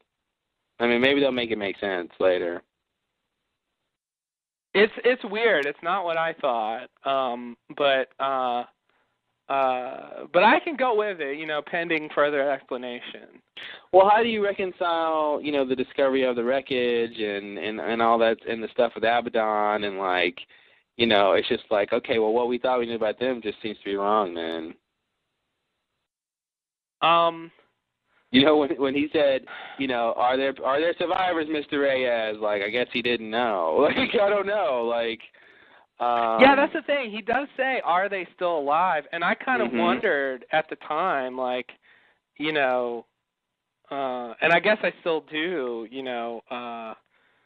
Well, that's the thing. The flash forwards are different because the flash forwards are in a world where, you know, the Oceanic Six exist, and so everyone didn't die. Like you know, in that time, people should know that everyone didn't die on the plane crash. Like they should know, you know, that's not true.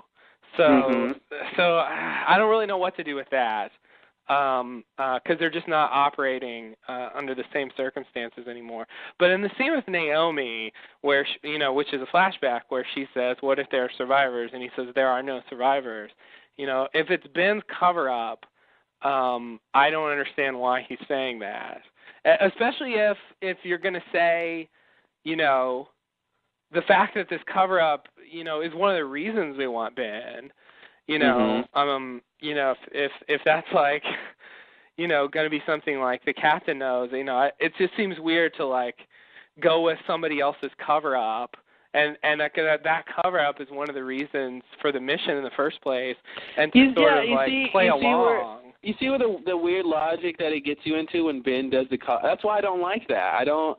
I'd rather this scene just have bad language than it unraveling everything else to do with all that stuff. I mean, there's a lot of plots that come unraveled when Ben's the guy who did the cover-up. Yeah. You know, if you make it Widmore did the cover-up, then this scene just reads very weird. You know, and I feel like I'm just going to hold my judgment until we get another more information on this topic. You know, because I feel like, I mean, I do, like I said, I agree with you. I feel like that is what they're trying to say, but the way it comes off and what it leads to, it's just weird. It is weird. And maybe it'll turn out that this is a lie. Yeah. You know, that he did mean to say that it was Ben, but it wasn't Ben. You know, he's just saying that, and that would be, you know, where what they're saying is you know, we're interpreting it correctly, but you know, but he's just lying. I mean, that's you know, they could do that. You know, for whatever reason, the captain is pinning it on Ben, but Widmore really did it, and so the Abaddon scene holds up. You know. Because it does seem to make more sense for Widmore to do it. I could see Ben doing it if he didn't have that one scene. I'd be willing to believe Ben did it. That one scene really throws it off. Yeah, and here's another thing. You know, he says, you know, this black box comes from Flight 15. A salvage vessel recovered it from bombing ocean. It took a considerable amount of Mr. Widmore's research to procure it. It was found with the plane. That's the other thing. If Widmore staged the crash, why couldn't he get the black box that he planted there? Like, that doesn't make any sense. He should have been able to, you know. Well, see, that's why. Like, I don't. That's why. I mean, that's kind of my point. Is in the contradiction between, you know, what seemed to make sense in NA-15 was just the idea that Widmore thought he was looking for the Black Rock, and then he came across. Because I mean, even if Ben staged it, I feel like that should make sense. That he, you know. He came across this thing and now look, I found A-15, you know, but then he was sort of, you know, duped basically. Well, in the Find A-15, they're not like Widmore people. Yeah, they're not. That's the thing. They're not Widmore people, but isn't it that? But they are fed like information from an anonymous outside source. So is it supposed to be that the crew who finds it in A-15 is not the same? This is not Widmore's crew who he's talking about finds the black box? Like, those aren't the same people? Or I guess we just don't know. Maybe. I don't know. The Find A-15 game has been kind of disowned, so I don't know how much of it to believe. Yeah. Like, maybe in the real world of Lost, you know, it was Widmore's crew who found the boat, you know. The train. I mean, the plane. Maybe this is what happened. Maybe because, you know, we were going to talk about the coordinates again. Maybe what happened is Widmore got the first officer's first mate. Was it the first mate? First officer? First officer. First officer mate. I don't know. First mate of the officer. Yeah. They got, and then the coordinates basically led them maybe to the last known coordinates of the Black Rock, or, you know, I don't want to believe the coordinates led them to the island, because it's just like, well, how did the journal get off the island? You know, well, it doesn't make any sense. Yeah, I mean, that's a question, but I would put that in the same category as the polar bear. You know, I would say that the journal was on the island and it found its way somewhere else. You know, they mentioned that that was found in like Madagascar or something. That to me that you know, bore some similarity to the polar bear being in Tunisia. Like, that it was on the island. You know. But, yeah, I guess. I mean, yeah, yes. That's a weird thing to, you know, wind up. But I guess so is a polar bear. But I was thinking, to me, it would make sense if the coordinates led to sort of the Basically, Widmore thought he was finding the last location, you know, where the Black Rock sank. You know, he thought he was finding the location of the Black Rock based on the coordinates in the journal, and then he found 815. Yeah. I mean, I feel like if he's looking for 815, that something's wrong with that. Why is he looking for 815, and why is he looking in the spot that he looks in? Like, I don't feel like that makes sense. That's the thing, and he may not have been the one looking. Unless well, he says it was his people that got the black box. Yeah, so you're saying maybe they didn't find it, but they're you know, like, they're making a distinction between who found it and who got the actual stuff from it. Yeah, that it was discovered and then they swooped in.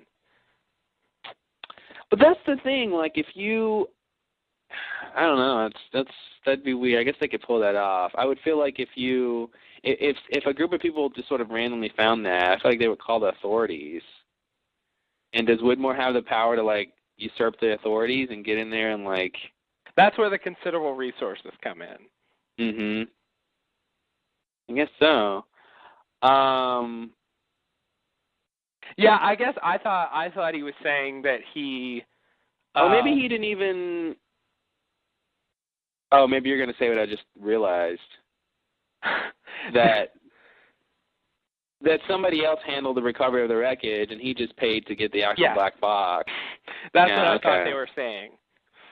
That's what it just dawned on. I thought they were saying, because he said a salvage vessel recovered the black box from the bottom of the ocean, and he said it took a considerable amount of his resources to procure it. And I thought he was basically saying, the operation of recovering it from the bottom of the ocean took a lot of money. But I guess he's just saying, aside from that, when they all said and done, and they had all the evidence from the plane crash in a place somewhere, he managed to get it, just get the black box, but he didn't have anything necessarily to do with the recovery of the wreckage. So I'll buy that. Yeah, I'll buy that. That sounds good. See, that makes it that paints a different picture to me than if he didn't actually was responsible for the recovery or the discovery. He just after the fact got the thing. Then okay, then I'll buy what he's saying. Okay. Yeah, I'll buy what he's saying. Yeah, I mean, I'm buying it for now, but there is that problem, that one scene. But they've had blunders before. It could be another one. Yeah. All right, let's get through this thing. It's been longer than I thought it would be. Okay. Yeah, I don't know. There's not much, but few. I think we're making up stuff to talk about. Yeah. Okay. I think there's some of these things that can move through quickly. So in the next scene, we're back at the beach. Juliet comes up to Sun to apologize for revealing that she had an affair to Jen. And so Juliet indicates that she really wants to go home, and then she describes to Sun in more detail what will happen to her, the sort of stages of what will happen if she stays on the island. And the point is hammered home again that she's going to die relatively soon unless she gets off the island, and so Juliet's just really trying to get her to stay there. She's really invested in Sun, and I guess it's supposed to be because she I think she's supposed to have had a really hard time with all the women dying. And, yeah, it's her last chance to have like a win, in her little category, in her little corner for her trip, her work on the island. Like, it was a miserable failure, and if she can save Sun, she'll get one. One person she was able to help. It's kind of sad because it's not going to be a win by science, but by her brilliantly curing it's just a win by get off the island. But yeah, she's able to help her by her knowledge and stuff, and but it will be a victory. Yeah, that really the cure is to not have your baby on the island. I think if she found the cure, it's just an obvious cure. Don't be here. Yeah. If you can get off, you won't die. Which is apparently true. Although she did have that line where she said it happens at conception, but maybe she was just wrong about that. I think she did say, I think it happens at conception. Since we see Sun's kid get born, clearly it is good enough just to leave the island to have your kid. What if that was a different kid?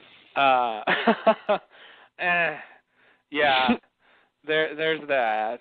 I hope I don't think that's kid true. number 2. But she does say I named her what you wanted me to. Like that ties it with the current baby. So what are you suggesting? Like they say it looks like Jen too. Like the baby died, and then she had another kid with some other person or whatever, and then like I think it's a real kid. Anyway. No, that's so boring. I don't think there's any way that. Well, when she tells Jen at the end that that's his baby, I didn't believe her. I still don't want to believe her, but But no, I don't think as far as a flash forward that there's anything going on with that. They wouldn't waste time with that. That's too boring. Yeah, I agree. And I this just believe a her. different baby. Like whatever. You know, I guess the only other person the baby really could be, I guess, is Baldy. I don't really know what the time frame is, but I think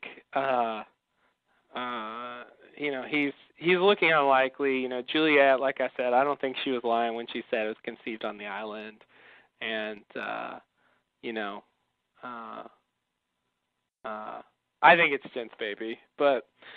Yeah, I mean, I was wondering about that too. What's the timeline? Like, what if Juliet was wrong about how long it had been? What if Son is further along? Like, is it a 2-week, a 4-week, a 6-week interval between where it could have been Jay's baby? You know, that's what I was kind of worried about. Is what she was wrong. Yeah. You know. I guess because you know, yeah, based on having the flash forward here and. You know, I think Julia was right, and they take the time to say it looks like Jen. Like I think it's Jen's. They're not gonna, you know, and they have Jen dying looks like too. Jen? Like, Hurley. Oh, okay. In the flash forward. How would he know? Yeah, I mean, well. But I feel like they're putting that in there, like, to hammer it a little bit. That they this are. is Jen's kid. Yeah. So the next scene is a flash forward. Son is in labor. The doctor says that they'll have to do a C-section. Son wants her husband, and she mistakes a passing man for Jen. I love that. The guy's like, I need your husband. Yeah, it was weird.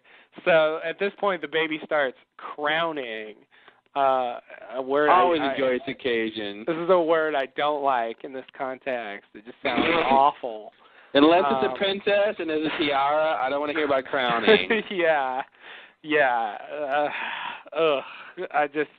Certain medical terms are gross to me. I don't like that one. So apparently it's going to be what? Huh? Oh. I thought, did you want to say something? What? I was saying, well, yeah, it's just, I guess it, you know, it's just the sort of, I guess that comes from the crown of the baby's head or something. Yeah, I think so. Yeah, which is just like, okay, that's interesting. It's weird. Yeah. It's just. Yeah, they've got a lot of weird turns. She's breaching, you know, like, there's all these birthing terms. Yeah. You know, that are kind of like crazy. Birth is such a dirty thing. I don't know. Man, you know, this baby was dirty. No, I mean, you know what? You know, they don't tell you. Then there's jokes about that on shows and stuff. But yeah, no, the actual birthing process is pretty icky, and to say the least. And you know, a lot of times in shows, you know, sometimes they opt to do sort of the sort of, you know, unrealistic birth where, like, you know, the baby's clean and it's perfect when it comes out.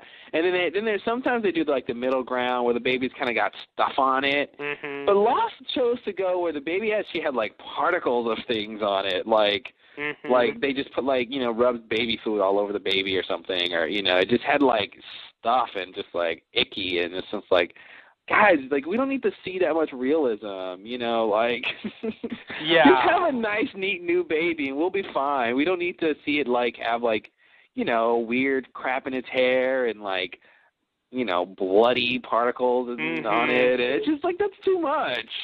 Yeah. Like, we get it. She had birth. We believe it, you know. She's a good actress. We don't need to see the baby to have to be hurt and stuff. But they're still, like, toning it down. They don't deal with stuff like the umbilical cord and the placenta. They don't deal with the aftermath of the baby being born. Yeah. Like, they never, even Claire, you know, when she had her birth on the island, like, she didn't have to deal with umbilical cord or placenta, like, all these awful things that happen. Yeah, that's why, you know, that's what's weird about childbirth is the biggest part is the first part, and it's like, oh, I'm done right now. No.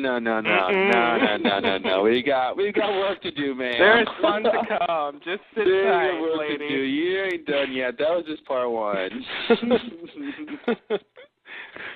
It's the hardest part, but it ain't over. Yeah, it's crazy, you know, and I think we're supposed to blame Adam and Eve for that, right?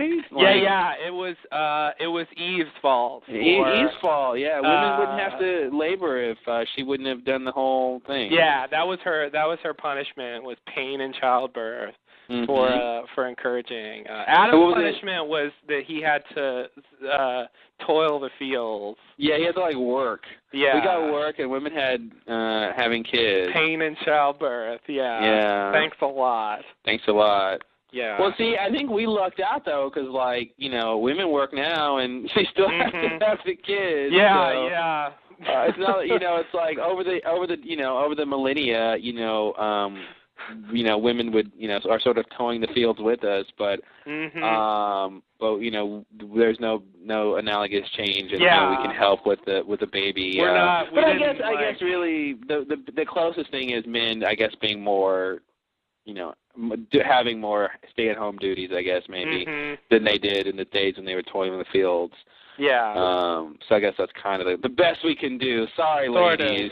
And trying to be more connected to the childbirth process. Yeah, exactly. But there's that thing that I think is that I would imagine to be true, is that women become mothers when they get pregnant. Men become fathers when the baby's born. That's when they're able to find that connection. It's like when they actually see the baby, and the whole thing about the babies, looking like the dad, sort of genetically, like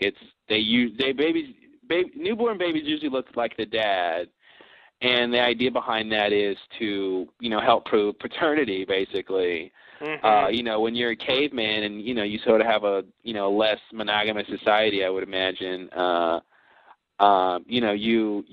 The guy wants to know that that's his offspring, and nature proves it by making it look like him. So it's kind of interesting. And that whole thing too about what is it called, like some N-word, the idea that usually in mammals, but like mammal babies have these sort of distinct characteristics that make you want to take care of them, sort of the big eyes, and they're kind of helpless, and they, and like just all the things about babies, like they're designed to make you want to take care of them. They're not designed to, you're like, I don't want to bother with that, you sort of want to do it just by how they're designed. It's kind of interesting. Yeah, it's a classic evolution thing. It's like, the genetics are like, okay, well, we're going to make sure the species takes care of its young by programming, like, things that, things in there. Crazy. Because they're essentially defenseless and helpless without people protecting them. So. Yeah, because there's other animals when they're born, they can they're pretty much ready to go sometimes, depending on the animal. They're ready to go. Yeah. They can be on their own to a certain degree and do stuff. Yeah.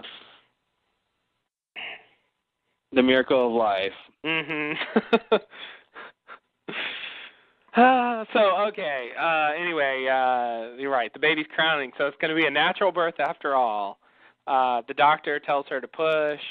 She pushes. There's, the usual struggle. Out comes the baby. Yep, and the doctor hands the baby to Sun and tells her that it's a girl, that she has a daughter. And Sun holds the baby and smiles. That's the end of the flash forward. So I guess now we know, or I think we know that, like, whenever they originally revealed that Sun was pregnant, like, I don't know, maybe it's just because, like, I was still in a certain mode of thinking about Lost at the time, but I really thought that Sun being pregnant was going to, like, tie into the plot in some essential way. This really makes it seem like it's just, it's Sun's baby, and it's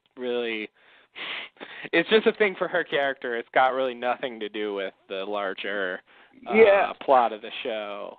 I remember back then we were thinking, and maybe you even said that, like, with the timeline on the island, we never really have to see her give birth, Yeah. This is before, they obviously started doing flash forwards.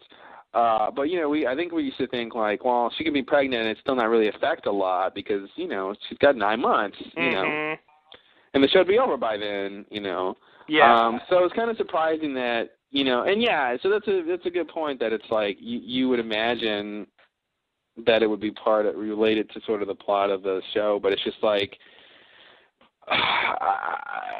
I don't know why she has a baby. I don't know why. I don't know if it's supposed to be. I mean, when you look at Sun and Jin's storyline, obviously it sort of connects to the fertility problem he had, and I guess it's supposed to be this bittersweet thing of they started off in this rocky place. They were, she was about to leave him. He's in this bad job. He wants to leave. They both, having problems in their marriage. They can't even have kids. And then they have the misfortune of crashing on this island, which not only repairs the relationship, but lets them have kids. Sort of the opposite of what they had before. But then the tragic part is that he's not there to really enjoy it with them at the end. And I guess that's all we're really supposed to be dealing with their stories. That's what it's about. With Rose and Bernard, they kind of have a similar thing where, being on the island helped her overcome her thing. And, it's a little bit more interesting than a soap opera, but that's as much as I can say in terms of that, But, Lost is definitely seemingly trying to tell different kinds of story in the same world. So that's one kind of story. Yeah, it is. Another thing I take away from this that is a little more sort of juicy, I guess, is that if Sun's giving birth, right, and she is rescued and Oceanic 6, that puts the date of rescue earlier than I thought it was. That puts the date of rescue within 7 months, like when 7 months or so. Yeah, I mean, it has to be some time, which is within the next year, And I mean, like, I really didn't think the flash forwards were that early. I really thought that they were rescued much later, much more down the road, I guess. Mm-hmm. I didn't think the rescue was like coming up. Well, yeah, I mean, but I guess the idea is like they get rescued fairly soon, and then they live off the island for a long time. I think it's going to be, like I said the first time, I really think it's going to be they get off the island fairly soon, and then they have a small to medium period of being off the island, and then they get back. Then it's all about getting back and being back. I don't think they're going to be off the island that long. I don't think more than a season. That's the thing. Like I said, I think they pretty much set Jack's flash forward in 2007, and Sun's flash forward indicates that they get off in 2005, which means that's the thing I was going to say. Maybe the flash forwards don't take place at the same time. Maybe Sun's flash forward just isn't as far ahead. I mean, like you're just kind of saying. That's exactly what I'm saying. But I'm saying, so as a result, I mean, I'm assuming they were all rescued at the same time, the Oceanic 6. Yeah, it makes sense, right? So that means Jack should have been rescued the same time Sun was, which means Jack was off the island for at least 2 years. Mhm. Which is that's just not what I thought was going on. I thought all the flash forwards were I did think they were at different times, but I didn't think they were that many years apart. Yeah. Well, maybe everyone's storyline in the future ends at a different point. You know what I mean? Maybe Sun doesn't, she has her baby and that's the end of her storyline, and she doesn't try, she's not there in 2007 when Jack is apparently going to want to go back to the island. She's not a part of that anymore. She's sort of done. I think that's probably what they're doing is that's the end of their storyline. Jen is going to die at some point, and then her storyline will the end of her storyline, she has her baby and she's done. That could be it. I agree. I could see Sun not getting involved with the going back operation. Yeah. I feel like they'll show her, but I could see her not really getting involved. She'll be invited to the reunion, but I just don't see her doing a whole bunch. She's got a baby now. She's got a baby. You're right. She can't. She's kind of tied down more. Yeah. which Kate sort of is too. He's older though. It's not the same as with the baby. Kate's kid is older. Mhm. Yeah. It really shouldn't be. That's the thing. Kate's was farther in the future, necessarily, because Aaron can't be that much older than Sun's baby. Aaron is at most like a month older than Sun's baby. Mhm. So, that time of Kate's flashback, Sun's baby should have been that age too. Yeah. So that's the thing. And so Kate's flashback, Hurley's seemed to take place sort of shortly before Jack's, because he talks about growing a beard. It sort of seems like it's going to lead right in there. And Kate's, around the same time. And so Saeed's, I have no idea, but... Saeed took a lot. I mean, Kate's scene. We talked about a little bit about how the trial thing, and it takes a while for a really big case to go to trial. But yeah, Aaron was fairly old. He looked like 4 at least, or something. He was talking. Yeah, he was talking. Mommy. Mhm. And so that's weird. I don't know. I mean, I wonder if could this be the last Sun and Jin? I mean, besides Jin and when he dies, I mean, is this sort of the last of their thing? It seems like it. That's what I was trying to get at earlier. It really does seem like Sun and Jin's story is kind of over.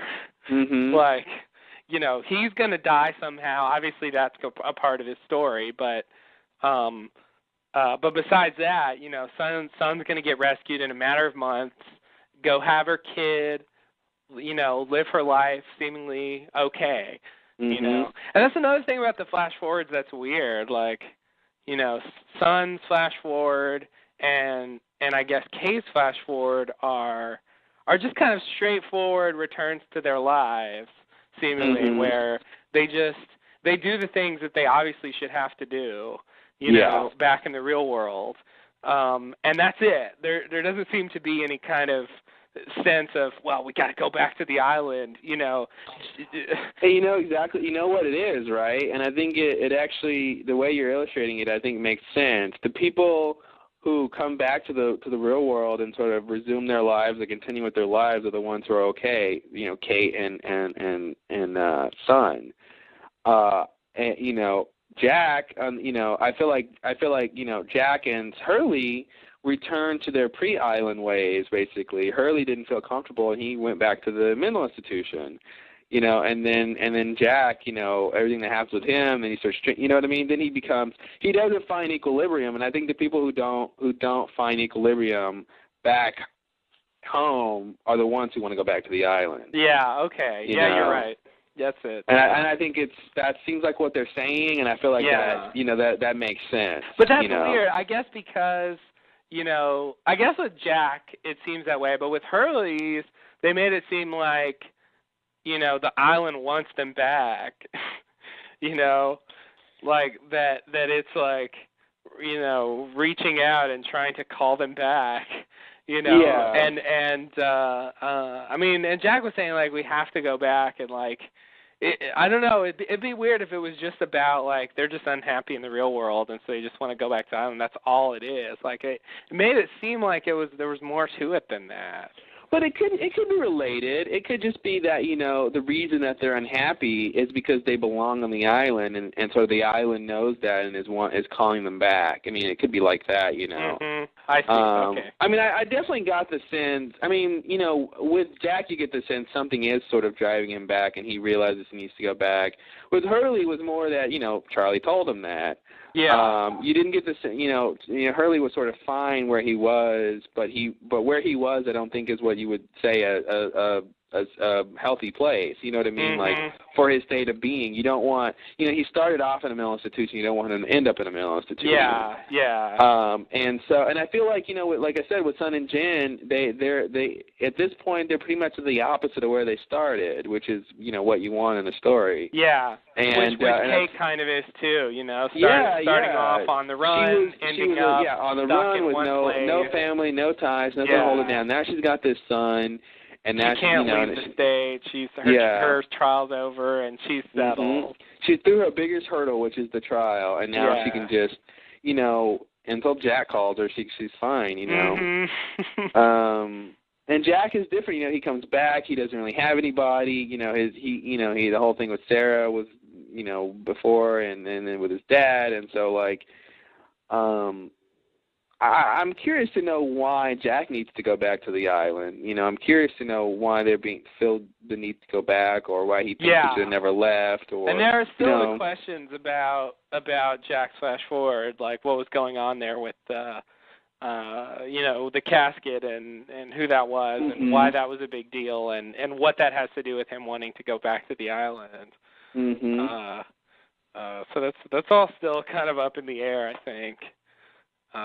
Because we just really don't know. And I don't think any of the developments so far have been very helpful on that front.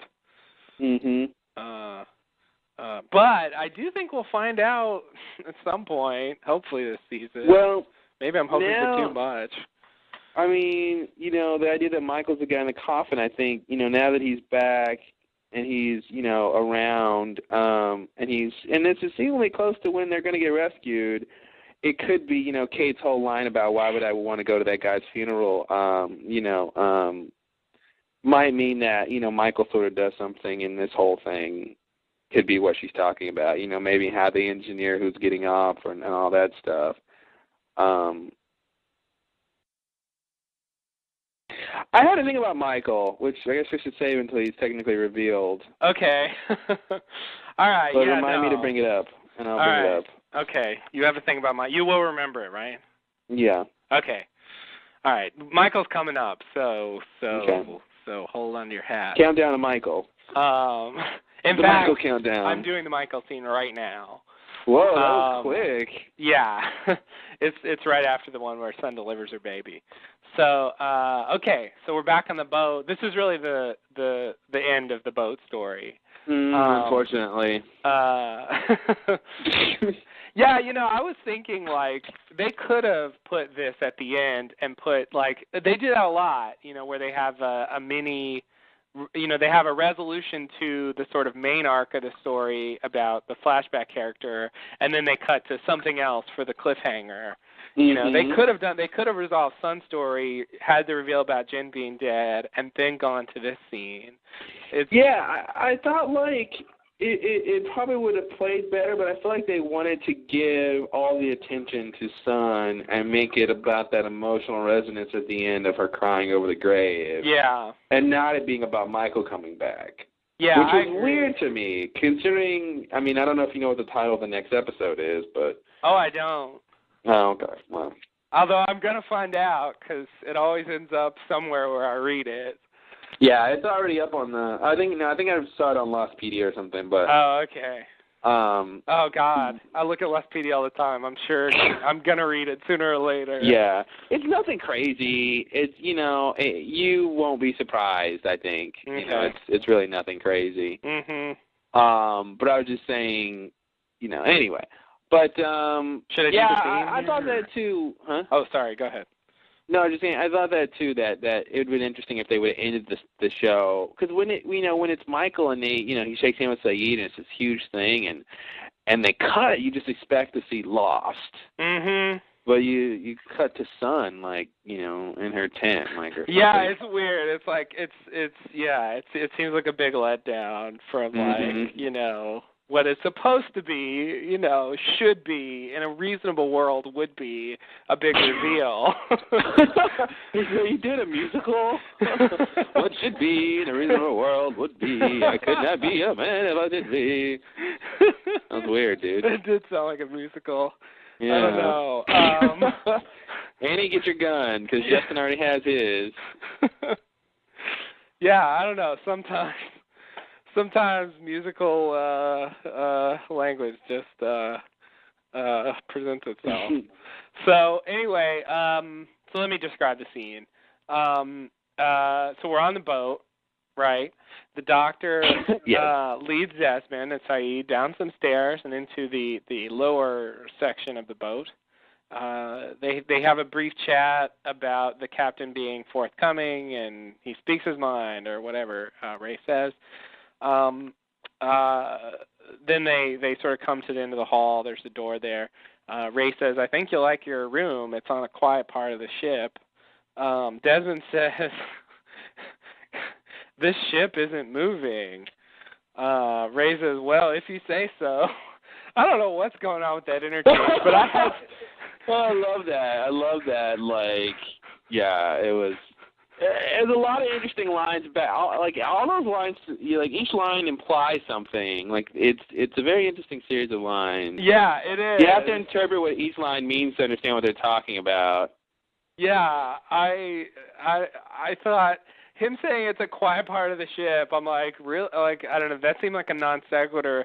And then Des is like, the ship isn't moving, and I'm like, what does that have to do with how loud? Like, I know if it's moving, it would be loud, but like. I got the impression it was more about people than about the ship moving. And then he's like, well, if you say so, like the ship really is moving. But I got some ideas about that, about what is going on there, but it's definitely kind of weird. It really confused me. I had to quote it directly because it was just such a weird interchange. It was to me, it was much like the Morse code thing. Like, I just thought it was really bizarre. Like, maybe there's a simple explanation for this, but it really threw me. Anyway, okay, to continue the scene, Ray opens the door to Desmond and Saeed's new room. It's dirty. There are roaches crawling around, and they notice that there's a very conspicuous blood stain on the wall. A Rudzinski, if you will. Yeah, exactly. I think the forensic experts call that a Rudzinski. That's definitely a Rudzinski special. So yeah, they notice it. Ray says that it shouldn't still be there. So he turns and calls out to Kevin Johnson and tells him to mop the blood stain up. Kevin, after a slight protest, he's sort of coerced into doing it. He steps forward and is revealed to be Michael. Henry Gale, the real Henry Gale. Oh, God. Awesome. Yeah, we were all... Surprise, bitches. I'm Henry Gale. I'm here to kill you. No. That wasn't me in that grave. Oh, God. That was Annie. Yeah. Oh, God. So we see this guy. Just to finish, so it's Michael. What? Looking a little different from what I remember. Then Ray introduces Kevin to Saeed and Desmond. He shakes hands. Saeed apparently, I think, recognizes him, and they shake hands, and that's where we leave things. So the first part of this scene I want to talk about, let's see if we can clear up anything. Okay, so the first thing I thought when he said, the quieter part of the room, and then he says the ship isn't moving. I felt like the implication was if the ship was moving, there'd be noises, and that's a concern. And if you're saying I'm moving because of the noises, well, there's no noises because the ship isn't moving. So then I was like, okay, what does that mean? So then I'm thinking what he's trying to do is maybe take them away from where they can hear the Morse code. Maybe by this point they figured out that it's Morse code, and they're like, when he says, less, what did he say, more quiet part of the ship, a part of the ship where you can't hear the banging.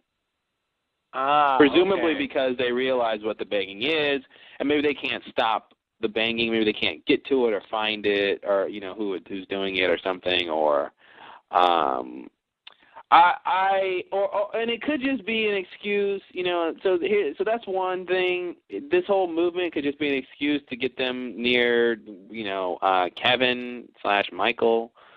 So it could just be about that too. But I think the outlier here is when he says the ship isn't moving, and then he goes, well, if you say so. And so that, to me, I don't really know how to take that. If you say it's not moving, but it is moving. Yeah, I feel like in my opinion, it seems like it's moving in some sense of the word, but I don't know what sense of the word it is moving. I don't know. I mean, I feel like we'll figure it out. They're setting up a lot of things. I feel like since we've gotten on the boat, it's always been one little weird line after another, and then we'll get an answer, and then we get another weird line, and then we get an answer, and so they're doing something. I mean, obviously, this bloodstain thing should probably connect to the recent suicides. Yeah. Unless we find something else out, but. So anyway, that's what I think. I feel like they're trying to take them away from the Morse code. Okay. All right, I could buy that. That sounds coupled with right. the fact I think moving them helps them write a scene where Michael can just be like, because otherwise, if they're in the, I feel like for this to work out the way they want, they obviously have to have Said and Desmond there, and they have to have Ray kind of there to do the introductions, or else it becomes, a different kind of scene. Or else it becomes, hey, Michael, what are you doing here? Yeah, exactly, yeah. So, and so the other way is, like, if they're in the sick bay, and it's like, Ray comes in and has the door open, and they're talking, and then Michael passes by, it just, like, it just doesn't it makes sense the way that they did it to get them out and they're getting to a new place. Then they get to set up the blood splatter. They basically get to call Michael into the scene instead of him just showing up. There's a need to have him, and the whole thing about, the reveal, so. So let's talk about that. Let's talk about Michael being on the ship. So other thing I want to note about it is that I think Michael tries to like kind of disguise his voice. He tries even less than Ben tries. Yeah, it's not very good, but like he does a similar thing, like kind of deepening it, like trying to just sort of like, not give any indication of what his voice like really sounds like, Yeah. And then he comes forward into the light. It was weird how like they did the reveal in a similar way to the Ben reveal. I mean, it's not weird because they always do reveals like that, but it's I don't know. It's something. It's just I don't know. Je ne sais quoi. Yeah. There's some word I want to apply to that. And I say weird because it's a crutch. I want to say something. I don't know what the right word is. Anyway, I just wanted to point out, him trying to do that. When I saw, I immediately identified his voice.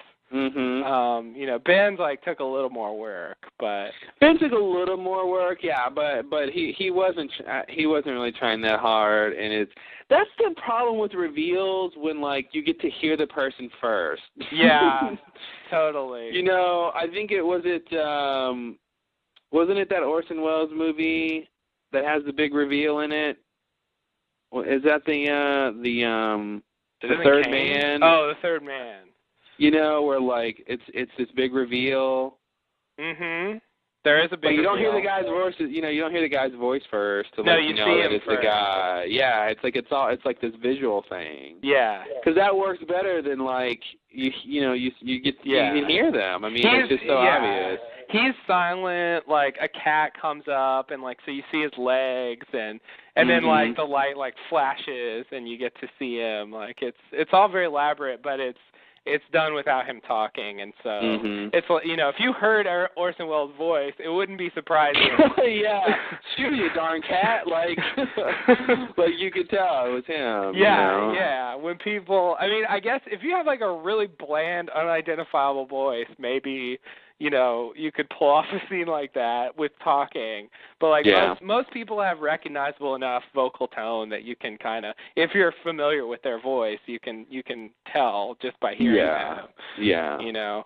And that's a good example of a reveal without talking that is one of the more famous reveals ever, I think. And I don't know. Law seems to like them talking first. I don't know what that's about, but it's weird. I mean, it's almost like all they really have to do is take out the line about going up on deck. That's the most he said, kind of. Yeah.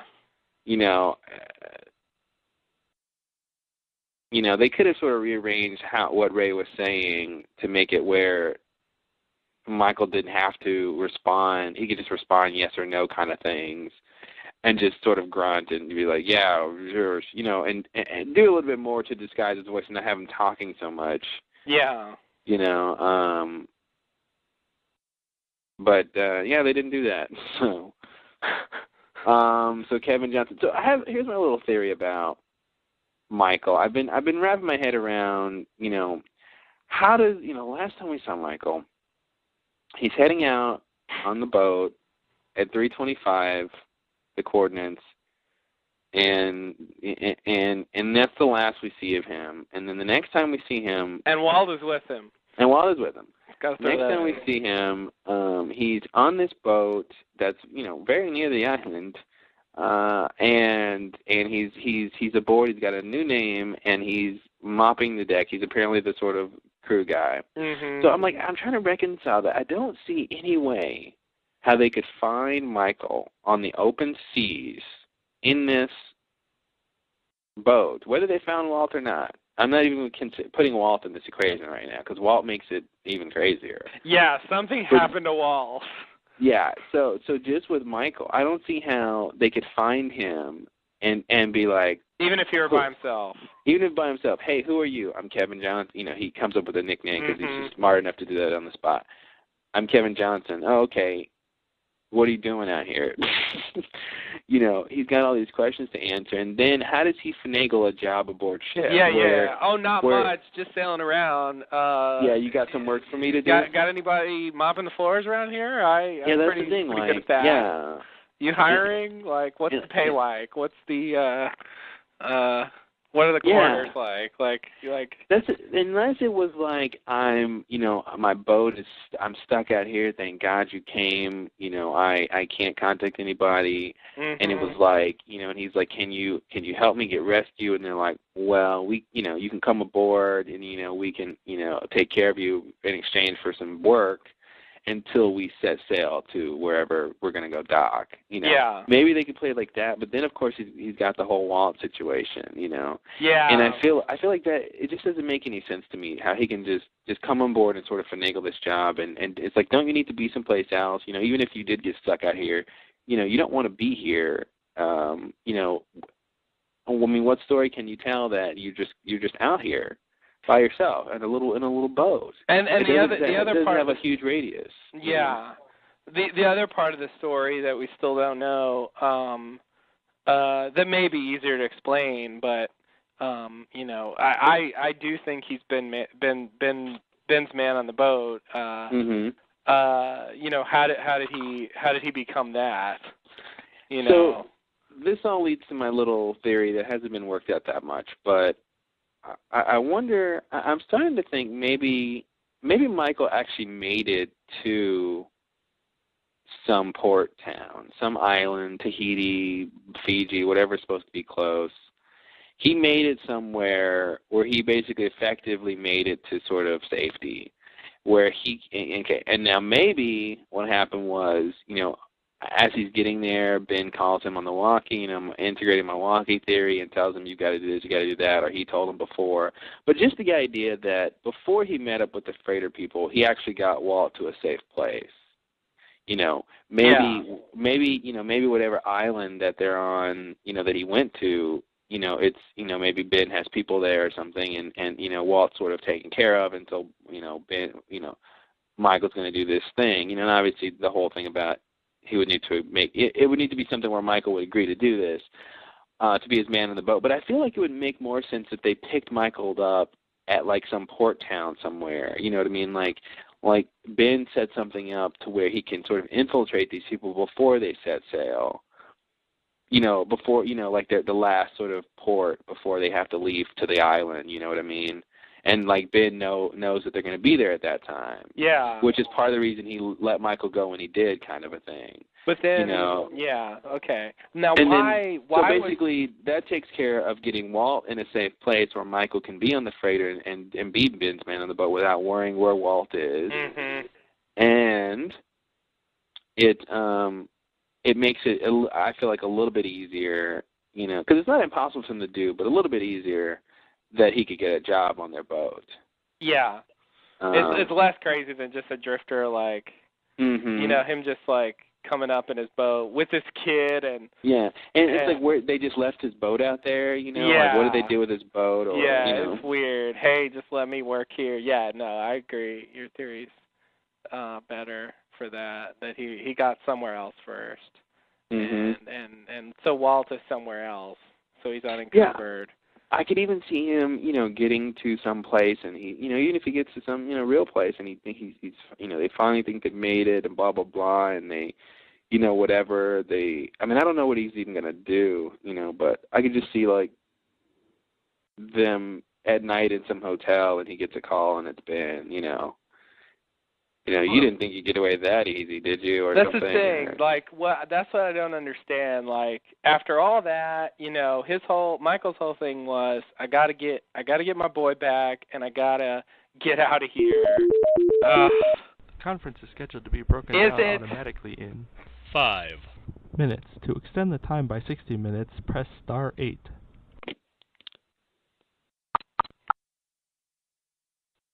All right, what now? Okay, so he wanted to get his boy back, right, and then leave and be safe. Like, that was his whole goal. I don't know how, you know, so how in your mind does he go from that to, you know, within a very short period to, well, I'm going to leave Walt and work for Ben, the guy who kidnapped, you know, Walt in the first place. Mm-hmm. You know, like what is his motivation? Like, why does it apparently change drastically? You know? I think there's certain prerequisites for Michael to help Ben. I think that the most important one is that Walt is in a safe place. Yeah. Or that at the very least Walt's safety isn't in question. You know, even if it's Michael forgot he had a son.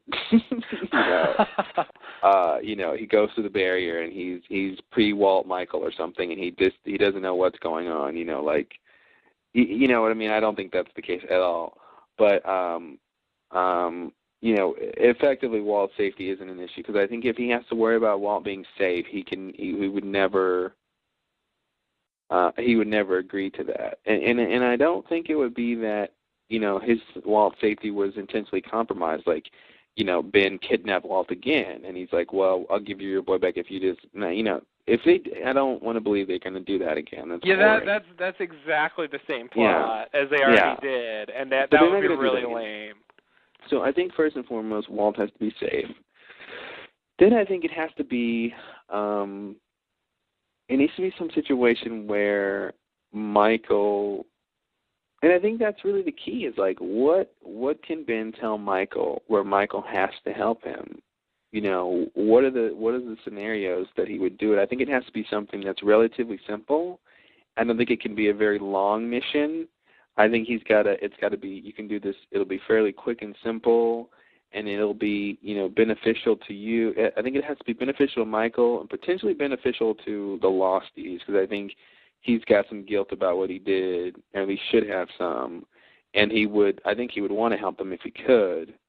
And it could just be, a simple, you know, hey Mike, you know, Ben telling Michael that, you know, I'll give you money to do this. Like, I know you don't have anything. You know, you lost, you know, the only reason you have Walt is, you know, because the wife died and the stepdad didn't want him. You know, like, you lost the custody hearing. You don't have anything. You didn't have any money then. You don't have any money now. And maybe he gets him on a financial thing where I'll pay you to do this. So that could be a possibility. You know. You know, the other thing I meant to mention earlier when we were talking about Jack and them and the flash forwards is that you know, we were thinking about how could they get back to the island, and, you know, the resources that it would take to sort of find it again or get back or whatever. And I realized that they've all got settlements. Mm-hmm. And they could potentially, like, pool that money together if any group of them wanted to get back, and so they'd have a significant amount of money to do stuff. Yeah. So I thought that was interesting. You know, I mean, plus Hurley might even have his money, old money. And I think, you know, because I was thinking, you know, how Sun could help out in the future, you know, if she doesn't want to go back to the island, but, you know, how could she be involved? And I was thinking, well, if they wanted money, you know, she's got money too. Mm-hmm. Not only from the settlement probably, but, you know, from her dad. And so, you know, which made me think about the fact that they all have settlements. I think they all should have settlements. So, but anyway, about Michael, I don't know. I really feel like that's going to be it's hard to say, but I feel like why Michael agrees to do this is so the point that we can't really guess it, you know. Okay. Because it's that's what it's about. You know what I mean? It's not sort of, we're not trying to guess this tangential thing related to it. We're trying to guess the thing itself, which is, you know, they're making this up. You know, like, it's going to be something that I don't think you can really guess. Okay. And maybe because I just can't guess it.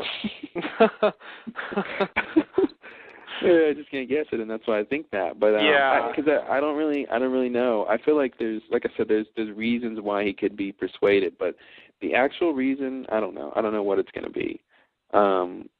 He should be wanting to just get out of there and never look back. And like I said before, I feel like if they make it where he's sort of forced to do it, you know, where this is the path, you know, the path of least resistance is to do this, you know, then I can see that working, you know.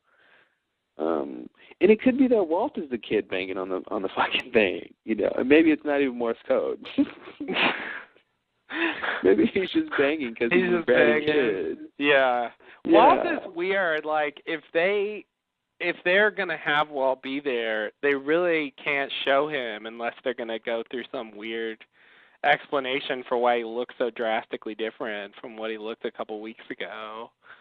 I don't think they should even bother with it. I really don't think they should bother with explaining why he looks different. I don't even get that. I didn't think it was a pertinent reason to not have him on the show in the beginning, and I don't think it's a reason to even consider that he's back now. Who cares? We all get it. It's a TV show. He grows. You know, the actor's good enough to where, you know, I don't mind him coming back and being older and playing a younger role. You know, it's like, I really wish they wouldn't even bother with any consideration in the story about trying to explain why he looks the way he looks. I really wish they wouldn't even waste time doing that, because I don't care. It's such a, like, you know, it's like, you know, it's almost like a production problem. You know what I mean? It's like, you know, actors, you know, Jack doesn't look as young as he did in season 1. That's no, you know, you don't need to go explain that. You know what I mean? Yeah. You don't need to explain that. We get it. It's a TV show. He's been, you know, he looks like he's aged, you know, 4 years, where it's Island Time. It's only been, you know, a couple months or whatever, or a couple. What is it? 90 days? A little more than 90 days or something. So yeah. You know what I mean? I feel like if they're going to explain Walt looking weird, then explain why, you know, Claire's hair is different. You know, explain why this, explain why that. When is it going to end? I feel like they already did a weird job with, you know, not having him on the show because of that. And then they decided to bring him back. I feel like, well, if you're going to bring him back, and don't worry about it. Don't tiptoe around him being back, you know, is my point. Yeah.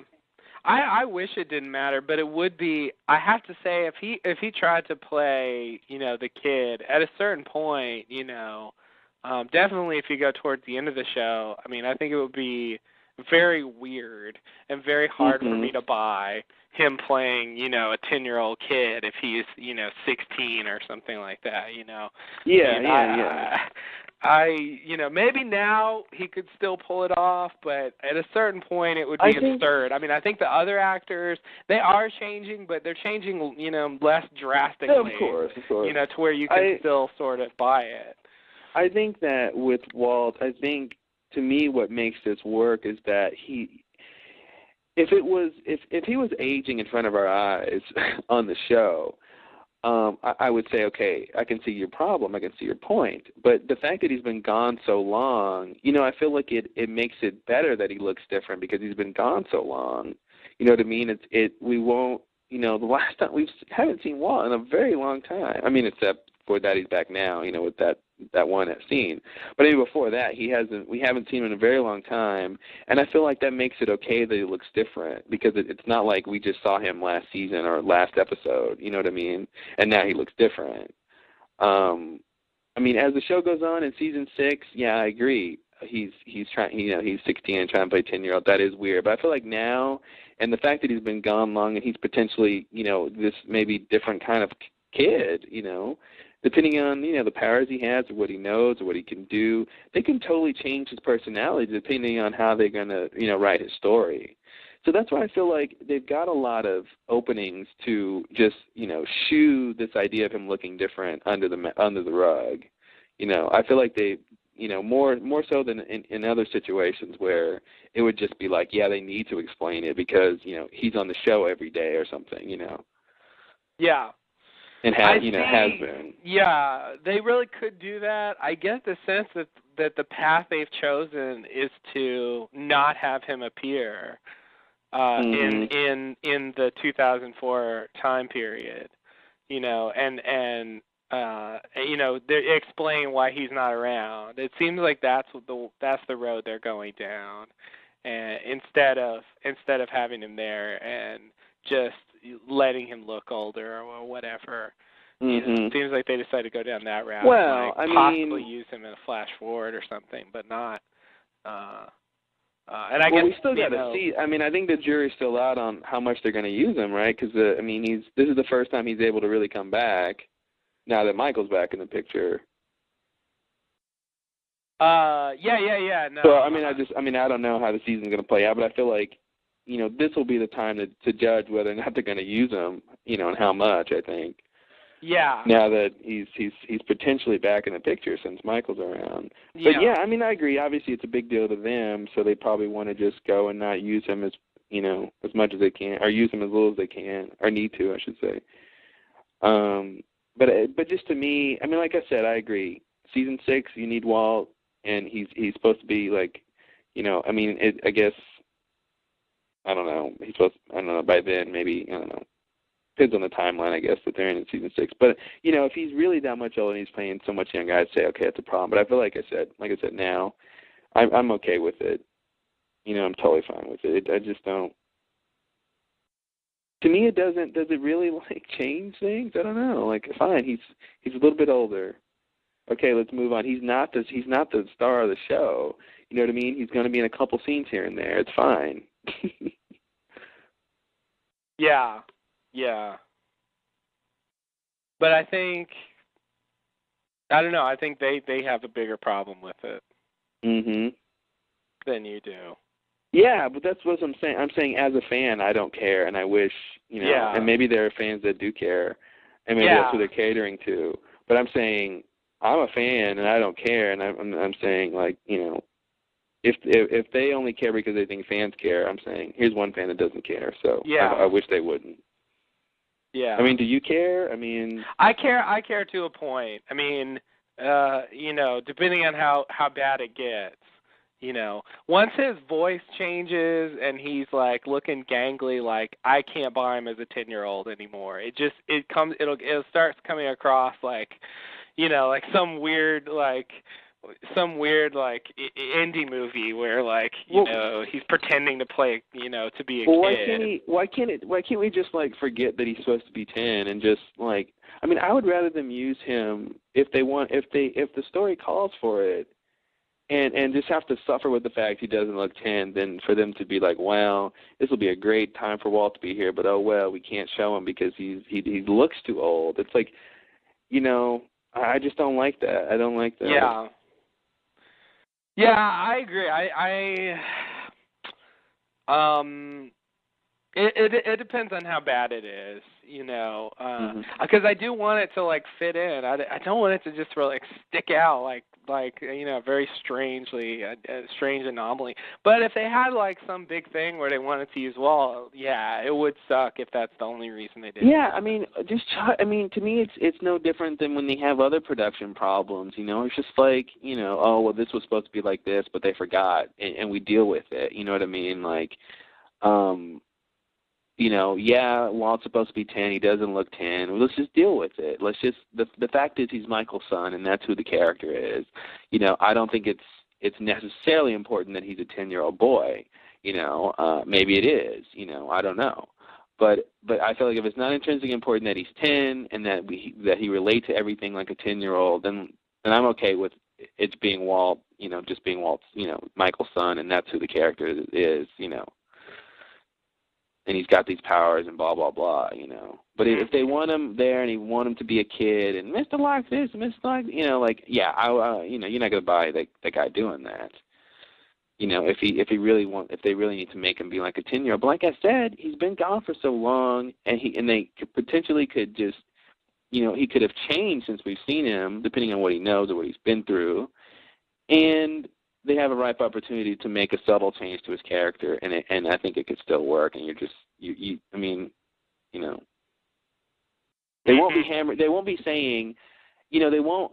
Every time they have Walt, you won't be thinking he's 10 years old. You know what I mean? They're not going to make it evident. Oh, here's 10-year-old Walt and go. You know what I mean? So I think you would just get over the fact that he's supposed to be 10 and just watch the stuff that he's in. Mhm. Yeah. Yeah. All right. Well,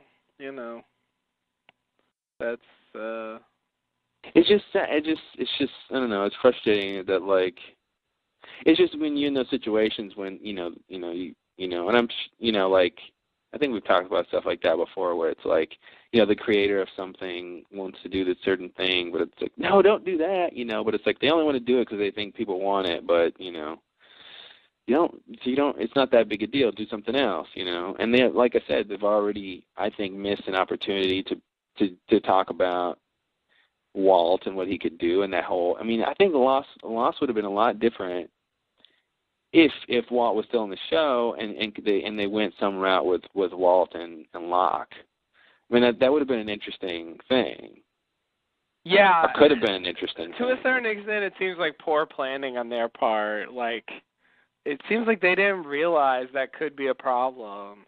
Until it was, and then it really was a big deal to them. They weren't willing, seemingly to just go with him looking older, but it seems like if they were going to write a story for a kid, with the intention of it being a big thing, a big part of the plot, then, it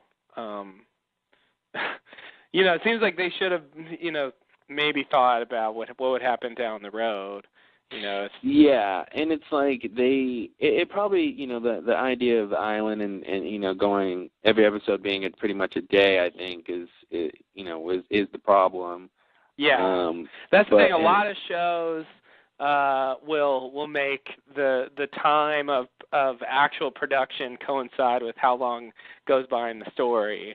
And usually it's like a year. I mean, usually for most shows, each season is almost a year, pretty much. And so the actors, especially the kid actors, you see them growing and changing, but they're growing over a bigger scale for the show than Lost is. It works. Yeah, it makes sense. Lost chose a weird path, and I do think, I mean, by the time the show's over, if we're talking 2010, I do think even some of the adult actors are going to look kind of really noticeably different from what they looked like in the pilot.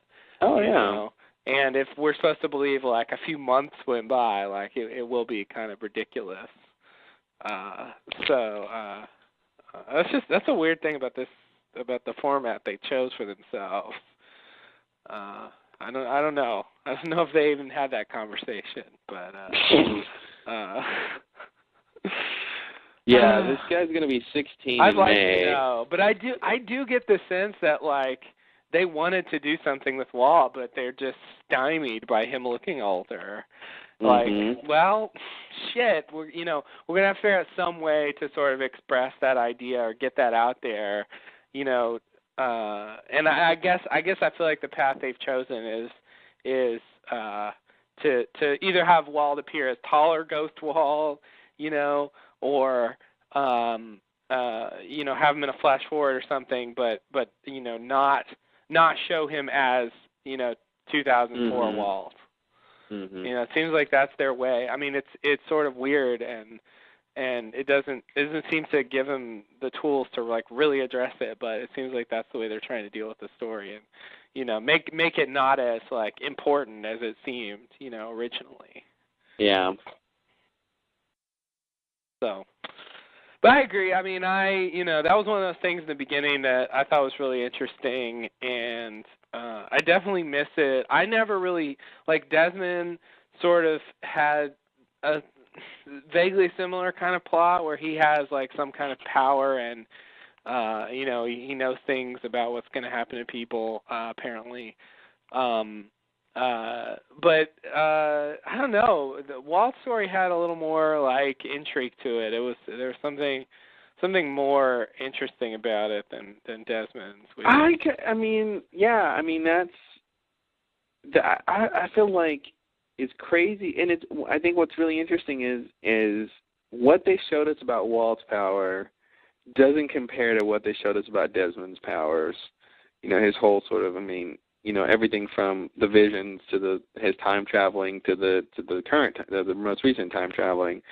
Like, that's really crazy compared to what they showed us about Walt. Mm-hmm. Yet Walt's thing is way more interesting, and maybe it's just because of the potential that's there. Yeah, maybe so. Desmond showed us everything he could do. Yeah, and it just was like, it was a great ride, but it's just like, okay, but so what? Like, and I guess that's the other thing, is that Walt's power had the possibility of being a tool, something he could use and hone, whereas Desmond's stuff was always freak accidents. Yeah, it seems and it was always involuntary. like, yeah, and he never like used it to sort of do anything purposeful that he needed. I mean, except for, I guess, trying to find Penny, which wasn't even Penny.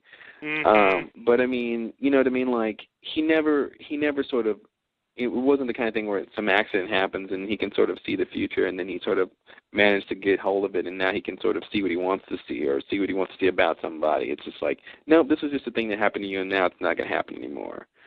So I think that's another big difference. With Walt, it was more like, whoa, this kid's got some powers, and what can he do, and where is this going to lead to? And this is that's more interesting than just someone who's going through some abnormal stuff that's just happening to them.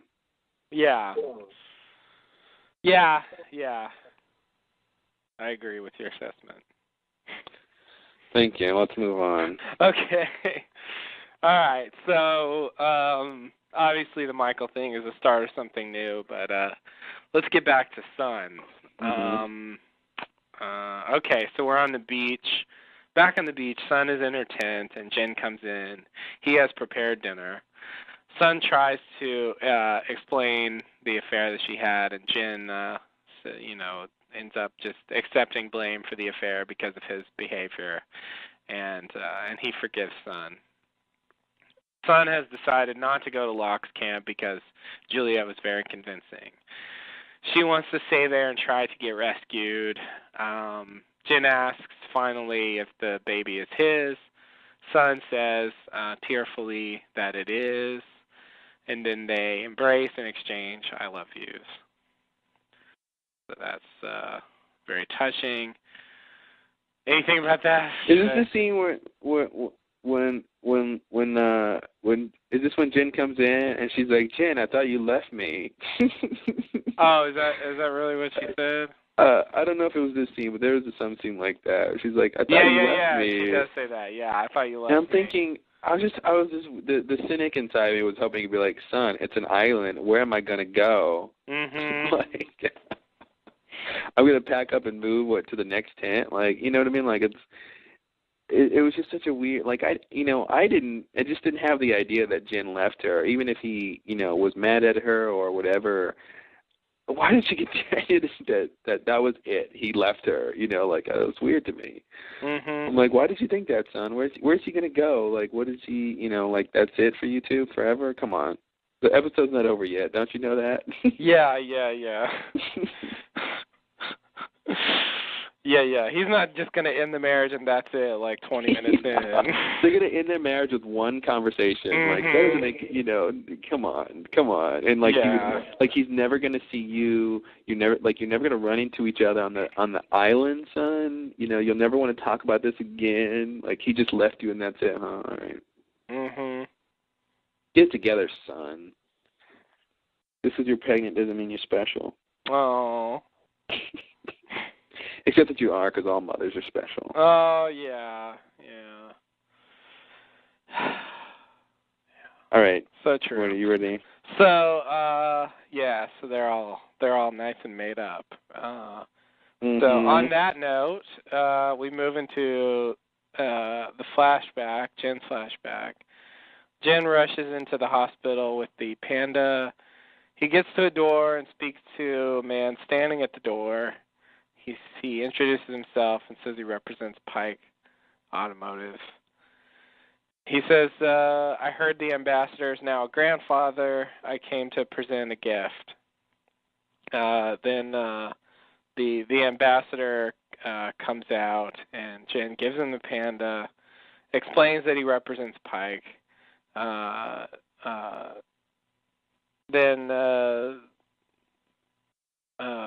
he gave him the panda, and then he gets a chance to peek in on the woman who is not Sun with a baby that is just in case anyone didn't get it by now. Yeah. Look at the woman who just gave birth. The woman's not Sun, and the baby's a boy. Mm-hmm. So it's the double whammy of not being what we thought. So this is a big reveal, I guess. Jen's leaving the hospital, and a woman who works at the hospital asks him why he's leaving so soon, and he says, it's not my baby, and she says, maybe someday, and Jen says, don't rush me. I've only been married 2 months. Mm-hmm. And so now we get, the third big thing, I guess. Yeah. Fourth, I don't know, this scene is just filled with, this is a flashback clues. This is a big thing where we sort of realize that, all along we're supposed to assume that Jen is getting the panda to take to Sun, who's in labor. And no, he's just running an errand for his boss, Pike, and it's a flashback. And Sun is really miserable somewhere, plotting to hating her newly married husband or something. That's what she's busy doing in that time frame. This was weird. It's just great. They got us. Okay. They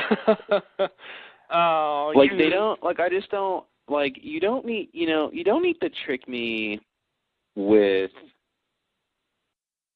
to trick me into say, haha, it's a flashback. Don't trick me in sort of the realm of your format of your show. You know what I mean? That's weird to me. It's haha, this was a flashback instead of a flash forward. Not necessarily. It was too much about the construction of it than about the implications of it, I think, and that's what bugs me. It was just, like I said, too manipulative. It was weird because it was the opposite of Jack's flash forward that they tried to sell as a flashback. Mm-hmm. They tried to make they tried to sell a flashback as a flash forward. I think they've done all the combinations now. They did flashbacks that were flashbacks. They did flash forwards that were flash forwards. They did flash forwards that were really flashbacks, and they did what looked like flashbacks that were flash forwards. Mm-hmm. So they've done all the combinations. Stop now. Yeah. I don't know if did they win fans by tricking them. I don't when I'm tricked, I don't like it to show more because they tricked me. Show me something interesting, entertain me, I'll like you. But tricking me just to trick me is just what's the point? Yeah. I don't mind being tricked, in general, sometimes I might like being tricked, but in this case, the trick doesn't culminate in enough, for me to really like it. It really it just comes across as just a trick, kind of an empty trick. I don't mind being tricked by characters. I don't mind being tricked by storylines. I don't even mind being tricked by that kind of stuff. I mind being tricked by the writers. You know what I mean? Being tricked by this sort of outside device kind of thing. Where if they weren't operating in the mode of flashbacks and flash forwards, they wouldn't have been able to trick us. You know what I mean? So that's why I just don't like how they were able to trick us. Like I said, I don't mean be mind by tricked by characters or story. The plot goes somewhere I didn't know it was going to go. Of course, I like that. That's what mystery is. But the sort of just blatant deception. I don't know. I just don't get the point of that. Because to me, it's almost like, hey, look, we did something cool, but it's like, but what you did was just so easy, like, with a real good trick, like in a movie, like in Chinatown or in some movie where you find out some revelation or something, like, what's cool is if you watch it again and you follow the same train of logic, you'll be tricked again, But when something like this, you watch it again, you'll never be tricked again. Yeah. Into thinking, you know what I mean? Like it just won't be. So I don't know. It doesn't hold up, and it's just, so to me, my point is it's just sort of a trick just for a trick, and it's just sort of hollow. And it like you said, it doesn't really lead anywhere. Mhm. Yeah. You know. I agree. I do think they like that. They like using our assumptions or experience of watching the show against us to trick us. I think, for example, one of the big tricks, one of the first early big tricks they did was the UBT. Was the Desmond reveal in season 2. Where they show him and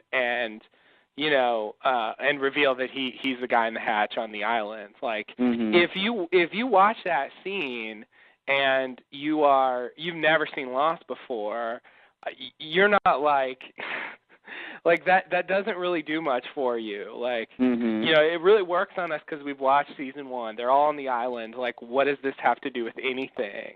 And same thing with the Juliet trickery. It doesn't play very well unless we know what's going on in the world of Lost, and like why that means anything. Why, it's a big thing to see the others living there and seeing the plane crash, and well, yeah, but I mean, wouldn't almost any trick be predicated on knowing the show and knowing the characters and knowing what's going on? Yeah, but I guess what I'm saying is, they're using, like, we know, like, my answer is no. I feel like this is a certain kind of thing where they're using, what we know about the show to make us think certain things. I guess, in the example of the Juliet thing, like, from what we know, we don't really know very much about the others, but from what we know, like, we see this scene with Juliet, and we have no reason to expect that this is on the island. Like, at the time for us, that's crazy. Whereas, like, if you don't really know what's going on in the world of Lost, the scene, like, it's not really doing anything for you. It just sort of. Yeah, but that's the thing. If you don't know what the stakes are, then you're not going to be tricked. That's the thing. It's not. So you're just saying it's not a trick unless you know what's going on. Yeah.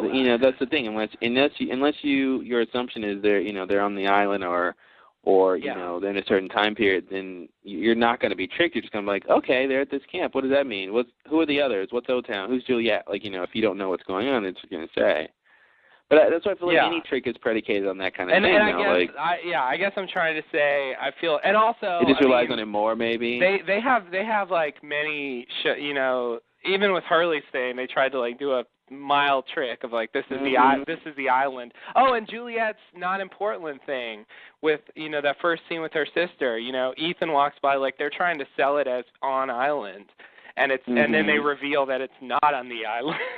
They love this kind of, I feel like there's a parallel between that and basically using the fact that we know the show, the show has established the use of flash forwards and Sun's thing's a flash forward, and sort of using what we know about how the show is. But to trick the difference us. The difference to me is the trick is on us in most of the cases. I mean, not on us. The trick is caused by us. It's caused by our ignorance and our like, okay, we think it's this, but they didn't necessarily. I mean, obviously to a certain degree they're presenting it to be something else, but when you look at it at face value, it's sort of your fault for assuming that, Whereas and I feel like in this case it's different because they're using they're using the format to trick us explicitly. It's not, I mean, yeah, there's an assumption on our part about what's going on too, but they're specifically, intertwining it with, a future timeline. It's more of just, it's different. All those examples you said are like, that's a thing Lost does all the time. But those are usually opening scenes or some small scene. It's not the whole episode that they're tricking us into thinking that, oh, this is all on the island, or oh, this is, you know what I mean? Like, it's sort of different. And I feel like those things are a cool little device to get you into the scene and get you to the episode. But when they go so far as to do the, the whole, Jen's whole storyline for this episode was just, it was just manipulative, and it was just like, haha, no, that's not what it was. And if they're not going to tell us more or make it more than just, haha, we got you, then that's when I don't like it. Okay. It is more drawn out. That's true. It's definitely way more drawn out. But, I agree. I'm not saying they don't like to trick us. They definitely like to trick us. But, like I said, I feel like with the other things, it's more about our assumptions. It rests more on our assumptions, and maybe just because it's shorter, whereas I feel like this Jen storyline thing, yeah, there are some assumptions we make, but most of it is, them sort of making it pretty, seemingly clear that it's in the future, with the little clues, so. Mm-hmm. But I don't want to harp on it. It's not that big a deal. They did it. I didn't like it, whatever, but I just wish it would have been more than just a trick. That's my only thing. I don't mind being tricked. I just wish it would have been more than just a trick. Yeah. Fair Give enough. us the treat. Give us the treat. Yeah, no treat for you. So in the next scene, we go to a flash forward. It's Sun's flash forward. She takes her wedding ring out of a bag and puts it on. And the doorbell rings. Is this the scene with Exposé? No, that was the first scene with Exposé. Oh, okay. Yeah. When she turns off the TV in the beginning, and on the TV you see a quick shot, and it's Exposé dubbed in Korean. Yeah. Oh, is it dubbed? I didn't even. Yeah, I think it was dubbed. I couldn't really see it. Like, I've seen some screen captures, so it definitely is. But I thought it was odd. I mean, I guess they're just like fucking around. Doesn't really matter. It's just like, yeah, it's like that show. Like, why is it on? Like, it's it's years from when we first saw it, when Locke was watching it. Yeah. But it is the episode Nikki was filming. So. Oh, is it? Yeah. How can they tell that? Well, because she's in it, and it's that scene where she walks into Billy D. Williams' office. There's a screen capture out there, but it's that. Oh, that's right. That's the scene, and so she shot that scene shortly before she got on the plane. So they're just saying now it's out, and Sun gets off, like, so and things play differently in different places, so it actually isn't that far away, I don't think. From when it was filmed, that it's airing apparently. I just thought it was odd to bring up like anything to do with Nikki and Paulo. To me, I thought like it doesn't really bring it up because it's really just a like sly reference, but I just really thought like once they were buried alive, that's the end of we'll ever have to deal with them. Yeah, like I felt like they were telling us like we're done with these people. Like, sorry guys, they're gone forever. The Exposé shot was so small and so. I mean, you barely could tell. I mean, watching you could barely tell that was them. I mean, obviously you take a screen cap, but like if you're watching it, you're not going to know what that is. You're not even going to think to pay attention to that. They're barely bringing it up. Because it's such a small thing, and I feel like. It could have. I feel like if they they were thinking about the scene and they wanted to give her some business to do, they're like, okay, well, what's on the TV? And hey, why don't we put the Exposé thing, that scene she was filming, and blah blah blah. Yeah. Just to be stupid, I guess. Yeah. I think that's the story. Can I ask a quick question about the previous scene? I meant to ask. Sure. When he brings the question, when he brings the panda, is he? I mean. Since he's bringing this thing to the guy who's like with the Chinese empire, government, or whatever. Yeah. Is he speaking Chinese or is he speaking Korean? Or I feel like one or the other needs to be speaking the other person's language. Yeah. And I was just wondering if anyone knew or could tell who was doing which. Let's see. Well, he is an ambassador, right? So I would guess that. Yeah, he's like the Chinese ambassador, right? Yeah, I guess. So you would imagine he's Chinese. I mean, if he's in Korea I don't know. Is Jin in China or Korea? Now I realize I guess he could be in. Because why would this Chinese ambassador? Oh, he's a Chinese ambassador who probably lives in Korea. Yeah, that was my assumption. Oh, okay, and his daughter lives there too, and then so he's probably speaking Korean because if he's there, he's going to be okay. Yeah, but I was just wondering. I think Jin doesn't know Chinese. Okay. And the reason why I say that is I'm remembering this season 3 episode where when they find Naomi and she's like mumbling gibberish in various languages. One of them's Chinese and he actually says it's Chinese, not Korean. I can't translate it basically. Not that I think that would really stop them if they needed him to speak Chinese later because it's a tiny thing, but they did sort of indicate that he can't speak Chinese. Nice. Okay, well, by that, it makes sense that it's Korean. Yeah, so I do think it's Korean. Although, I don't know it. I don't know it well enough. Although there are certain things I recognize, I don't think any of them are in that scene. Yeah. So. All right, we can continue. Okay.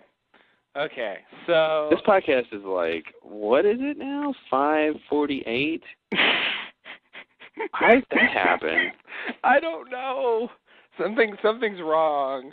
Something is wrong. I think, are we on the island? Is the time barrier affecting how long our perception of the length of the podcast? It's only been 20 minutes, but we think it's been 5 hours. I think it must be because this was supposed to be the shortest podcast of the season. This is the longest Sun and Jin podcast ever. I know. Definitely. I know. Yeah. I can't believe it. Well, let's stop talking so it won't be too much longer. Okay. Well, luckily we're at the end here. So the next scene is a flash forward. It's Sun. She takes out a wedding ring from a bag and puts it on. The doorbell rings, and it's Hurley. Hurley comes in and asks if anyone else is coming. Sun says no, and Hurley says, good. Hurley goes to see the baby. Hurley holds the baby. Hurley says, I guess we should go see him. And then we move to the next scene, which is, tied into that. They're in a cemetery, and they walk up to a gravestone. Sun says that Jin was right. It is a girl. She talks about the delivery. She names the baby Ji-yeon, as he asked. And she says, I miss you so much. And on that touching note, Lost. Yeah, that's it was a totally different Lost. Lost. It was like Lost. It wasn't a. It was like a. Yeah. It was sad. It was. So sort of a tragic thing. Yeah, not much to say. I don't think. It's interesting that Hurley, flew to Korea to come do that whole thing. Now, what's interesting, I guess she invited him to see the baby, or I believe that's what happened. Yeah, but it was like, or maybe she was like, I'm going to go take the baby to see Jen, and I want you to come. Because it seemed like he wasn't just there for the baby, because he was like, hey, the baby looks cute. Let's go see him. It's like it seems like he was there to go with her to go see Jen, predicated on the fact she just had the baby. Yeah, I think it was about the baby, but it was like, if I'm going to come see the baby, we have to go see Jen also. but I think he wouldn't have gone if it weren't for the baby. It's interesting to me. I mean, when I was just thinking about the scene when, when Hurley comes, it's like, hey, oh, cool, there's the baby. Oh, it looks like Jen. Let's go see Jen. And maybe it was just Hurley's there to see the baby, but one of the things they were going to do was go see Jen. Maybe that's all we're supposed to think. But anyway, that was my Hurley, impression. Yeah, that's fine. Hurley comes and that thing, when he says good that no one else is coming. Yeah. It's a weird good, and I guess it's just how he delivered the line just comes off weird. Well, what do you think he means by that? Why? I think he means good. Like, we don't need anyone else. It's great. I think it's almost like, I don't know how to take it exactly because I don't know why no one else is coming. I don't know if he's saying good, no one else is coming because even though you invited people, no one else decided to come. But that's okay. All we need is us. So good. Like, I think that he's going for something like that, or at the very least, I didn't really want to see anybody else either, sort of thing. Like, I'm glad no one else is coming because, of the people who could come, I don't really want to see them. And even he may just be saying that, or he may actually believe that. I don't know. Mm-hmm. But I think it's supposed to be something like that. I think it's supposed to be sort of mischievous, kind of like, yeah, I'm glad no one's coming. I see. But I think it comes across as sort of seductive instead of mischievous. Yeah. Because you're not supposed to be happy about people not coming that you mutually know. So it's kind of like, yeah, I'm kind of like between you and me, I'm good kind of thing. Yeah, it seems like vaguely sinister. Like, I don't know. Like, what's your deal? Like, you don't like. Yeah, I think it just comes off that way. But he's trying to be like, sort of playful kind of with it, but it just comes off as like good. Yeah. That means my plan worked, like. Yeah. I guess, I agree. I think that's what he's got. Like, when he shows up, he's sort of like giggling and he's going for that jovial thing. But I guess because like in general the tone of this portion is so somber, like it comes off weird him behaving that way. And, we don't really know what to expect. We're in the future. We're in uncharted waters. We don't really know the relationship and state of things. And so when you get that line about is anyone else coming, he goes, you're like, what? Because, we don't really know how he feels about people or what, that kind of thing. So yeah, we're sort of in uncharted waters here. So it's kind of hard to figure out how to take certain things, I think. So they go to the funeral and they cry over him and, blah, blah, blah, he's dead. I hope, me and probably you, I hope we're not coming off as, uncaring that Jen is dead. I kind of just don't have any emotion because we haven't seen him die. So, and I think that's, another, chalk it up to, another problem with flash forwards is that I can't really cry with Son, symbolically that Jen is gone because to me he's not gone. To me he's still around and I don't know how he leaves yet. And yeah, it's going to be tragic, but to me he's not dead yet. And so I feel like I don't care right now. If we see this scene, after, Jen dies, maybe, if he dies like Charlie, a heroic or, some big thing, then it's going to have some resonance. Yeah. But now it's just like, now we can only sort of, sort of intellectually empathize with her. Yeah, I think for me it comes off like something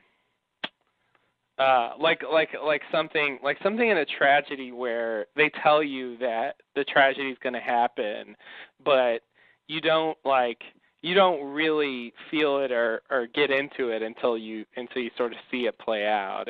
It's like, he's heading towards that and like you can kind of like, I don't know. I mean, I think knowing that he's going to die like that has some kind of effect on me, but I definitely don't grieve for him yet because he does seem to be still alive. Yeah. In what is the present time for us, So it's not like Charlie,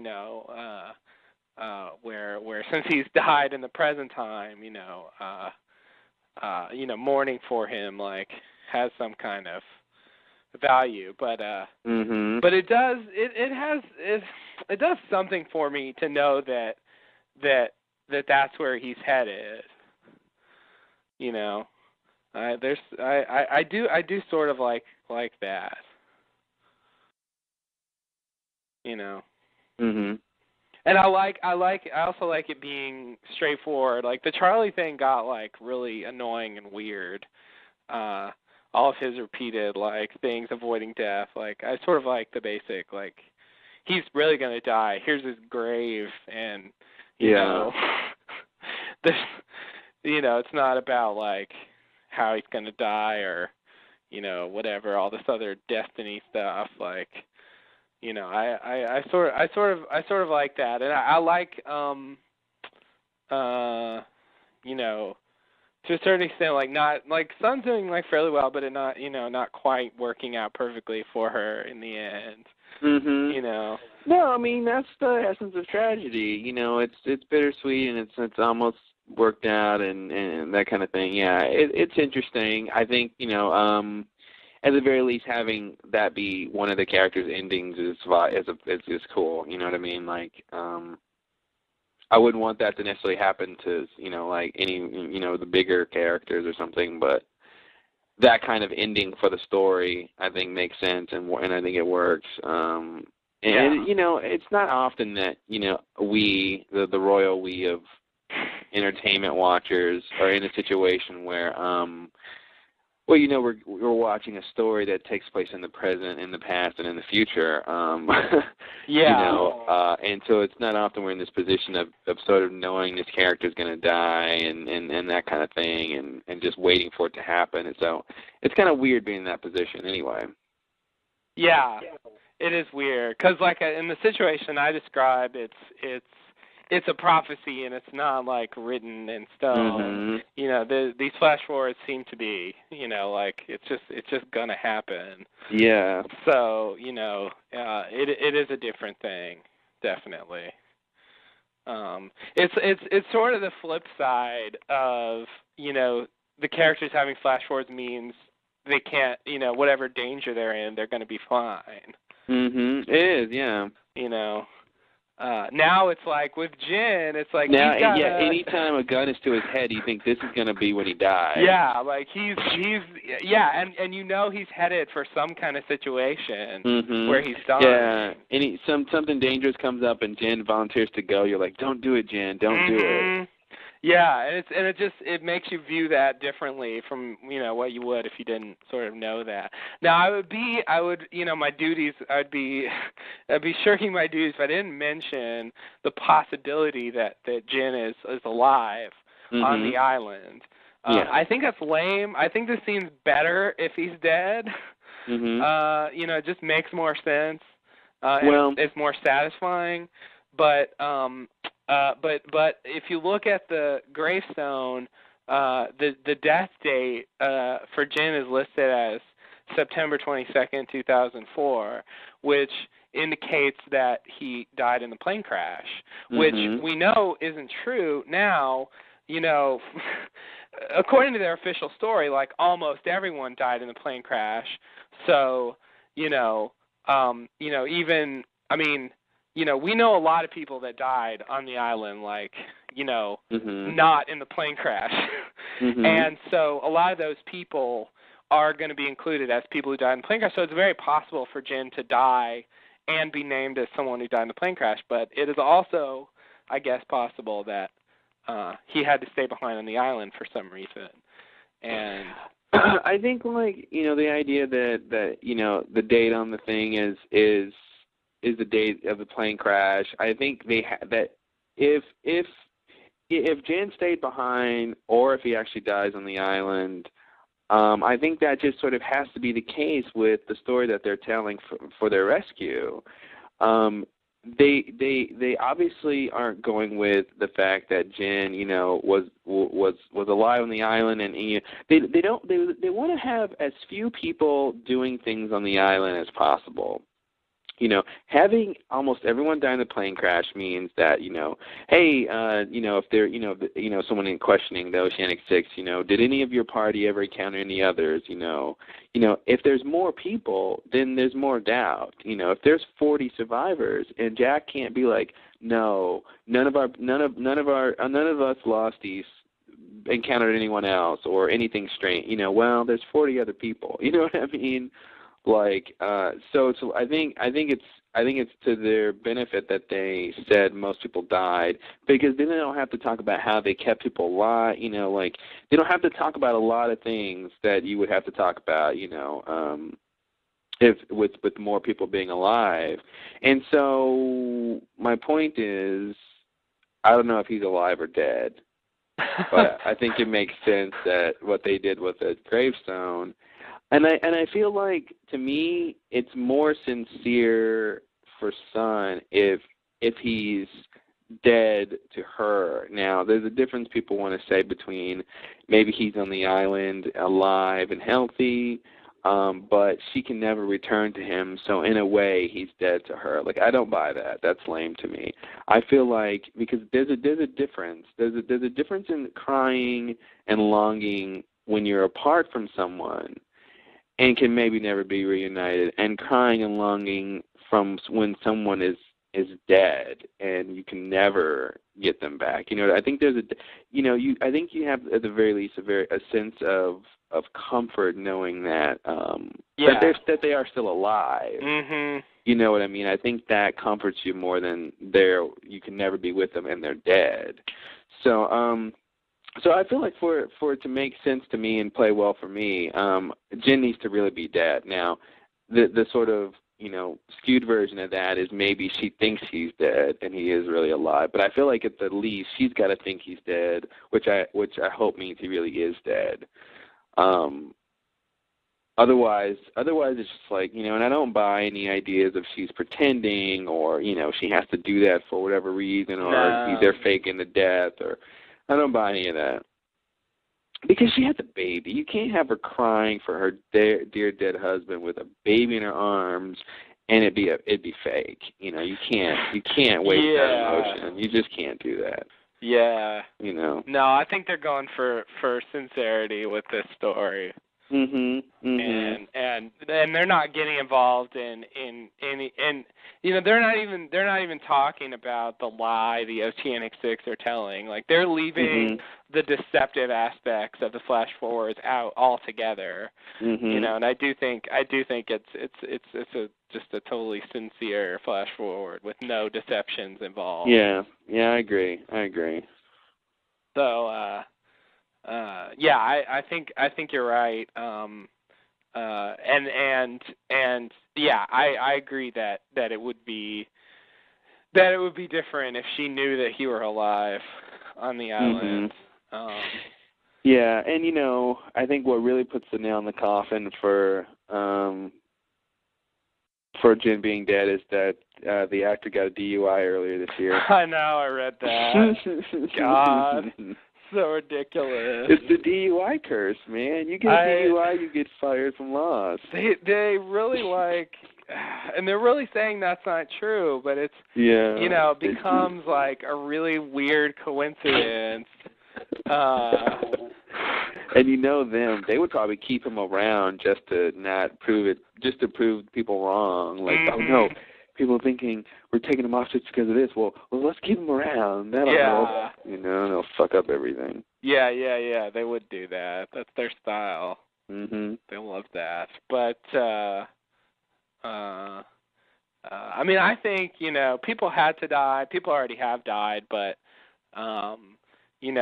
so far it's been all like, this person lives this long and this person lives a long time, and so far it's just been all about how everyone makes it through okay. So it was bound. I feel like it was bound to get to this at a certain, because I feel like it should cost something for somebody. It shouldn't just be like a clean break for everyone. Yeah. So well, I don't think it is. Yeah. I mean, even with oof. Mhm. I think there's a lot going on. Yeah, there's a lot going on. But yeah. Man, is Miles still hanging out with a bomb in his I with know. a grenade in his mouth? I know. It's like 3 weeks with a grenade in his mouth. Man, jeez. It's weird because they had lock scenes, in the last episode, and like Clara asks about Miles, but we never see him, and they never really say like what's going on with him. He's still, in the minds of the people watching the show, like he's still just in there with the grenade, and that's it. We're gonna see a scene when Locke comes back in. Are you ready to talk yet? Or it's just gonna be some lame follow-up where he comes back in, or I overreacted. I think I got a better approach with you. They can do whatever they want. That kind of thing where the character just totally changes just because they want him to. Yeah.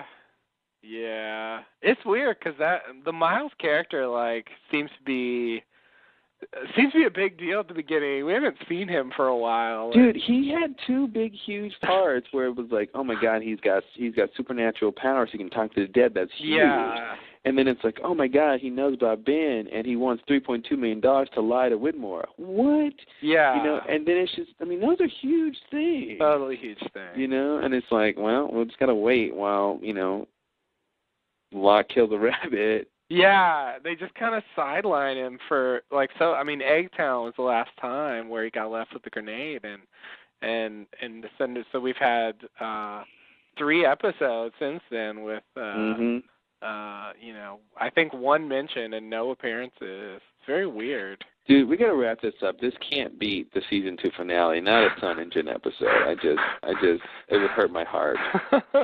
It would hurt my heart. Season 2 deserves better than that, I think. Yeah, I agree. All right. Well, we are at the end here. Yeah. I don't think we're saying a lot. I think we made our point.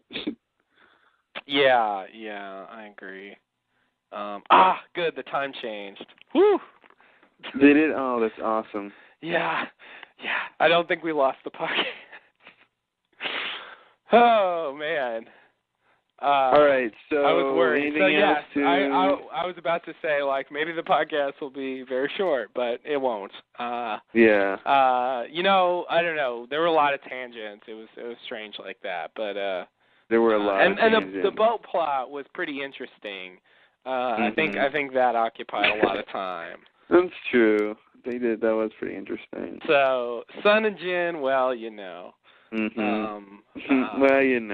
But I wouldn't say this is one of their worst. I did like it to some extent, even though it was tricky and manipulative. But you know what? Watch it again.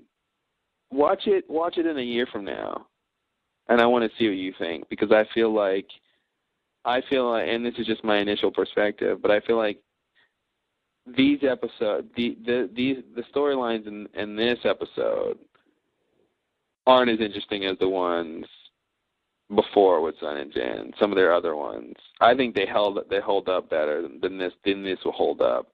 The subterfuge with Jin being in the flashback, and then Sun having the baby. You think that's gonna hold up? You're gonna want to see Sun have a baby again you know what I mean?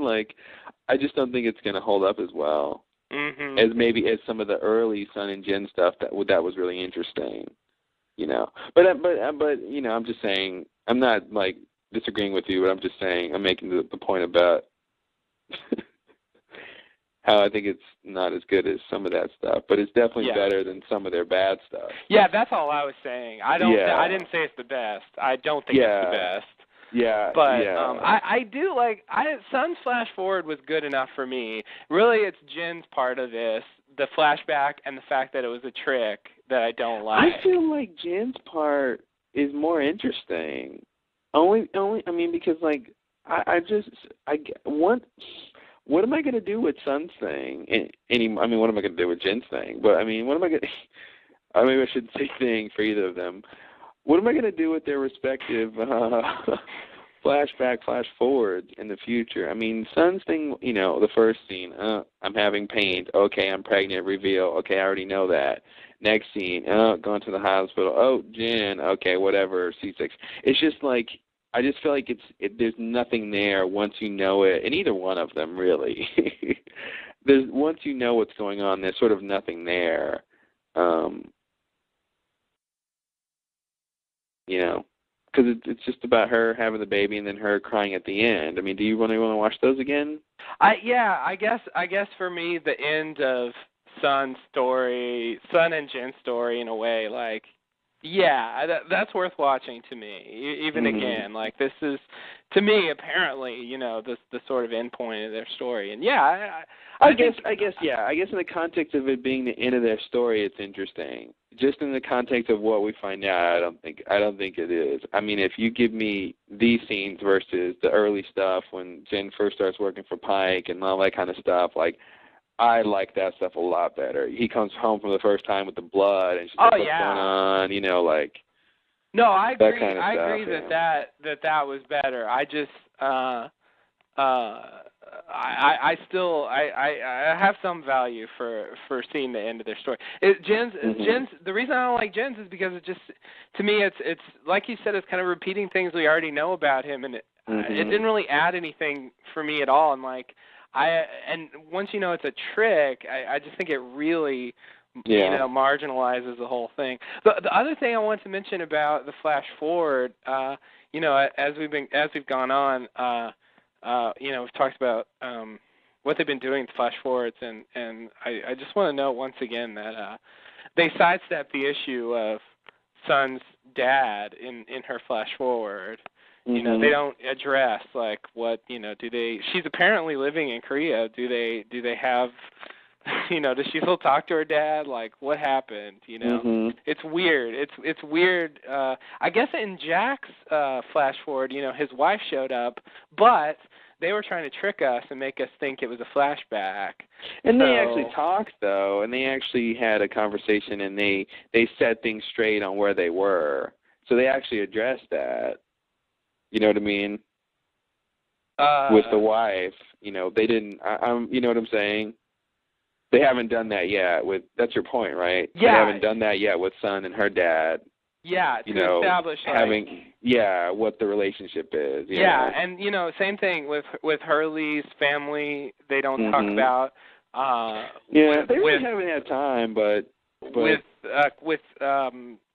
Saeed also, his story with Nadia is not touched on at all. Yeah. I guess Kate gets involved with her mom, so she doesn't quite fit in. I think it'll just have to do. I mean, I think it's going to be different for everybody how much they come in contact with their past. I think, you know, I think it's going to be kind of different for everybody. Yeah, you know, I guess because like all of Sun's flashbacks sort of revolve around her father in some way. It seems odd to me to not even address what her relationship is to her father now that she's back in the real world. Yeah. You know, but maybe they just didn't have time for it. I don't think they had time for it. Not yet. I mean, this is her first flash forward. So. Yeah. But it's a good end point too, and so like you know, I don't know. Well, they could continue and have it be that the very end of her struggle. Now that she's got a kid, the end of her struggle is going to be some sort of balance with her father or something, or you know, some other thing. Like who knows where they're going with it? But yeah, this seems like a fairly good end point to just leave it there. You know? Yeah. Yeah, it works. Yeah. It works for me like that. But yeah, I don't know. The flash forwards are weird. Like, they're all just like, I don't know. They're different kinds of things, and I don't know. Yeah. All right. Well, good podcast. Oh yeah. A few technical problems that hopefully we'll edit out and no one will know about, or something like that. Something like that. And cool. Next episode, I guess I know the title. You don't know it. Do you want me to tell you what it is? Maybe I shouldn't. Maybe people don't want to be spoiled. Oh, okay. I don't know. Yeah. Yeah, I mean, I'll find out soon enough. It's nothing crazy. It's nothing like... Okay. It's nothing very... like... It's the kind of title where, like, if if I told you the title, you would automatically know what it was about, and you would expect it actually. You know what I mean? It's like you would expect it. It's not surprising. You could probably guess it. Really? You probably could guess it. You could probably, if you knew what it was about, you could probably guess, effectively guess the title. I see. So I feel like if I said it, everyone would be like, oh well, whatever. Mhm. But I won't, because some people are serious about that. I used to be serious about titles, but I just kept getting spoiled on them, so I stopped caring. Yeah, I would prefer not to know them, but there doesn't seem to be a practical way for me to avoid them. So, at the very least, I see it shortly before the episode comes on. Yeah. I can never seem to get all the way there. And they never have the titles in the actual episodes, so you have to look outside for them anyway. Unlike Star Trek. Yeah, unlike Star Trek. I always loved that, because, that was always great for when reruns would come on, and you could it really helped you to, connect the episode titles to, the shows, because every time you saw the episode, they showed you the title. Yeah. I've always liked that. I like that too. I wish they would do that. It would be very easy to do that. It would be very cool to do that, yeah. And they talk about their titles, they think about them, they really are like a thing, they're not an afterthought. They're not, yeah, Lost is a show where their titles are important to how they do it, and yeah, definitely. Yeah, and so it's odd to me they don't just put the title in the credits. It would be easy. Mhm. I don't know what they're doing. It does seem like a fair amount of TV shows do that, but I don't know what that's about. Yeah. No.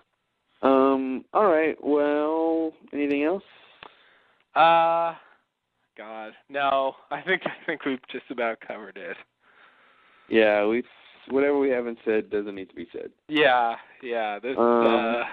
Well, I feel, we'll come back to this when Jen actually dies, but I guess I feel a duty to do a small eulogy to Jen Kwan, is it?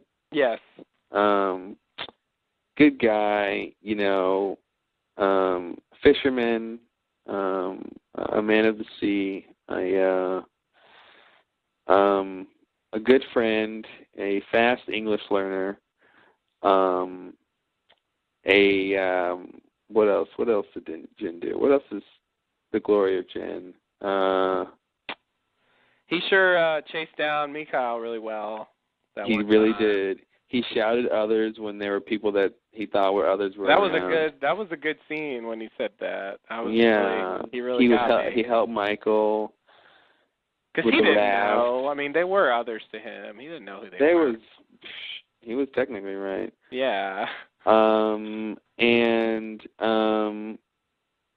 So anyway, Jen. Yeah. Yeah, what do you want to say, Jen?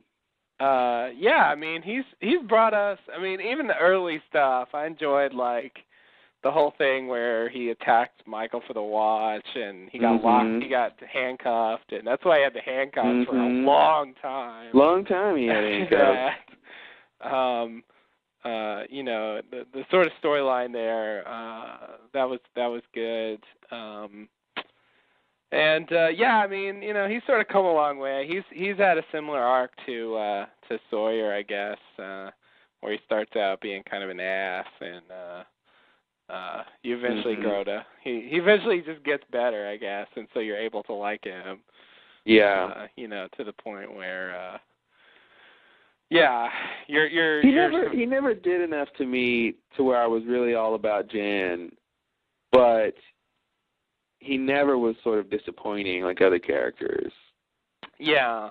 He was, if you needed him to come through for something, he could come through.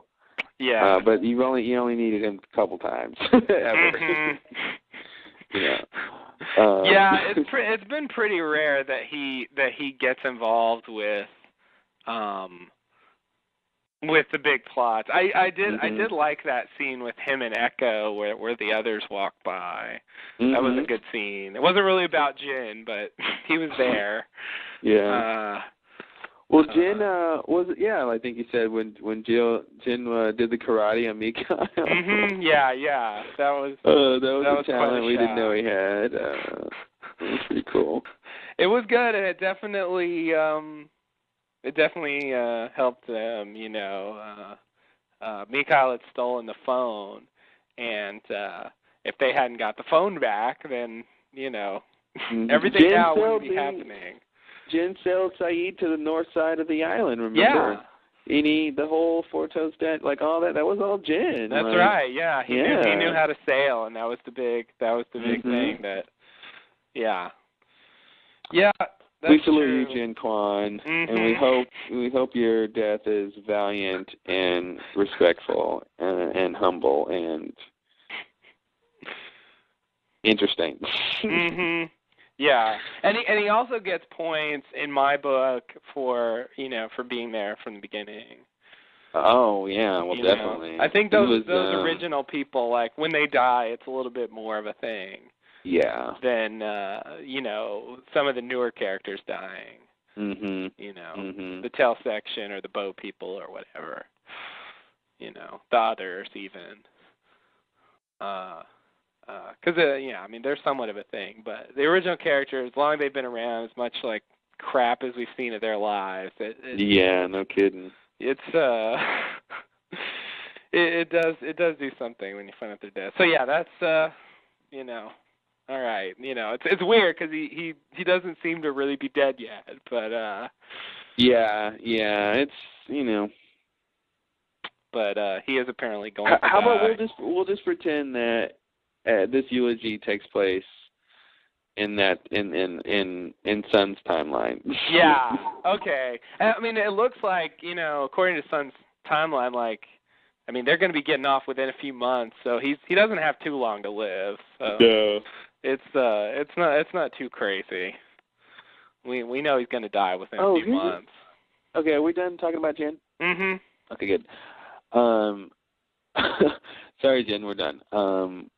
I wanted to ask because I forgot earlier. What does Desmond know about Michael? I was thinking about that. I don't know what Desmond knows about Michael.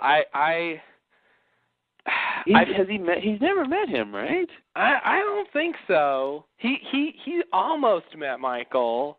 Like Michael was around. At the end. Michael was around, and Desmond were around. At roughly the same time, or at exactly the same time in season 2, when Desmond shows up, with the boat. But once Michael leaves to get Walt, he only comes back for a short time, and then he goes, and then he's not seen again, right? It's because while Michael's gone, isn't Desmond sort of floating around on the boat or something? And by the time he shows up, isn't that right around the time Michael comes back? Yeah. Michael comes back. Well, okay. So first they go in the hatch, and, Desmond is there. But at this time, Michael's on the other side of the island with the tail section. Or he's floating in the water. He's basically dealing with the raft plot and the tail section plot, while Desmond... he's dealing with Kate and Desmond's Jack initial hatch story.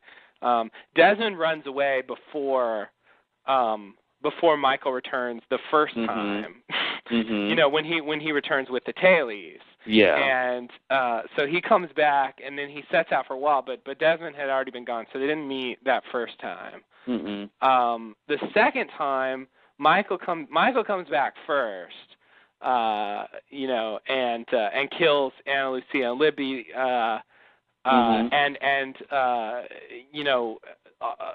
suggests that those 5 people need to go to the other side of the island to rescue Walt. Tells the story about the others. All this happens before Desmond comes back. Yeah, and because he leaves immediately, right? Michael leave? No. Michael leaves with Jack and Hurley and Kate and Sawyer, and they don't leave until after Desmond has showed up again because Desmond's boat figures in. Oh, that's right. They needed the boat. Yeah, Saeed ends up using the boat, and so there was a time there where Desmond and Michael were in the same area and could have met. But Desmond was drunk. And I don't think they actually showed the meeting. But it's possible for him. He should know of him. If he heard the name, he probably may not have seen him or whatever, but yeah, he could have easily seen him. He could have easily met him, but neither was shown. So he didn't seem to recognize him. No, I don't think he necessarily did. Of course, Saeed does. So that's if they both didn't recognize him, then it would be weird. Well, that was 1996 Saeed. So God, yeah. So I think Desmond. I think Desmond probably is not supposed to recognize him. He's probably going to go, do you know him? Yes, I know him. That's Michael.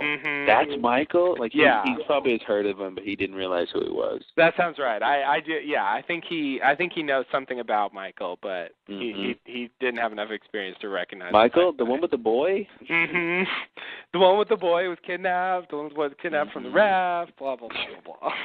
Blah blah blah blah.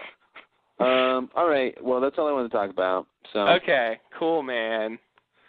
Here's another one, guys. Put this in your hat.